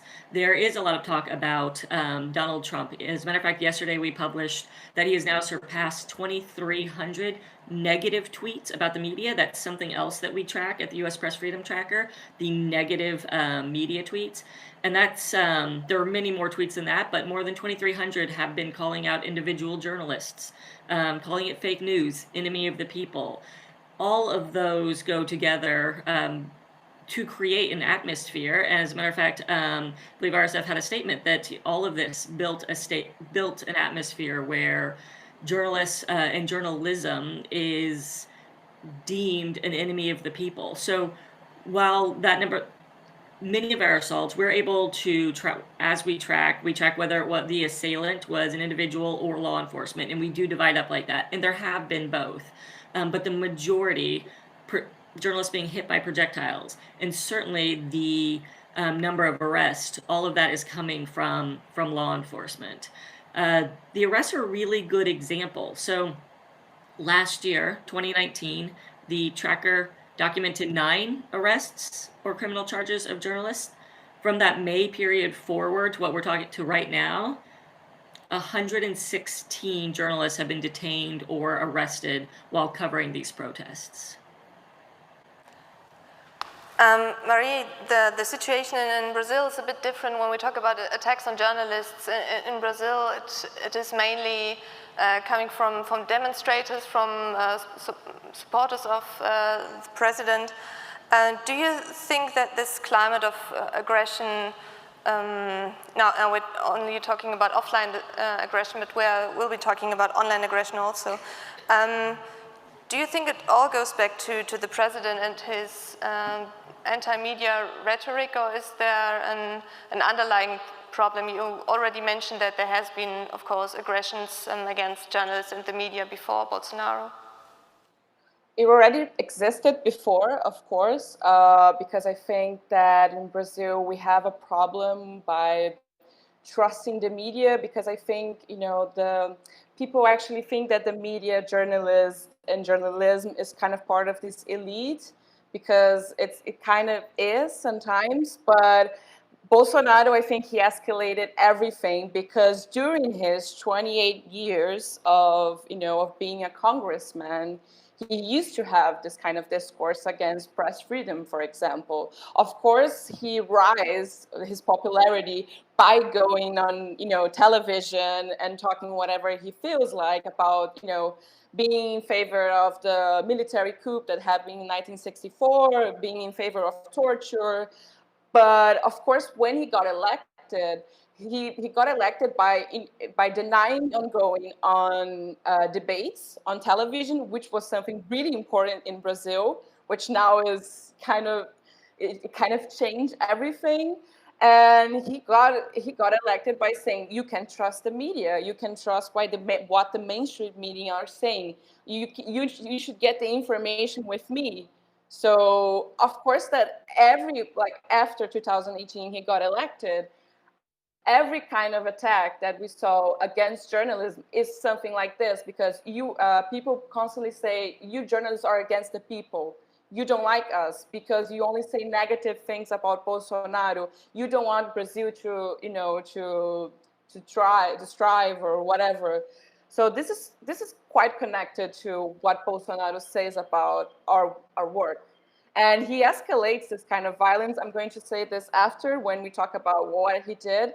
But he escalates this kind of violence whenever journalists are doing their jobs, whenever a journalist comes to him and asks him a hard question that he doesn't want to answer. So whenever this happens, he just comes in a direct aggression, like verbal aggression. I don't know if it makes sense, but that's, I think, the scenario that's happening. It comes back to Bolsonaro. And would you say that it has further escalated in the course of his presidency? I mean, now in the last 6 or 7 months now, we had an unprecedented situation that no one could have foreseen with the COVID crisis. But has it worsened even before that?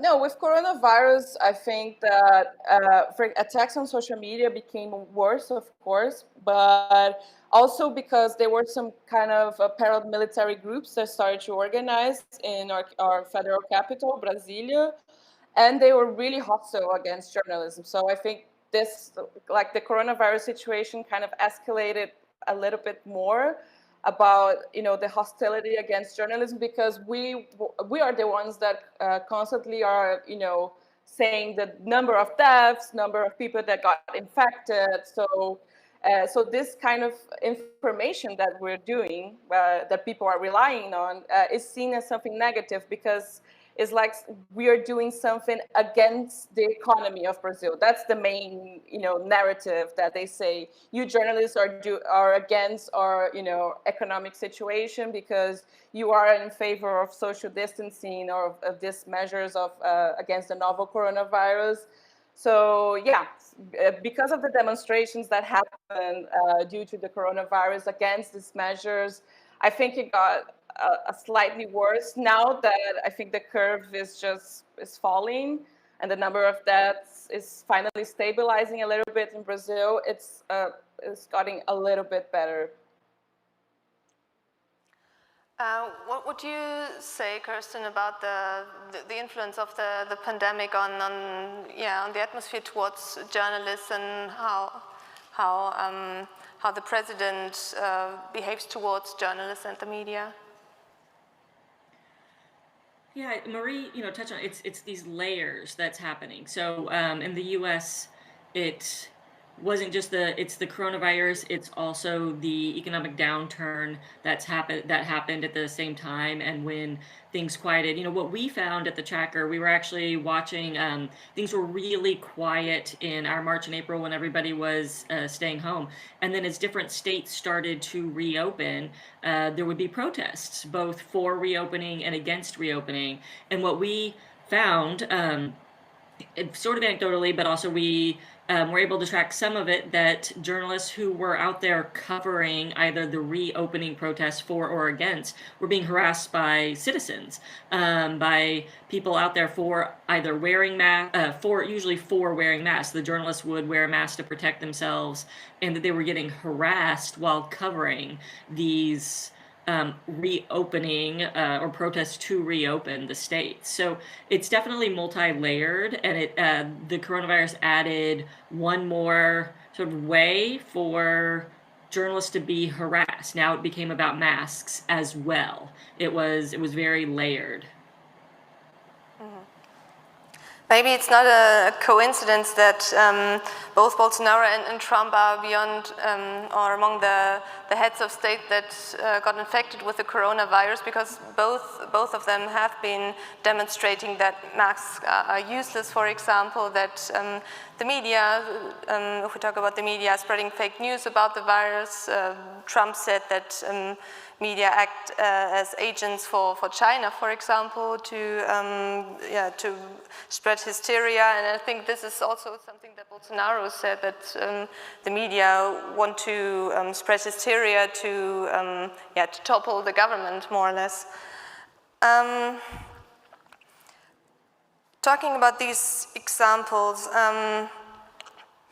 could you still call Trump and Bolsonaro, let's maybe start with Bolsonaro, a populist, what you say, because I think in some way he even moved beyond that, if he's favoring military dictatorship, if he is using fascist phrases, what would you say? Is he a populist? Yeah, populism in Brazil, in Latin America in general, I think is quite complex to discuss about. We have a relationship with this kind of leaders, populist leaders, sometimes abusive relationship, but we had good examples of populism, like very punctual examples of populism in Brazil. But I think what makes a populist, I think, is mainly focused. The narrative that Bolsonaro has is us versus them, which I think is something that a populist, it's one of the the characteristics of a populist leader. So Bolsonaro actually, he talks about the people, for example. He says that he does a government for the people, but when he's talking about the people, he's not talking about like everyone. He's talking about only his supporters, which he considers a pure and homogenic group that is with him, like against all odds. And he has a very faithful, supporters. I think he's more than 30% supporters that they have in Brazil. And still, with all the measurement of all the negative things that he did to control the novel coronavirus, the COVID-19 in Brazil, he's still popular, because he was the one, he approved the minimum income, the emergency minimum income to Brazilian citizens, which was something that it was not his idea. He was against it. But then when the Congress approved it, he says, "Oh no, this was my idea. I'm very happy that I could, pass this bill, so everybody now can have their money, their emergency income." So that's one thing that why I believe that he's a populist leader. And they are actually researchers that points that I think he's the first populist president that got elected since the 90s. We have Fernando Collor that got elected on the 90s. He got impeached. Actually, he got impeached by corruption scandals, but he was quite populist because he used to focus a lot about the people. And like Bolsonaro, Bolsonaro plays also with the emotions. I think this is something really, really intrinsic of a populist leader. He plays with fear, with fear of not having food. He plays with our faith and everything. So it's something really emotional, like the government of Bolsonaro. So yeah, I consider him a populist leader. I don't know if I was quite clear why, but I believe in that. What are your thoughts, Kirstin, about Donald Trump? If you think about his rhetoric, his treatment of journalists, would you call this populist? I think there are a lot of names that are thrown, populist, authoritarianism. There are threads of different types of leadership. But what we see time and again with Donald Trump is just sowing the seeds of discord. It's a really special time in America right now. We are just 1 month away from the general election. That's November 3rd. And so we're in the middle of an election year. And what we know is that Trump, because we track it on Twitter and at rallies, talks about how the polls are fake. So how the election, we can't trust the results, that the ballots may be rigged. So from whatever's happened in these past, now in the 4th year, the sowing seeds of doubt with the journalists, that journalists aren't telling the truth, that it is an us versus them idea. You can call it many things. At the end, it's sowing seeds of discord and doubt if it's not coming from his administration. I would like to talk later about how journalists can cope with that kind of new situation. I mean, before there have always been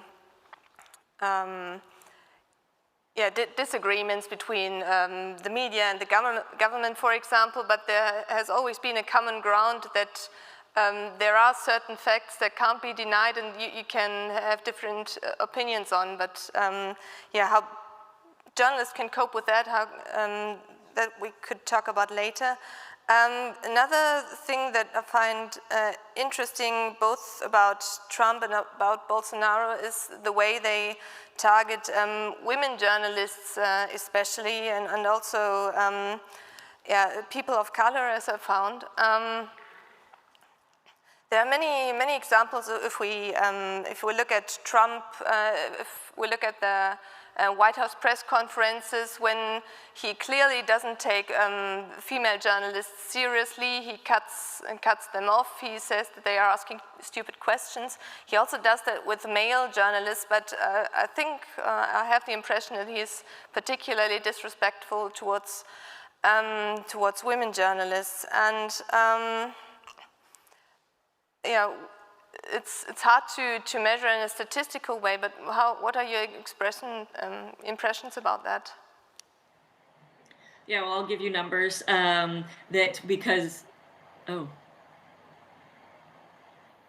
it's great.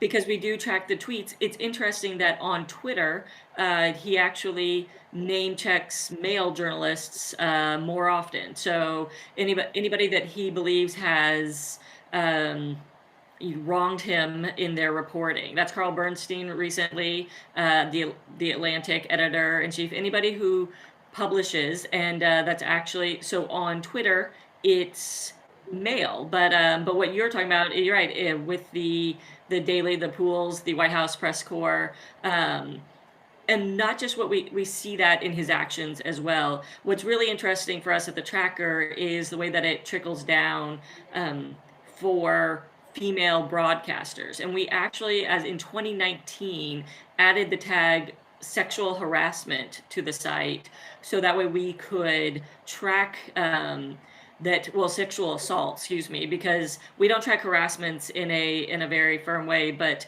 we do track assaults. And we were noticing that female broadcasters enough times that we decided to put a tag on it, they would be on air and they would come up and be assaulted by a male. And why that ties into your question is that sometimes, more than once, you would hear certain phrases being screamed. They would maybe a man would grab the mic and yell into it a phrase that Donald Trump is known for, and sorry to offend at this time of day, but you would hear "grab him in the pussy," which is something that Donald Trump famously said, was really saying.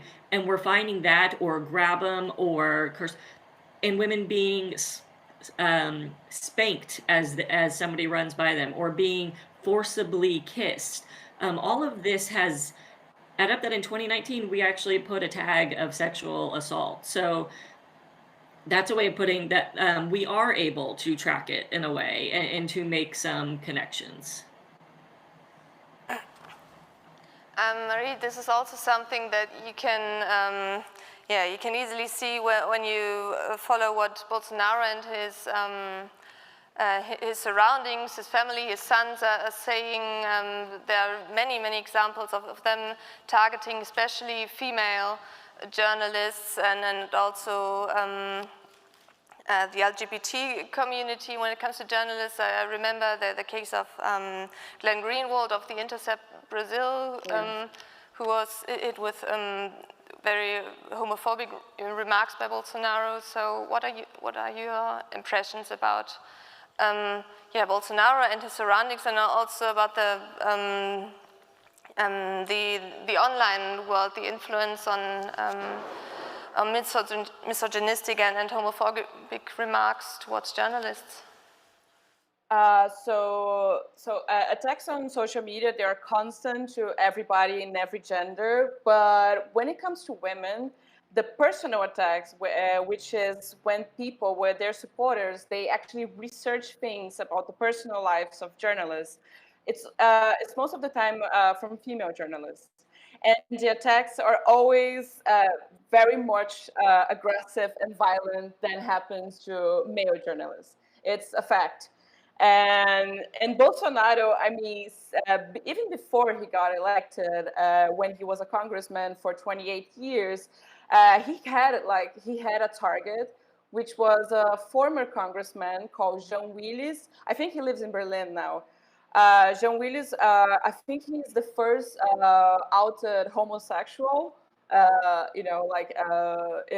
got elected in Brazil, that was openly, not outed, openly homosexual, that got elected as a congressman in Brazil. And during, I don't know, 8 years, or I don't quite remember, but he was a constant target of Bolsonaro on the Congress. And when Bolsonaro got elected in 2018, Jean Willis also got reelected as a congressman, but he renounced it. He said, I can't stand it anymore because my worst bully got elected. Like, what people will kill me here. And then who got in his place was Davi Miranda. And Davi Miranda is the husband of Glenn Greenwald. So you can imagine what kind of attacks that he also faced, homophobic attacks. So the surroundings, because that's the thing, not always Bolsonaro does a misogynist remark on his Twitter or a racist remarks. He just put the bait on there, and then hundreds of thousands of profiles on Twitter, they just start tweeting, and doing this constantly. And sometimes there are doxing happens. And we see that it's always worse from female journalists. And sometimes it's random. Sometimes, people see an article that you wrote about, I don't know, about misogyny in Brazil, about, homophobia. And this just became kind of a scapegoat to attack you. This is something that happens, and sometimes it's quite random. So yeah, I think that Brazil was always a misogynistic country. The problem with people coming and kissing reporters on air, like when they're doing they work on the streets, is something that already happened before Bolsonaro, especially when it comes of women covering sports, for example, which is a completely different problem. But I think the most grotesque thing that happened against a female journalist, was in the beginning of, it was last year, I think, that Bolsonaro and his supporters, they implied that Patrícia Campos Melo, which is a very good journalist from Folha de São Paulo, she exchanged sexual favors for information to write an article that revealed that Bolsonaro's campaign in 2018 actually paid a company to send misinformation through WhatsApp for thousands of random telephones. So that's the way that they found to take credit for her work. It's just saying that she's a sexual worker.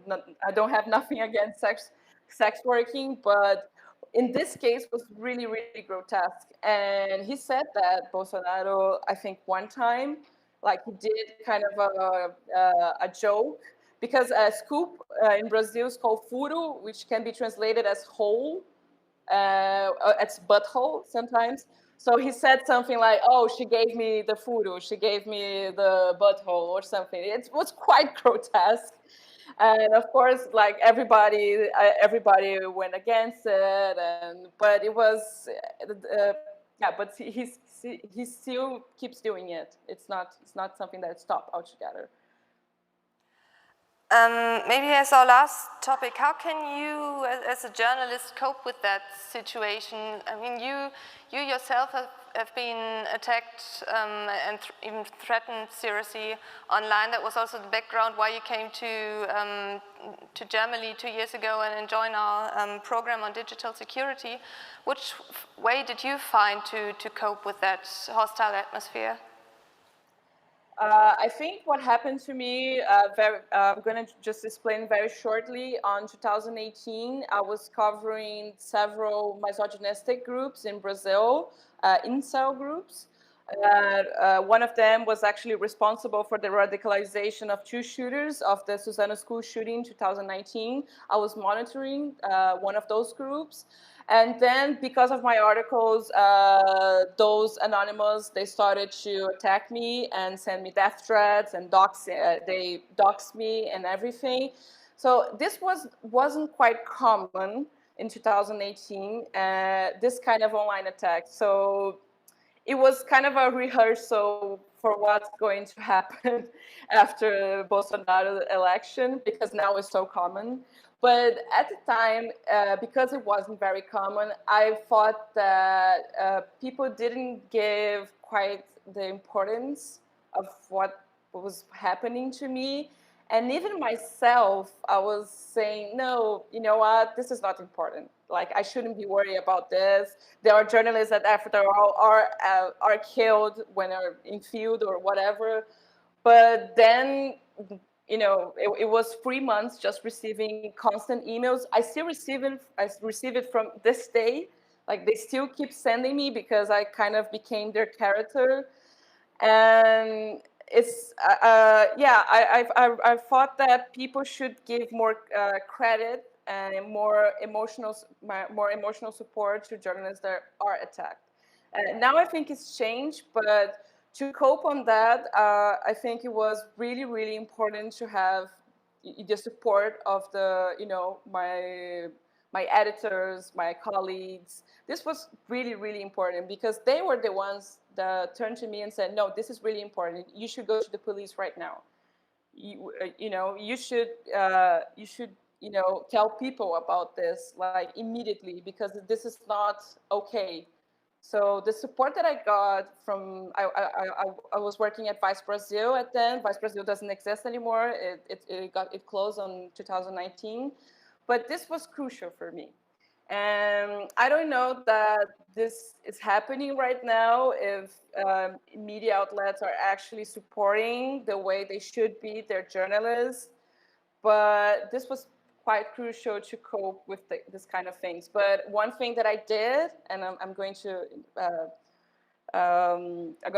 say, is that I just quit social media. It's just a really toxic environment to be a journalist. I'm quite more happy not having a profile on Twitter and, you know, keep working on my things, keep talking about politics, keep talking about, you know, sexual behavior, because the environment that we have on Twitter, it's awful. And even journalists, I think they kind of contribute sometimes for this environment. You know, they kind of have this aura of, you know, being an authority of everything, of information, being sometimes arrogant to their readers. So I quit social media. I think this is a good way to cope of what's happening right now. I'm sorry. Kirstin, what are your thoughts about what journalists can do to counter this this atmosphere? I mean, in some way we could say that this is a pessimistic view. You should leave social media, otherwise you can't go on working in peace as a reporter, as a journalist. What are other ways that journalists could find? Yeah, it's so harrowing to hear, Marie, your story, and I'm really glad your newsroom was supporting you. That, as you said, is so important to have that newsroom support as well. And it's so serious, as you said. Like, it's not just I don't like what you wrote. It's death threats against your family and you and anybody you know. It's so harrowing to hear that, and I'm glad you're doing okay. The resources as far as in the U.S., even these recent aggressions, but before that, there are a few ways, and there are many organizations beyond the newsroom that can help. Digital security, you touched on that at the very beginning. So Freedom of the Press Foundation, for example, has a digital security team that trains journalists on how to keep yourself safe. They always say how to harden your cell phone, harden your laptop. And it's not just keeping your work safe, that also keeps your sources safe, and sometimes your friends and family as well. Also, CPJ, IWMF, and that's Alphabet Soup, that's a lot, other press freedom organizations have really amazing resources. There's a Journalist in Distress network, JID, that has actually mental, physical, and financial resources for help. So we have to remember that some people, a journalist might be out there and they get their camera smashed. Okay, well, that's financial. But there's also an emotional trauma that goes with all of this. So there are groups and there are resources, certainly in the US, and certainly would love to make sure that everybody has those names and resources if needed. We get those to you. But we should remember that it's more than just, it's emotional, it's financial, and sometimes physical when they get hurt as well. So there are groups who are definitely working together here in the US to make sure journalists have what they need in addition to the newsroom, which is so important. There's also a field that Reporters Without Borders works in to support reporters and their families that have been attacked in one way or the other. So unfortunately, we're running out of time. I just want to ask if there are any questions from the audience, maybe a very short one.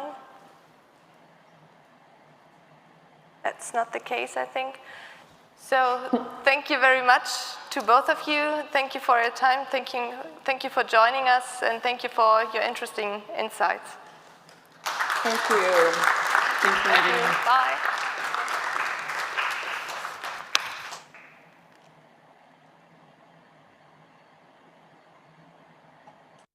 We're taking a short break after this panel, and we'll be back at 3:45, so it's like a 10-15 minutes break we're having right now. Thank you.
So hello, We're back online, and thanks for coming back after our short break.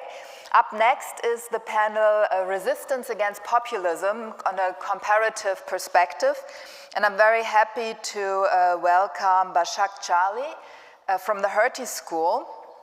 She's a professor of international law at the Hertie School and a co-director of the school's Center for Fundamental Rights. She's an expert and author in international law and institutions, international human rights law and policy. Jala is a chair of European Implementation Network and a fellow of the Human Rights Center of the University of Essex. She has acted as a Council of Europe expert on the European Convention of Human Rights since 2002. Also, she has extensive experience in training members of the judiciary and lawyers across Europe in the field of human rights law. And I'm very happy that she will moderate our panel today. Please come up and maybe you can give her a hand.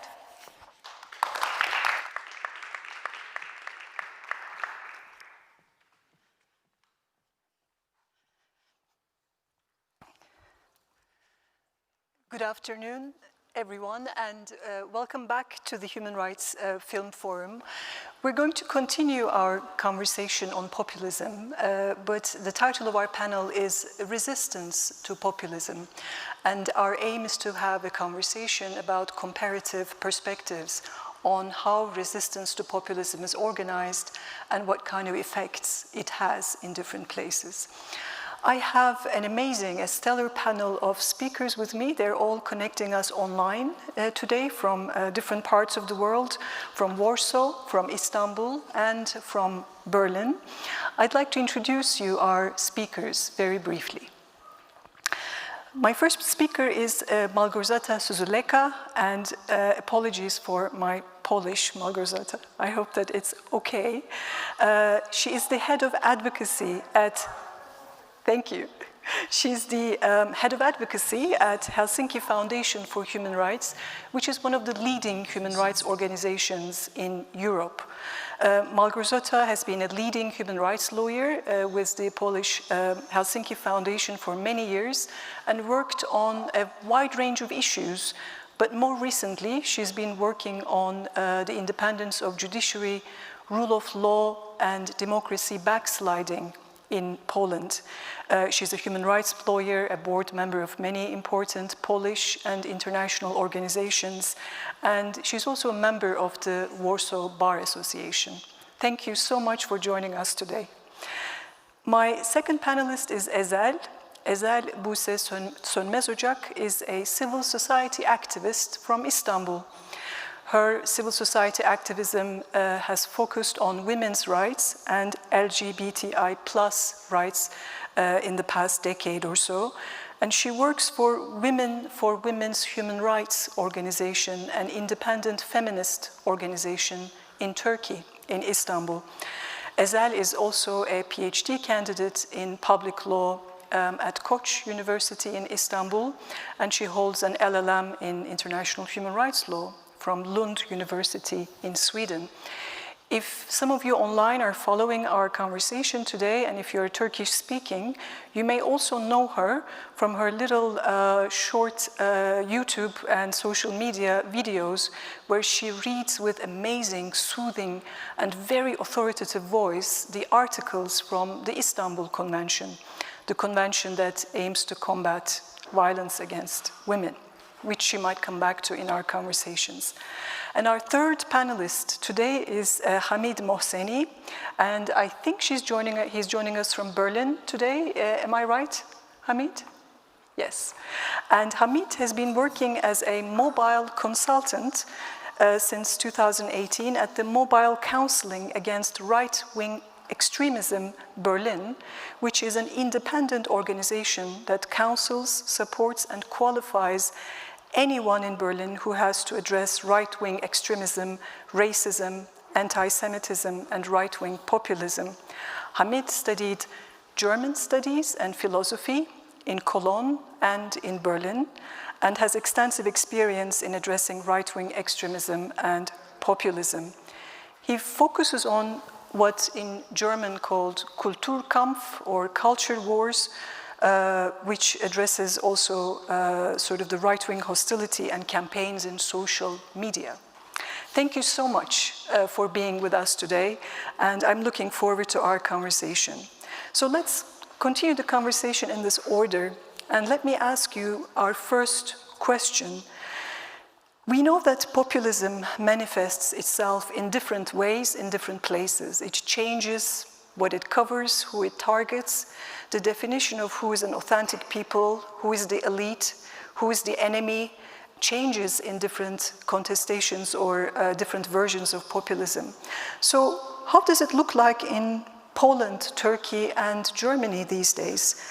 And who are targeted as non-authentic peoples, and who pursues populism and populist politics? Malgorzata?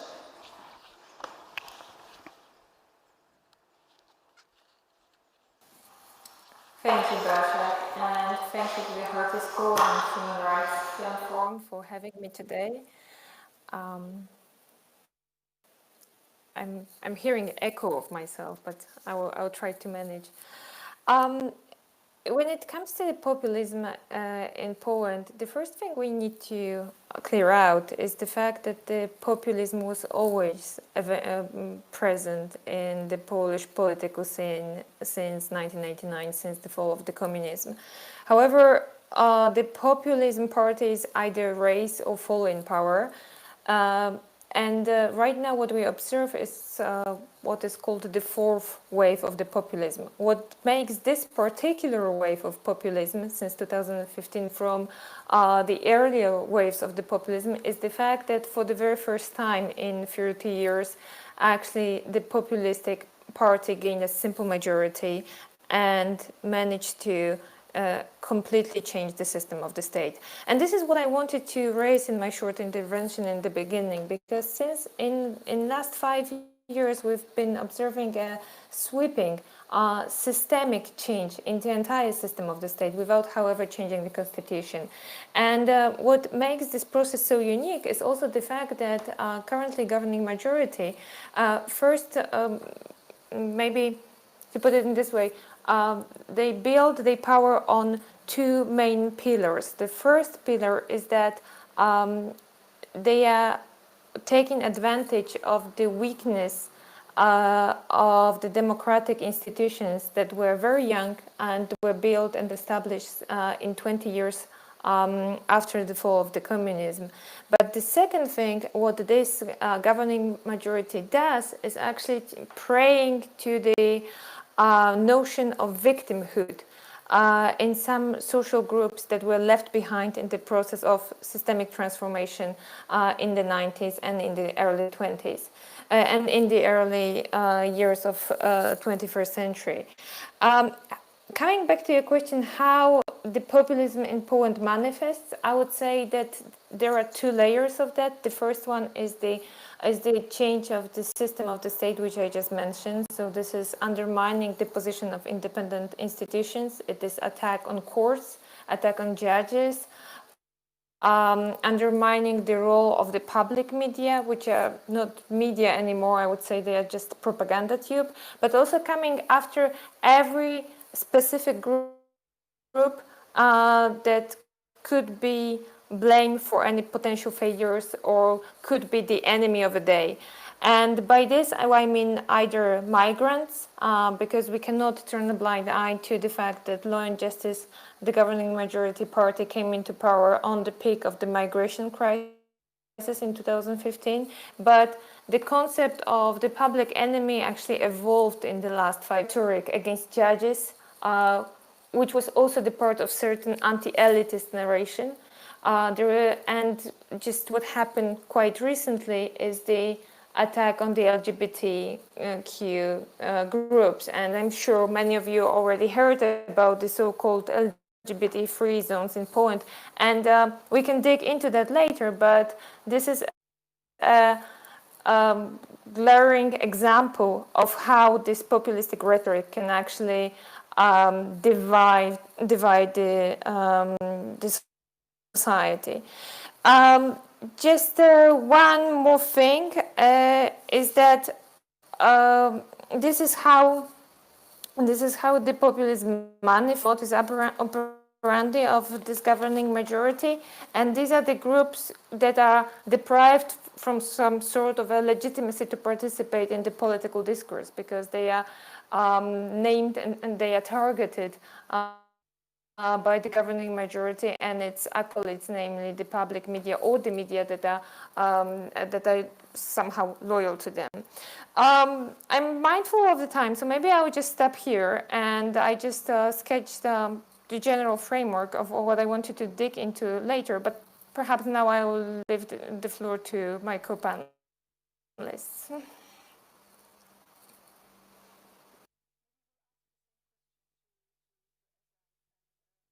What do you think is the target of populist discourses in Turkey?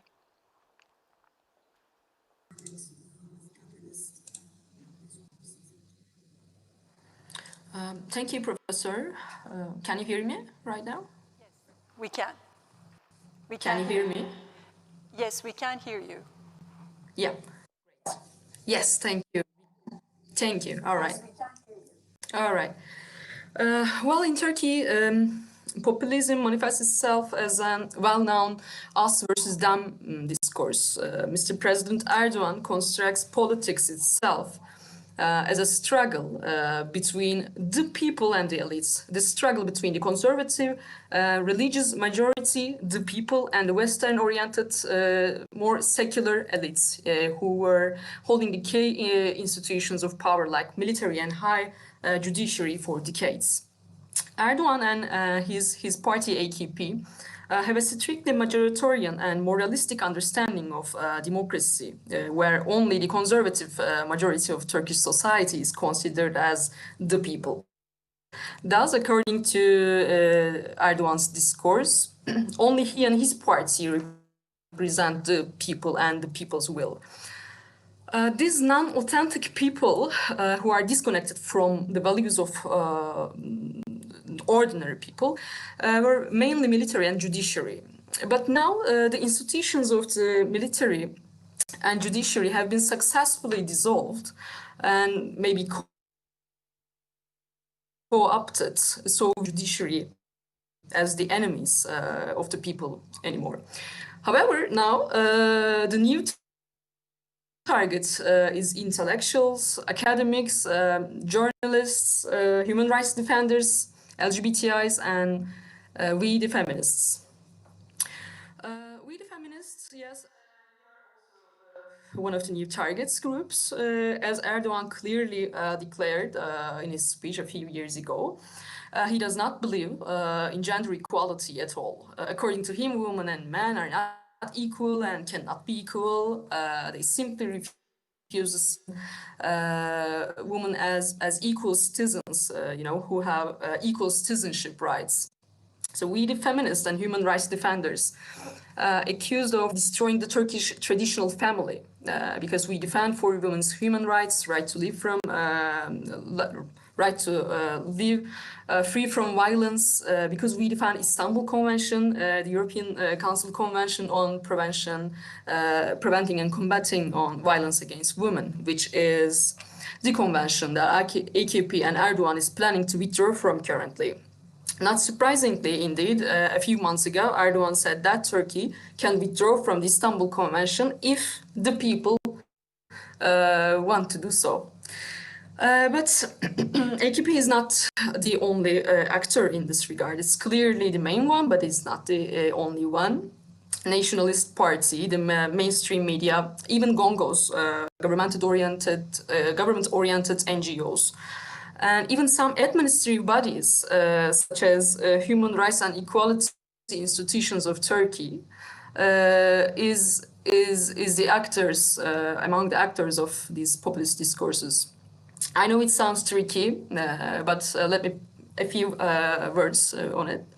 Human Rights and Equality Institution has been established by the EKP, but unlike their name and charter, legal charter, they are fully dedicated themselves to spread and legitimize the populist anti-gender rights discourse. The president of this institute is a real misogynist who is dedicated himself to attack women's rights, particularly women and LGBTI rights. LGBTI+ rights. I can make numerous examples from his speeches, but just 2 days ago he made a public speech and said that Istanbul Convention is not suitable for Turkish traditional family values, and adultery will be punished again. So this is the picture I can share with you for now, dear professor. Thank you very much, Ezel, for that. Now, what we've heard so far is that populist discourses are very pervasive and shared by not only political parties and governments, but also by media and other actors. So let's turn to Germany, where how does populism play out here? Because it's not at the apex of government, as far as I know. So what is your assessment, Hamid?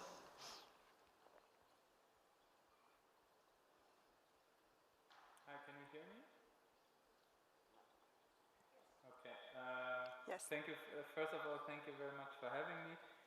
Speaking about populism in Germany, I have to mention one very important key factor and actor, and this is the one important party, the Alternative für Deutschland, or the AfD, a right-wing populist or partly right-wing extremist party even.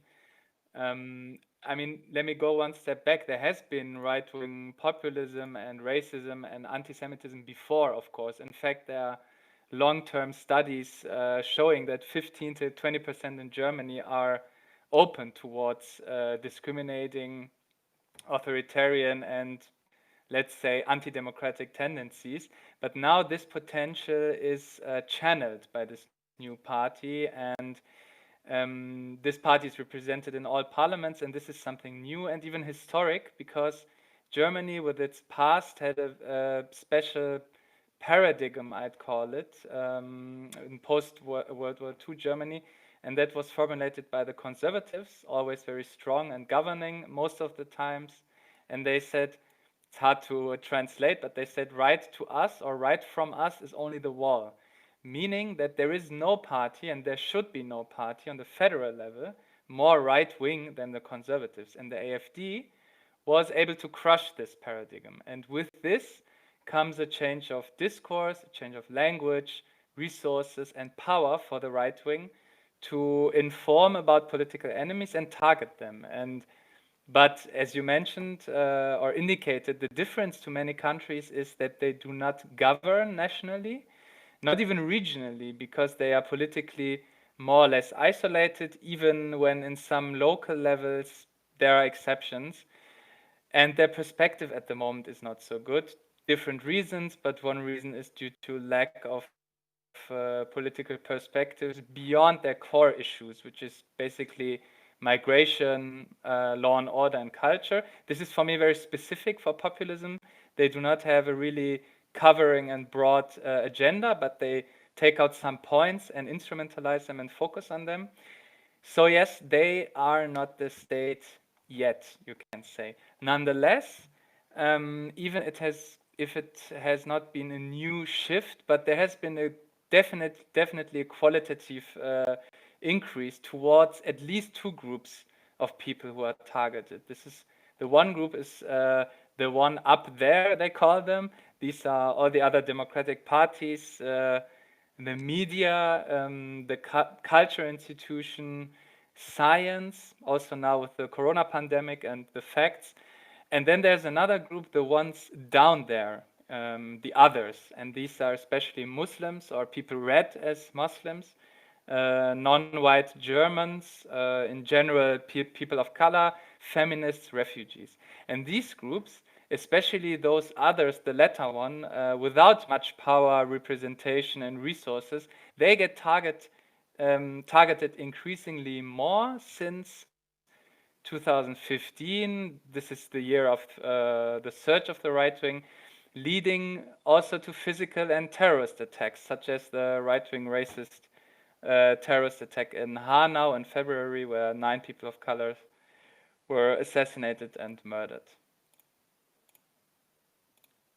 Thank you very much, Hamid. One of the interesting things is, of course, one always says that populism can only be understood in context. But we've also seen that there are quite a lot of overlaps of the targeted populations as the non-authentic groups. So when there is populism of all sorts, of all shades, of all intensities, there's always resistance to that populism as well. After all, not all members of the public are populists. So let's ask a round of questions about how has the resistance to populism amongst the public has developed in Poland, Turkey, and Germany. Małgorzata, would you like to have a go?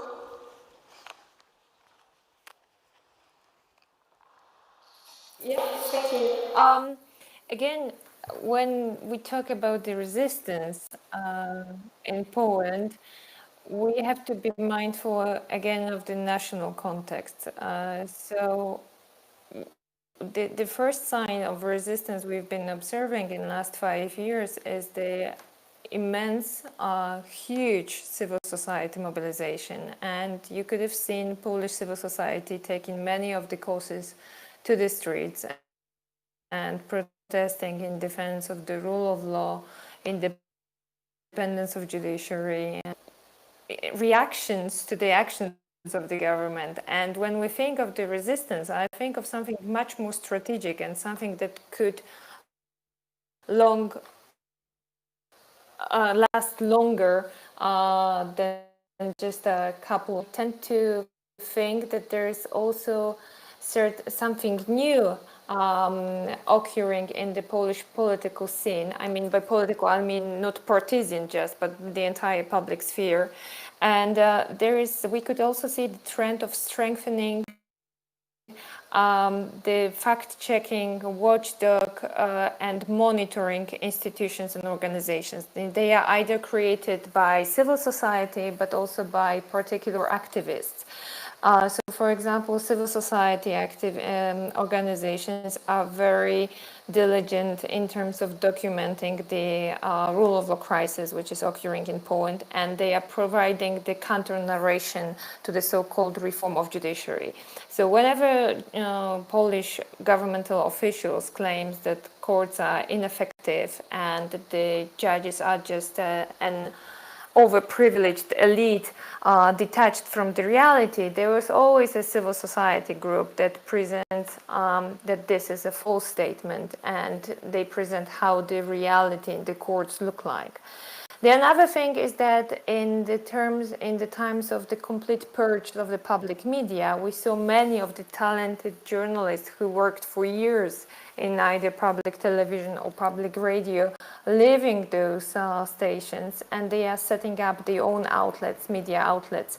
So in the last couple of years, we also see an absolute boom of independent, private, small media outlets who are either online radios, but also fact-checking websites. And they are getting stronger and stronger. But what is even more important, they are getting sustainable thanks to the individual support and micro donations. When we talk about the resistance, I observe that we fall into this intellectual trap that we think for something big, something spectacular, and something that could change or reverse the course. Supporting local communities, supporting media, private and independent media outlets, and also taking care of the individual cause that are dear to you. And this is one of the most uplifting lessons of this crisis we are seeing in Poland, that on the one hand, we see an absolute slaughter of the independent institutions, but on the other hand, you actually see that the democracy and freedom is actually are no longer just an abstract values, but this is something that many people decided to take into their own hands and protect on their own. Thank you so much. I mean, the emphasis on micro forms of resistance is something that I took away from that. Do you see a similar kind of a pattern in Turkey as well?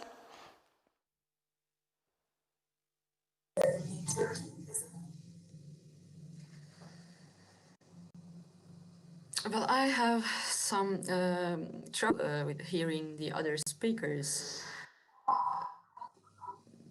So, unfortunately, I didn't hear well. But in Turkish context, I'm going to answer your question. Okay, that's great. Resistance to populism manifests itself in, all right. I think it's all about courage to say no. No, you are wrong. No to this illusion. Sounds pretty good, but how? I'm going to continue from where I stopped at the previous round. AQP constantly uses a few main anti-gender discourses, such as there is no gender equality, but instead gender justice, because women and men are not equal by their very nature, and Western-oriented perspective on women rights, namely Istanbul Convention, is not suitable for our traditional family life. The Istanbul Convention is spreading homosexuality because of the term gender, and gender is not real. There is no such thing as homosexuality in Turkish society, etc., etc. We all know these discourses. As a feminist resistance, however, first we the feminists started with the facts. What is gender equality regarding violence against women? Who are indeed the perpetrators? What is the percentage of criminal convictions or this kind of, when we started to use this kind of questions and evidence-based advocacy, it all started to become more clear, I think. When we showed that 98% of perpetrators of violence against women are indeed men, it is clear to see the link between gender and violence, right? When we show the violence mostly occurs in family, in the house, place for women and LGBTI plus children. Or another example, when we showed that the criminal conviction rates, when it comes to the sexual violence against women is below 1%, then the impunity in violence against women cases becomes clear. I mean, imagine a country which in every 1,000 violence incidents, 1,000 violence case, only 7 perpetrators are criminally convicted. I'm not saying 100. In 1,000 cases, only 7 perpetrators are criminally convicted. The statistic is saying so. I'm not saying this. The data the surveys conducted by the ministry itself say this so. So, if this is the case, how can you still argue that Istanbul Convention, a convention aims to prevent violence against women and domestic violence is not suitable for the Turkish family? We organized a huge awareness raising campaign to make sure every woman know about their rights in the convention. And we reached out millions of women. In this regard, we did not use only the social media and online means, but we prepared flyers and went to streets and local bazaars and parks, street by street. We spread the information, and we used creative methods as well. We prepared, for example, animations and desktop videos to reach out more younger generation. And you know what? We became big Istanbul Convention, more than 100 municipalities and more than 50 business companies and a lot of artists, intellectuals, singers made public announcements and declared that they stand with gender equality. Even a yogurt company, even a Turkish yogurt company, I mean dairy company, or even a furniture company, selling pillows and beds, made these kind of supportive announcements. Municipalities use their billboards to raise awareness on the content of Istanbul Convention. This was absolutely huge. Thank you very much. We'll come back to what will happen next with the threat to withdraw from the Istanbul Convention. How is resistance organized? Who are the actors of resistance in Germany? Let's talk about that a little bit. Hamid?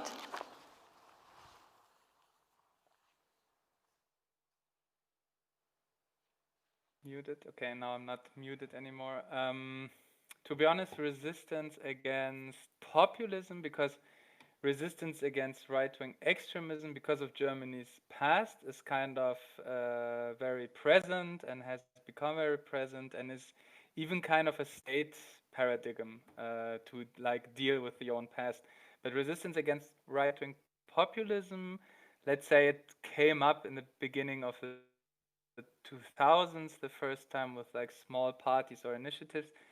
And even with the surge of the AfD, the mentioned party, it was small and slow, to be honest, the resistance, because many people were not sure what they're dealing with. They considered it as something new. And for example, till now, the AfD is still discussed as a kind of a legitimate actor of the whole democratic spectrum. But I think the tide has turned.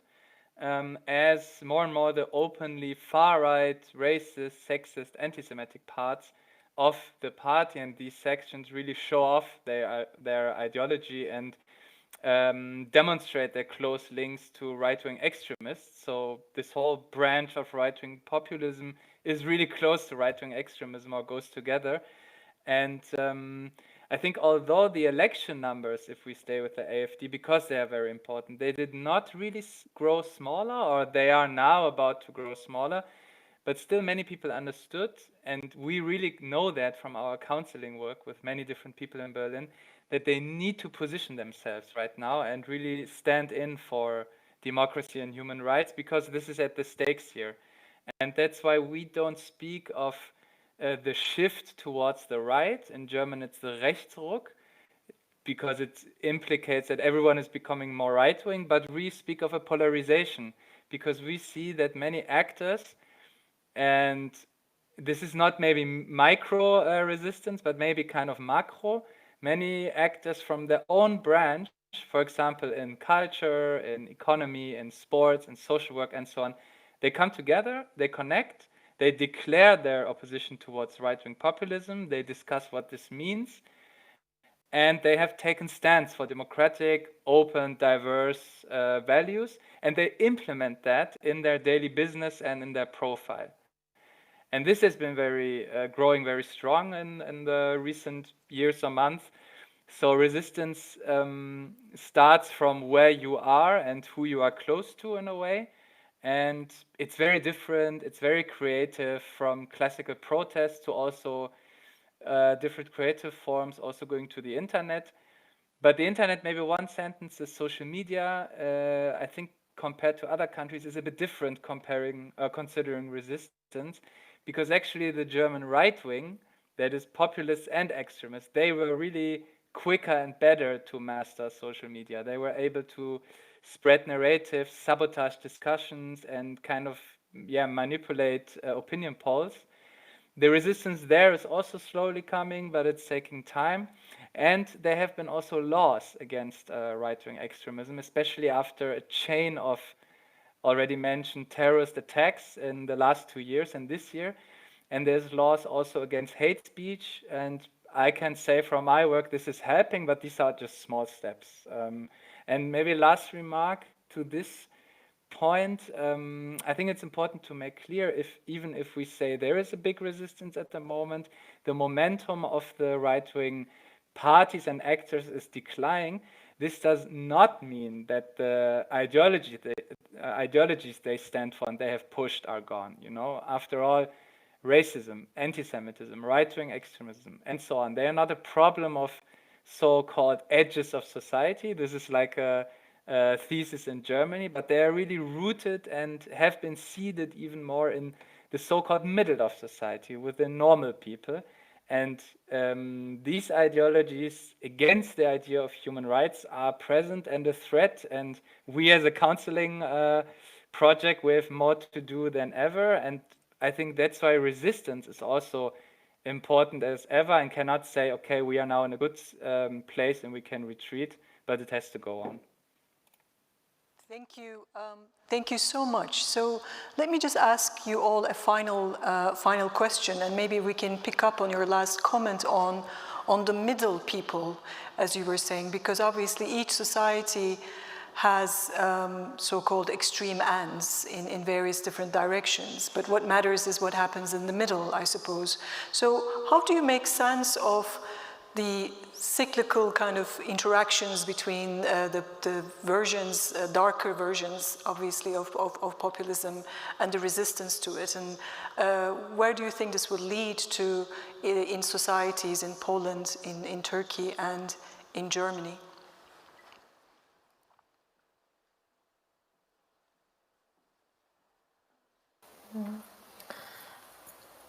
I assume I should start with that. We go the same order.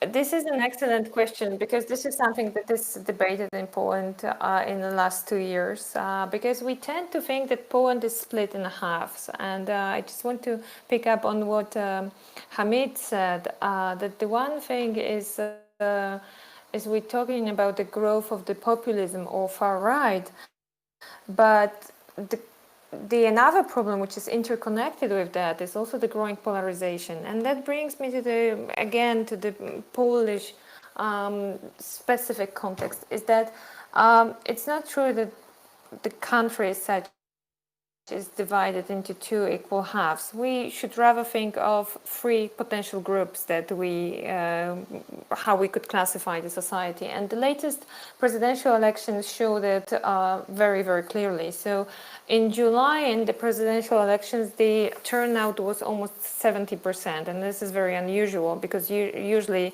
in the last 20 years, the turnout in the elections were between 35 up to 45%. So the mobilization was really, really big in both political camps. President Duda won with a really tiny majority. So we could say that Poland, relying on these results, we could say that Poland is not divided into two halves. It's rather the three groups I mentioned.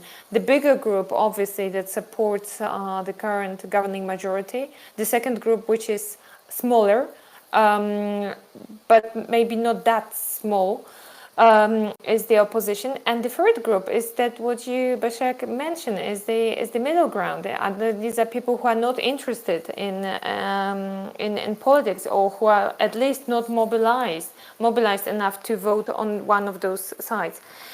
The research after the elections also showed that both of the camps, the opposition and the governing majority, actually reached the peak in terms of the mobilization in the core support base. So the biggest question is actually who does not show up to vote, and who are those people who are neither prone to follow this governmental propaganda, neither they are not somehow seduced by the opposition narration. The one thing is also that we have to bear in mind that the opposition narration was very, very weak, and it wasn't very mobilizing. They did not offer any news story, anything that could actually be engaging. They, instead of that, they only offer the possibility to engage in the political process against the governing majority. I think the situation will rapidly change in the upcoming weeks and months, and that worries me, because there are also so many different issues that could deeply influence the situation in Poland, and pandemia is just one of them. But the second thing is the economic crisis, or at least the recession that is deemed to happen in the upcoming years. So that would lead to a significant deterioration of the financial stability of many people in Poland. And I think it's also going to be a European problem. But that also, in moments like that, that opens the possibility for strong radicalization. And the question is whether, those group in the middle, whether they are going to get radicalized, or it's going to be the governing majority or the opposition here. We are talking about the populists, but just my final remark here is that the Polish politics, it's not just the populist as such, it's not a clear concept of populism, it's rather the tribalism. So both sides of the conflict have their own leaders, and the decision-making center is within the hands of those leaders, and the rest simply just follow that. So I think the idea to also break this vicious circle is much more awareness of what actually depends on the individual voters and on the individuals, that politics could be different than simply being partisan, and there's a lot of going on, and there's lots of possibilities of engagement at your own level. And I think this could be the strongest vaccine for the populism, which is yet to grow in the upcoming weeks and years. Thank you so much.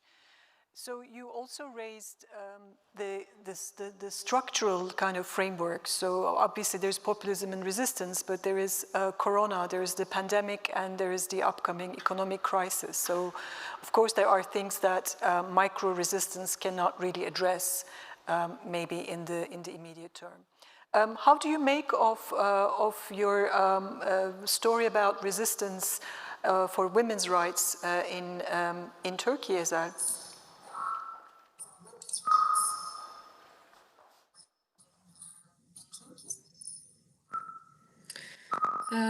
Well, when the public discussions on withdrawal from the Istanbul Convention have been started, the public people who argue for such a withdrawal was 17% was against the convention. Just after 2 months of intensive campaign period, the new surveys now were showing that the percentage of people who argue for the withdrawal has been decreased to 7%, 17 to 7. So when I think when people get informed on the content of the Istanbul Convention through an evidence-based advocacy, through data-based advocacy, then they started to not buying, the anti-gender populist discourses on the Istanbul Convention and more generally on women's rights. I think indeed now more and more women have courage to say no. No, this is not the family that I want to live in. No, this is not the family that I want to raise my child in. And more women say, I have rights. This family is surrounded by violence, but yeah, I mean, even I do not prefer to report the violence because I do not feel ready right now. At least I know I have rights and some legal mechanisms, to apply when I feel ready to do so. So women, I think now more women at least say, no, you cannot discuss the Istanbul Convention without me. And I say, and I'm saying no. So I think resistance to populism, in the example of feminist resistance to anti-gender populist attack, especially to the convention, Istanbul Convention, seems like did work for now.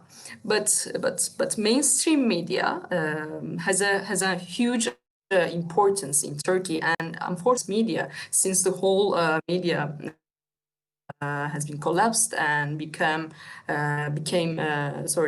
pro-government agencies somehow. So unfortunately, people by using the media. I believe this is one of the main limitations for all other resistance actors in Turkey, lack of free media. Another thing also. Lack of independent judiciary is something. Unfortunately, we do not have access. We do not have access and chance to use legal mechanisms for our resistance. Since again, judges are under a heavy political pressure. So. As we all know, legal mechanisms are one of the most important tools for advocacy, in the most case at least. But again, unlike Berlin, I'm not sure if there are any judges in Istanbul. Thank you. Thank you. So let's close this conversation by going back home, home meaning the home of the Berlin Film Festival and the Film Forum, back to Germany. Hamid, did this right-wing populism you were saying, actually, has it really moved a lot of the German political discourse more to the right? Or you think the resistance forms of micro and micro resistance have actually contained what you have identified as a long-standing dynamic in German political discourse?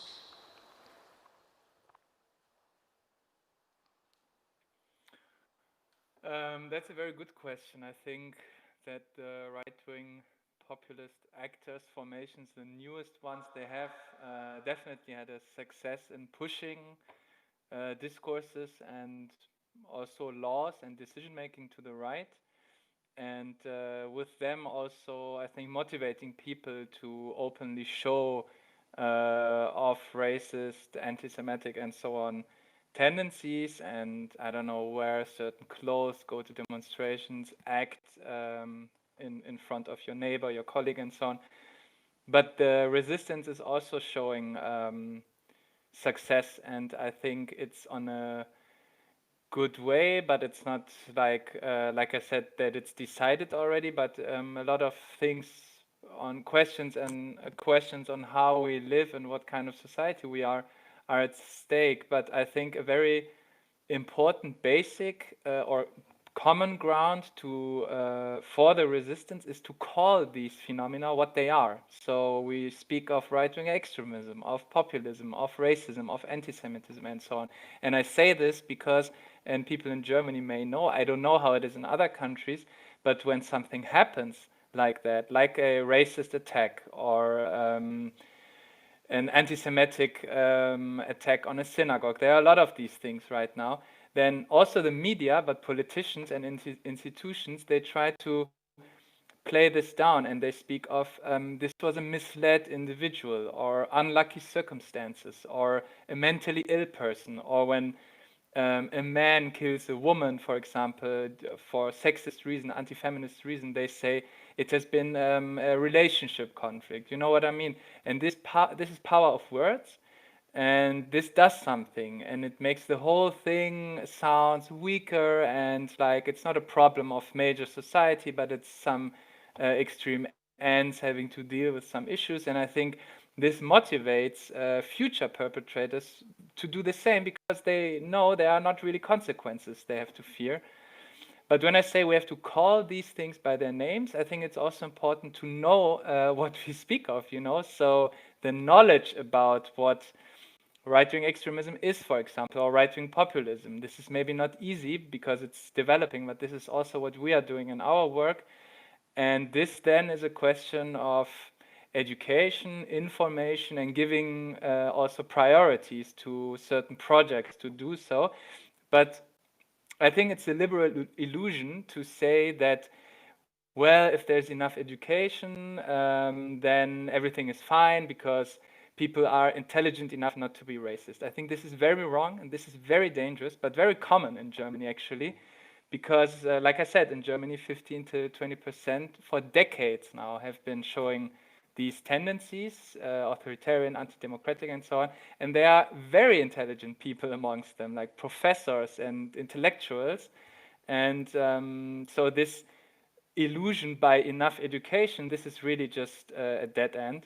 So yeah, the question is, in the end, I think it sounds really big, but this is what is happening now, and I think Germany is in a yet better position than other countries, like, as far as I know, Poland, Hungary, and Turkey, is what kind of society do we want to live in? And my view is that in order to oppose the right-wing populist ideas of society, it is important to defend democracy. This is also like a cheesy phrase, but it is important.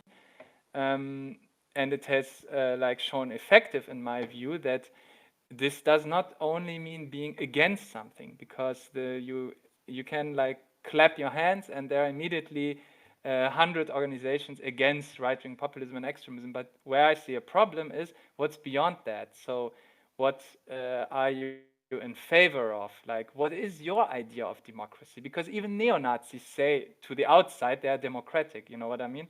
So when you speak of open-mindedness and diversity and solidarity, what does it mean? Do you have an idea what this means nowadays, like 2020? And I think these are not just phrases, but like fundaments for society and ways of life. And when I think what works, what we can see is when actors oppose to fill these words with lives, lifestyles, with imaginations and visions. And I think a good example is what the young generation in Europe, also linked to the climate justice issue, they are able to really push this to a more concrete level, what they want to live in beyond just having phrases. And I think this is the best space for success. And I think, and I can close with that, I think that's a fundament for successful resistance in the end against populism here in Germany and maybe beyond. Thank you so much, Hamid. Thank you so much, Ezal, and thank you so much, Małgorzata. You were fantastic. You're excellent panelists. I'm really thankful for this conversation.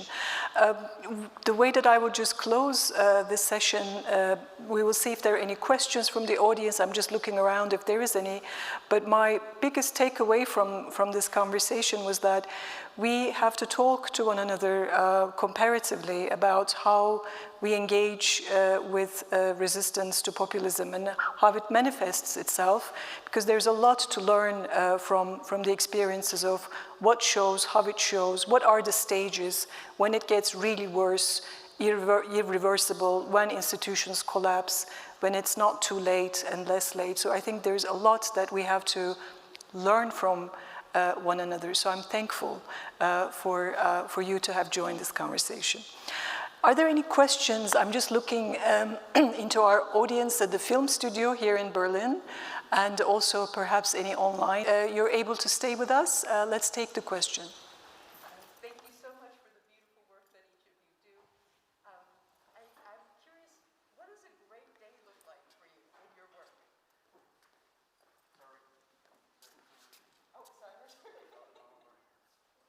So we are getting a question imminently. If you hold on with us, or we have a microphone situation, but I can repeat the question if the mic doesn't work. But I think a mic is now being provided in this beautiful venue in Berlin. I wish you were here with us, but you are here with us on very big screens. Yes, please. All right, can you hear me now? Yeah. Thank you, beautiful people, for doing what you do in the world. My question is, what does a great day look like for you in your work? Did you all hear that question? Maybe let's have a round this time, starting with you, Hamid, and go the other way around for a change. But short answers, maybe just one sentence answers.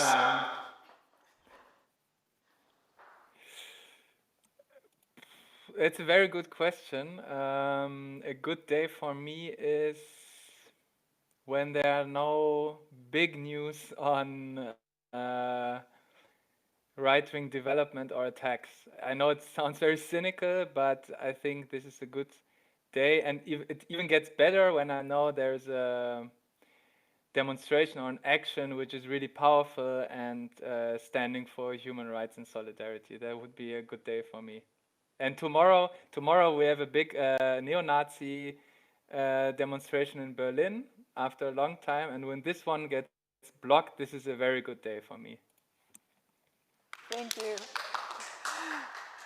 There are some claps from the audience. I don't know if you hear that, but let's ask Ezal the same question.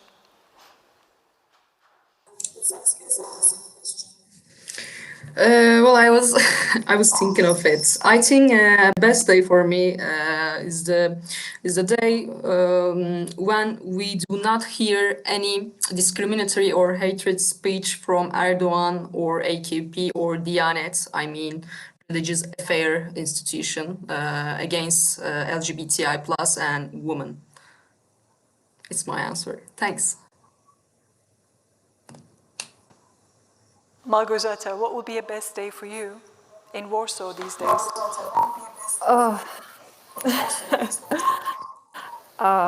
So professionally, the good day at work would be either if we win a case or the government drops one of its reforms. Professionally / personally, the good day at work in these days is when I'm able to meet with my colleagues from office. It's been a very long time since we worked in the office, and I think I have a stronger working relation with the pigeon that visits my window next to my desk than with my professional colleagues. So I do miss personal contact. Thank you for that answer. I'm just looking around in the studio to see if there are any burning questions. Is there? Yes, there's so much light here that I can't sometimes see. Yes, please. Yeah, okay. Thank you. Although my question is not so profound and uplifting as asking how your day, a good day would look like. My question goes more to the populist discourse, and I was thinking, my impression has been, and I also read recently an interview with Michael Ignatieff, who also mentioned this, that populists too talk about rights, and the populist discourse also draws on an understanding of their rights. And my question to all of you would be, even though I understand that this might be a longer answer necessary, would be, how do we deal with that confusion which this brings with it? Because when everybody talks about rights, we're no longer sure about what the concept means in the general public, and I think this confusion has been very central to so much. I think about in Turkey the status of victimhood that many AK Party supporters think about, and similarly in Germany. Yeah, so that would be my question, and I'm looking forward to seeing you at the blockade Hamid tomorrow. Thank you for that question. So thankfully we have 2 lawyers and a philosopher, so I think we can answer that question. Who would like to go first? Ezel, would you like to go first? Well, thank you, Professor. Well, it's a really difficult question. I do not have a clear answer. But I think it's about the idea of balancing, right? Balancing the rights, rights of X and rights of A and rights of B. Balancing. How do we balance this? I think personally, I see very difficult to balance these kind of right issues. I do not have a clear answer, and it is an issue right now in international human rights law bodies. We are, I think, universally observing a backlash, backlash from right-based discourses and right-based understanding of democracy, I guess. So I wish I have a clear-cut answer, but I think we should think about again idea of balancing of rights. Who should I call Is it enough? next? Yeah, thank you. Małgorzata, would you like to come in? Yeah, thank you. Well, this is a great question, and this is yet another element of the populist rhetoric, and this is something we observe in Poland in huge scale. So whenever we talk about the women's reproductive rights, the other side talk about the fetus right to live. They also say that in terms of the abortion, we cannot talk about the abortion, but this is rather the discrimination of the fetus with disability.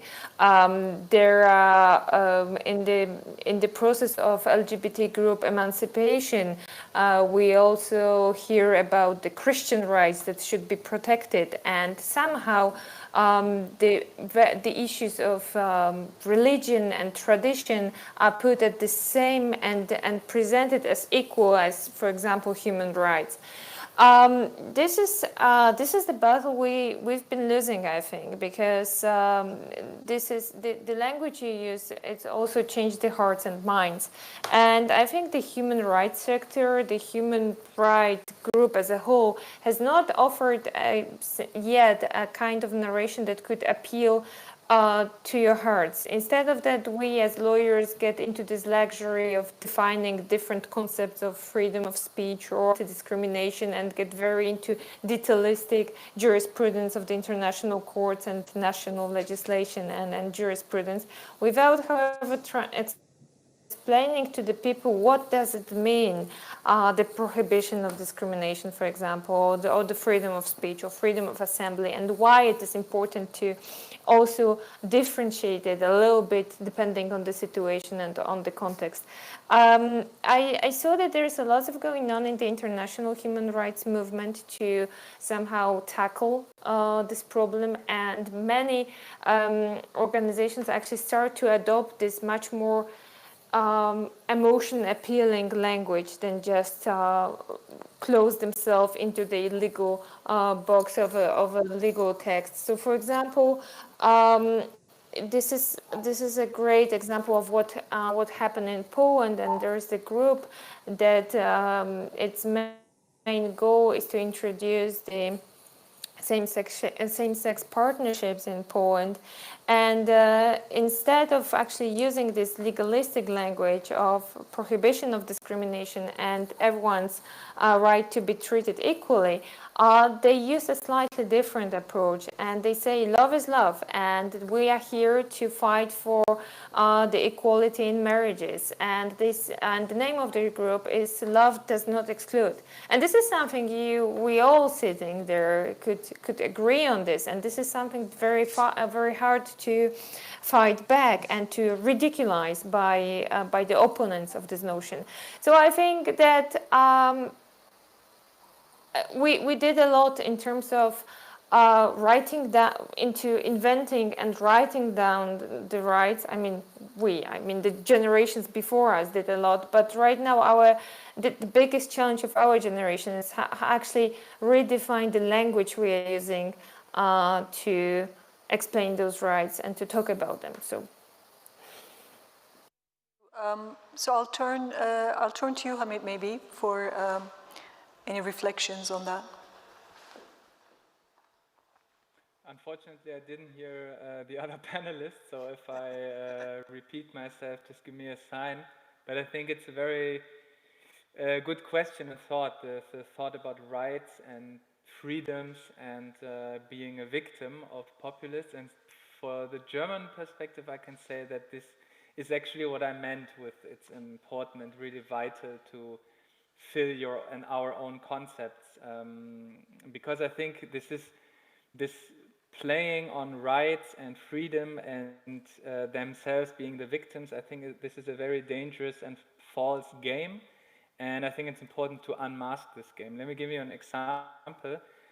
What I'm really dealing with a lot, or we are in general, and I work in the fields of arts and culture and stuff, is the issue of the freedom of opinion and freedom of speech. So we have right-wing populists as a strategy really to, on the one hand, really be sad and angry and demanding freedom of speech for themselves and victimizing themselves, and on top of that, acting as the only Democrat because they are living in a left-green opinion dictatorship. This is what they say. So on the one hand, they say they have no freedom of speech themselves. On the other hand, they are the ones who are overly represented in political talk shows, in the media, and also articles in newspapers, and pushing certain language, for example, very offensive against Muslim people, not white Germans, refugees, and so on, and really changing the way of how we talk, and not just only how we call them, but also how they are depicted, like, for example, put in the context of crime. They say refugees bring crime, and even when a left liberal newspaper answers to that and says this is not true, but the headline is, "Are refugees criminal?" And this all is discourse, and I think this game has to be unmasked. On the one hand, they are the victims. On the other hand, they heavily push the discourse, and you see there that they instrumentalize the rights and concepts, very important concepts of freedoms like speech, opinion, and so on. And I think you have to really see in the end who is in or who is part of this concept of freedom and rights and who is not. And when we really look closely into the agenda and what their people say themselves, those right-wing, not only populists like top politicians, but also the ones who go to the streets and to the discussion events, you see that this we they are talking about is a very exclusive circle of Germans, and the ones who get out is a very big circle of people who do not belong to this idea. And then judging from the perspective of democracy and human rights, I think it is very clear that our concept has to be really vice versa. And I think this is the idea of universal human rights, to really try to include as many people as possible. And when you put this together, I think, or when you put this next to each other, I think you can really see what this whole playing and instrumentalizing rights and freedoms is about in the end. Thank you very much. I think the time has come to close this panel. Let me thank our audience for their questions, our online audience for being with us, our panelists for sharing their experiences and their assessments. This panel is now comes to a close. Thank you very much.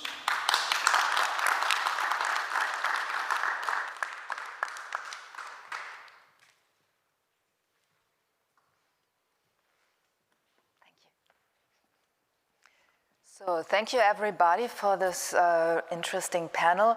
Next up we have the panel Activism and Shrinking Spaces, and I'm very happy to welcome one of the protagonists of our opening film Softie to the stage, Njeri Mwangi, and the moderation will be led by our festival director Anna Ramskogler-Witt.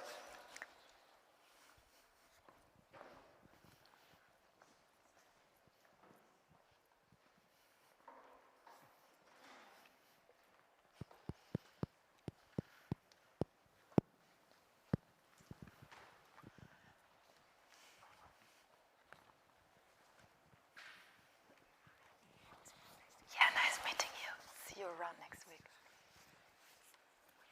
I'm just waiting for the guy was kind of mean about, but I think we are online. No. So next to me, I'm Anna Ramskogler-Witt. It's my pleasure to be here and talk to Njeri Mwangi, the protagonist of the film Softie, our opening film. And today in the morning we already had a talk with Sam Soko, the director of the film, and now it's my extreme delight to have you with me on stage. Welcome. Thank you so much. It's nice to have you all. Thank you. So if you haven't seen the film Softie yet, Njeri and her family allows Sam Soko to follow them and to portray them. Njeri's husband is a very active person, a war photographer, becoming an activist, and then a political activist in the sense that he runs for a local office. And that has a huge impact on their families. And first of all, I want to say again, I find it amazing that you all allow us to participate in that story. So thank you for that. Thank you. My question would be, as we are talking about activism, maybe you can give us a short insight on what activism means for you and how it impacts your life, and why you would define yourself and as an activist as well. Thank you. That's a good question. I think the way activism, especially in my country, has been portrayed is someone who is stubborn and is looking to disrupt the peace of the people. But the purpose of an activist, which we should all be, is to just be an active citizen. And by being an active citizen means that you ensure that the government is providing what it's supposed to It's providing the resources that it's supposed to give to the citizens by the way it should, and holding them to account when they don't. So what makes you an active citizen is knowing that something that should be there is not, and knowing where to go and ask that it be made available. What makes you an activist is that those who are supposed to deliver those services don't want you going asking about it, either because they've mismanaged the funds or it's not a priority anymore, and they don't want you asking for that. So then we have been branded as activists, and in my country, not in a very good way, and they'll try to say all the nastiest things about us. We are puppets of the West, we've been funded, we are paid to topple the government, to destabilize the peace, which is not the case. So in your case, in the film, we see that after your husband decides to run for office, you and the children have to decide to leave the country because you're threatened. Can you explain us how this situation evolved and how the situation for you is nowadays? Now you are back in Kenya, and how do you live with the threat? So we've been activists for the last 10 years, basically. And the reason that we left the country was not because my husband was running for office. It was because there had been a case, there had been a lot of things that had been said about the deputy president, and everything was online. Different people had said, had blamed the deputy president for different things. And so my husband had put together a tweet, literally a tweet. By then it was 140 characters. So remove the spaces and the commas, 140 characters, and had said something, put a thread about what other people had already said. And so the deputy president had taken issue and taken him to court. And then that's how the threat came, that because my husband has become a big brand and he's renowned in the country, that it will be hard to do anything to him because there'll be an uproar from all over. But if you want to silence him, you just touch his wife or his children. And for me, that was drawing the line, and I said, this is why we had to leave. Has it changed now? I think priorities have changed for, I guess, the deputy president. So we are not a threat as such, and he has so many other problems right now. The country is split between the president and the deputy president. You would think they'd be working together as a team, but no. And so he's too busy doing that, and we have not really posed a threat as such to anyone that has made us feel like our lives are in danger. Yeah. If you think about standing up against corrupt structures and being an activist, there are different forms of activism. Over the last 10 years, what have proven to work for you? And what was do you think there's an involvement in the kind of protest against those kind of structures? I think it feels to me like we make 2 steps forward and then 3 steps backwards. Why? Because when we make steps forward we've seen young people come up and organize themselves and do protest and demand for what is rightfully theirs, or demand the government to stop enabling things that should not be enabling, like the killing of young people because you're young. There's a lot of frustration. So we've seen young people rising up to push back, and that's a positive thing. That's making steps, because it's not the same people who are doing it. And the movement has grown to the place where if one person is arrested anywhere in the country, that other people get aware of it, and there's an uproar, and something will be done about the person that has been arrested. How we move backward, though, is that there's not much civic education that is going on. And when all these things, when things happen, the politicians have discovered and use the fact that we are 43 tribes in our country. they start dividing us into our groups and saying, we are being threatened. And this politician will go and tell his tribes people, you are being threatened, you know. And now everybody, we're not fighting a common enemy, we are fighting each other. So that's how we move backwards. When you come and say, forget about this tribal thing, it's that we need good schools, we need good hospitals, we need, you know, we need proper infrastructure. People don't see that. The urgent need is that we as a tribe are being threatened. And so people take action in that sense. So moving backwards in that sense, because then people don't see progressive and people are not seeing future, but they're seeing an imagined threat that is not really happening. So moving forward again is artists and activists have come together or are coming together and creating awareness about social issues. So we have a place called Power 254 where we work with artists and activists and create art that is social conscious, where people interact with art and then live with something in your mind about a call to action in a way, or acknowledging that there's something wrong and you really need to do something about it. If we talk about civic education, I mean, art projects like this are certainly one way or one part of the puzzle for a better civic education, but what would you think needs to be done in order to change, to achieve real change? In which way would we need to educate our children, and which role maybe also does media play in it? I think what, for me, the way I see it is with our children, I have a 13-year-old son. My sister has a 15-year-old daughter. And very recently, my niece asked my sister, what tribe are we?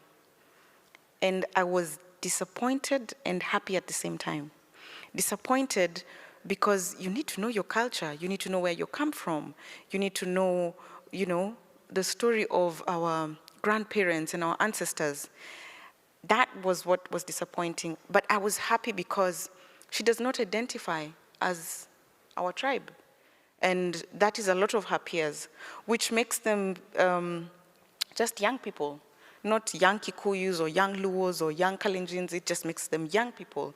And they can identify their problems and progress or find ways to solve their problems. With us who are their parents, sometimes I feel like it's a little too late, sadly, but because we have been divided and we can sit here and talk, but then when something tribal comes, Kenyans just instantly split into their tribal spaces. They break into their mother tongue and they get defensive about you people and you people about you people, and it becomes crazy. So for us, I think we have to stop politicizing issues. If it's water, let's talk about water for all. If it is sanitation, let's talk about those things for all people and not for our people. It should be, we need to start seeing it as a human issue than as a tribal or regional problem. And then we appoint leaders as well. For me, the solution is in having the right leaders. Because if we're appointing our leader because we feel represented as people of my tribe, then we're not going to advance, because that person is not going to help my tribe's people, he's going to help himself. Yeah?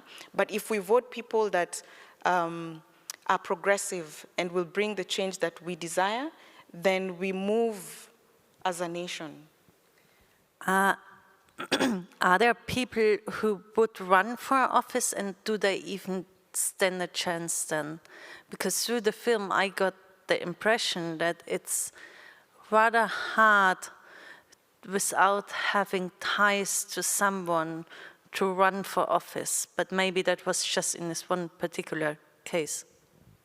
Unfortunately, like I said about tribe, so we vote against leaders instead of for leaders, if that makes sense. It does, yeah? Yeah. We also vote parties. So we could have all the right people running for office, but they must be within certain political parties. And if they're not, then their chances of winning are minimal to nil. So again, because of that kind of, the way we have aligned ourselves, we are the ones shooting ourselves in the foot every time. But I think that's, I mean, I know the expression of strategic voting, so you probably won't vote for the person you would really like to have in office, but you rather vote for someone else who prevents the third person to get the office instead. And I think that's always rather sad. A positive outlook at the end of this very heavy day. If you could wish for something in the future, what would it be? That should not be a very hard question. I think for me, I would wish for leaders that would bring the change that we seek. Because, like I said, having the wrong leaders, we make one step ahead, we move 3, 4, 5, 10 steps back. And so we're not really making any progress, because then you're in 2020, but you're dealing with things that that have been resolved in 1990. So you're not making progress. You've made one progress in 2020, but then you've moved back to 1990. So for me, if there was one wish, whoever is granting wishes, that I would have, is that we would have the right leaders leading people, leading nations. All over the world, that would be really nice. Are there any questions in the room or online? I'm trying that. No. It's rather late. It was, I think, a very full day. Thank you so much for joining us today here on stage and in general at the festival. We are so... Thank you. It's been an honor. Lucky to have you.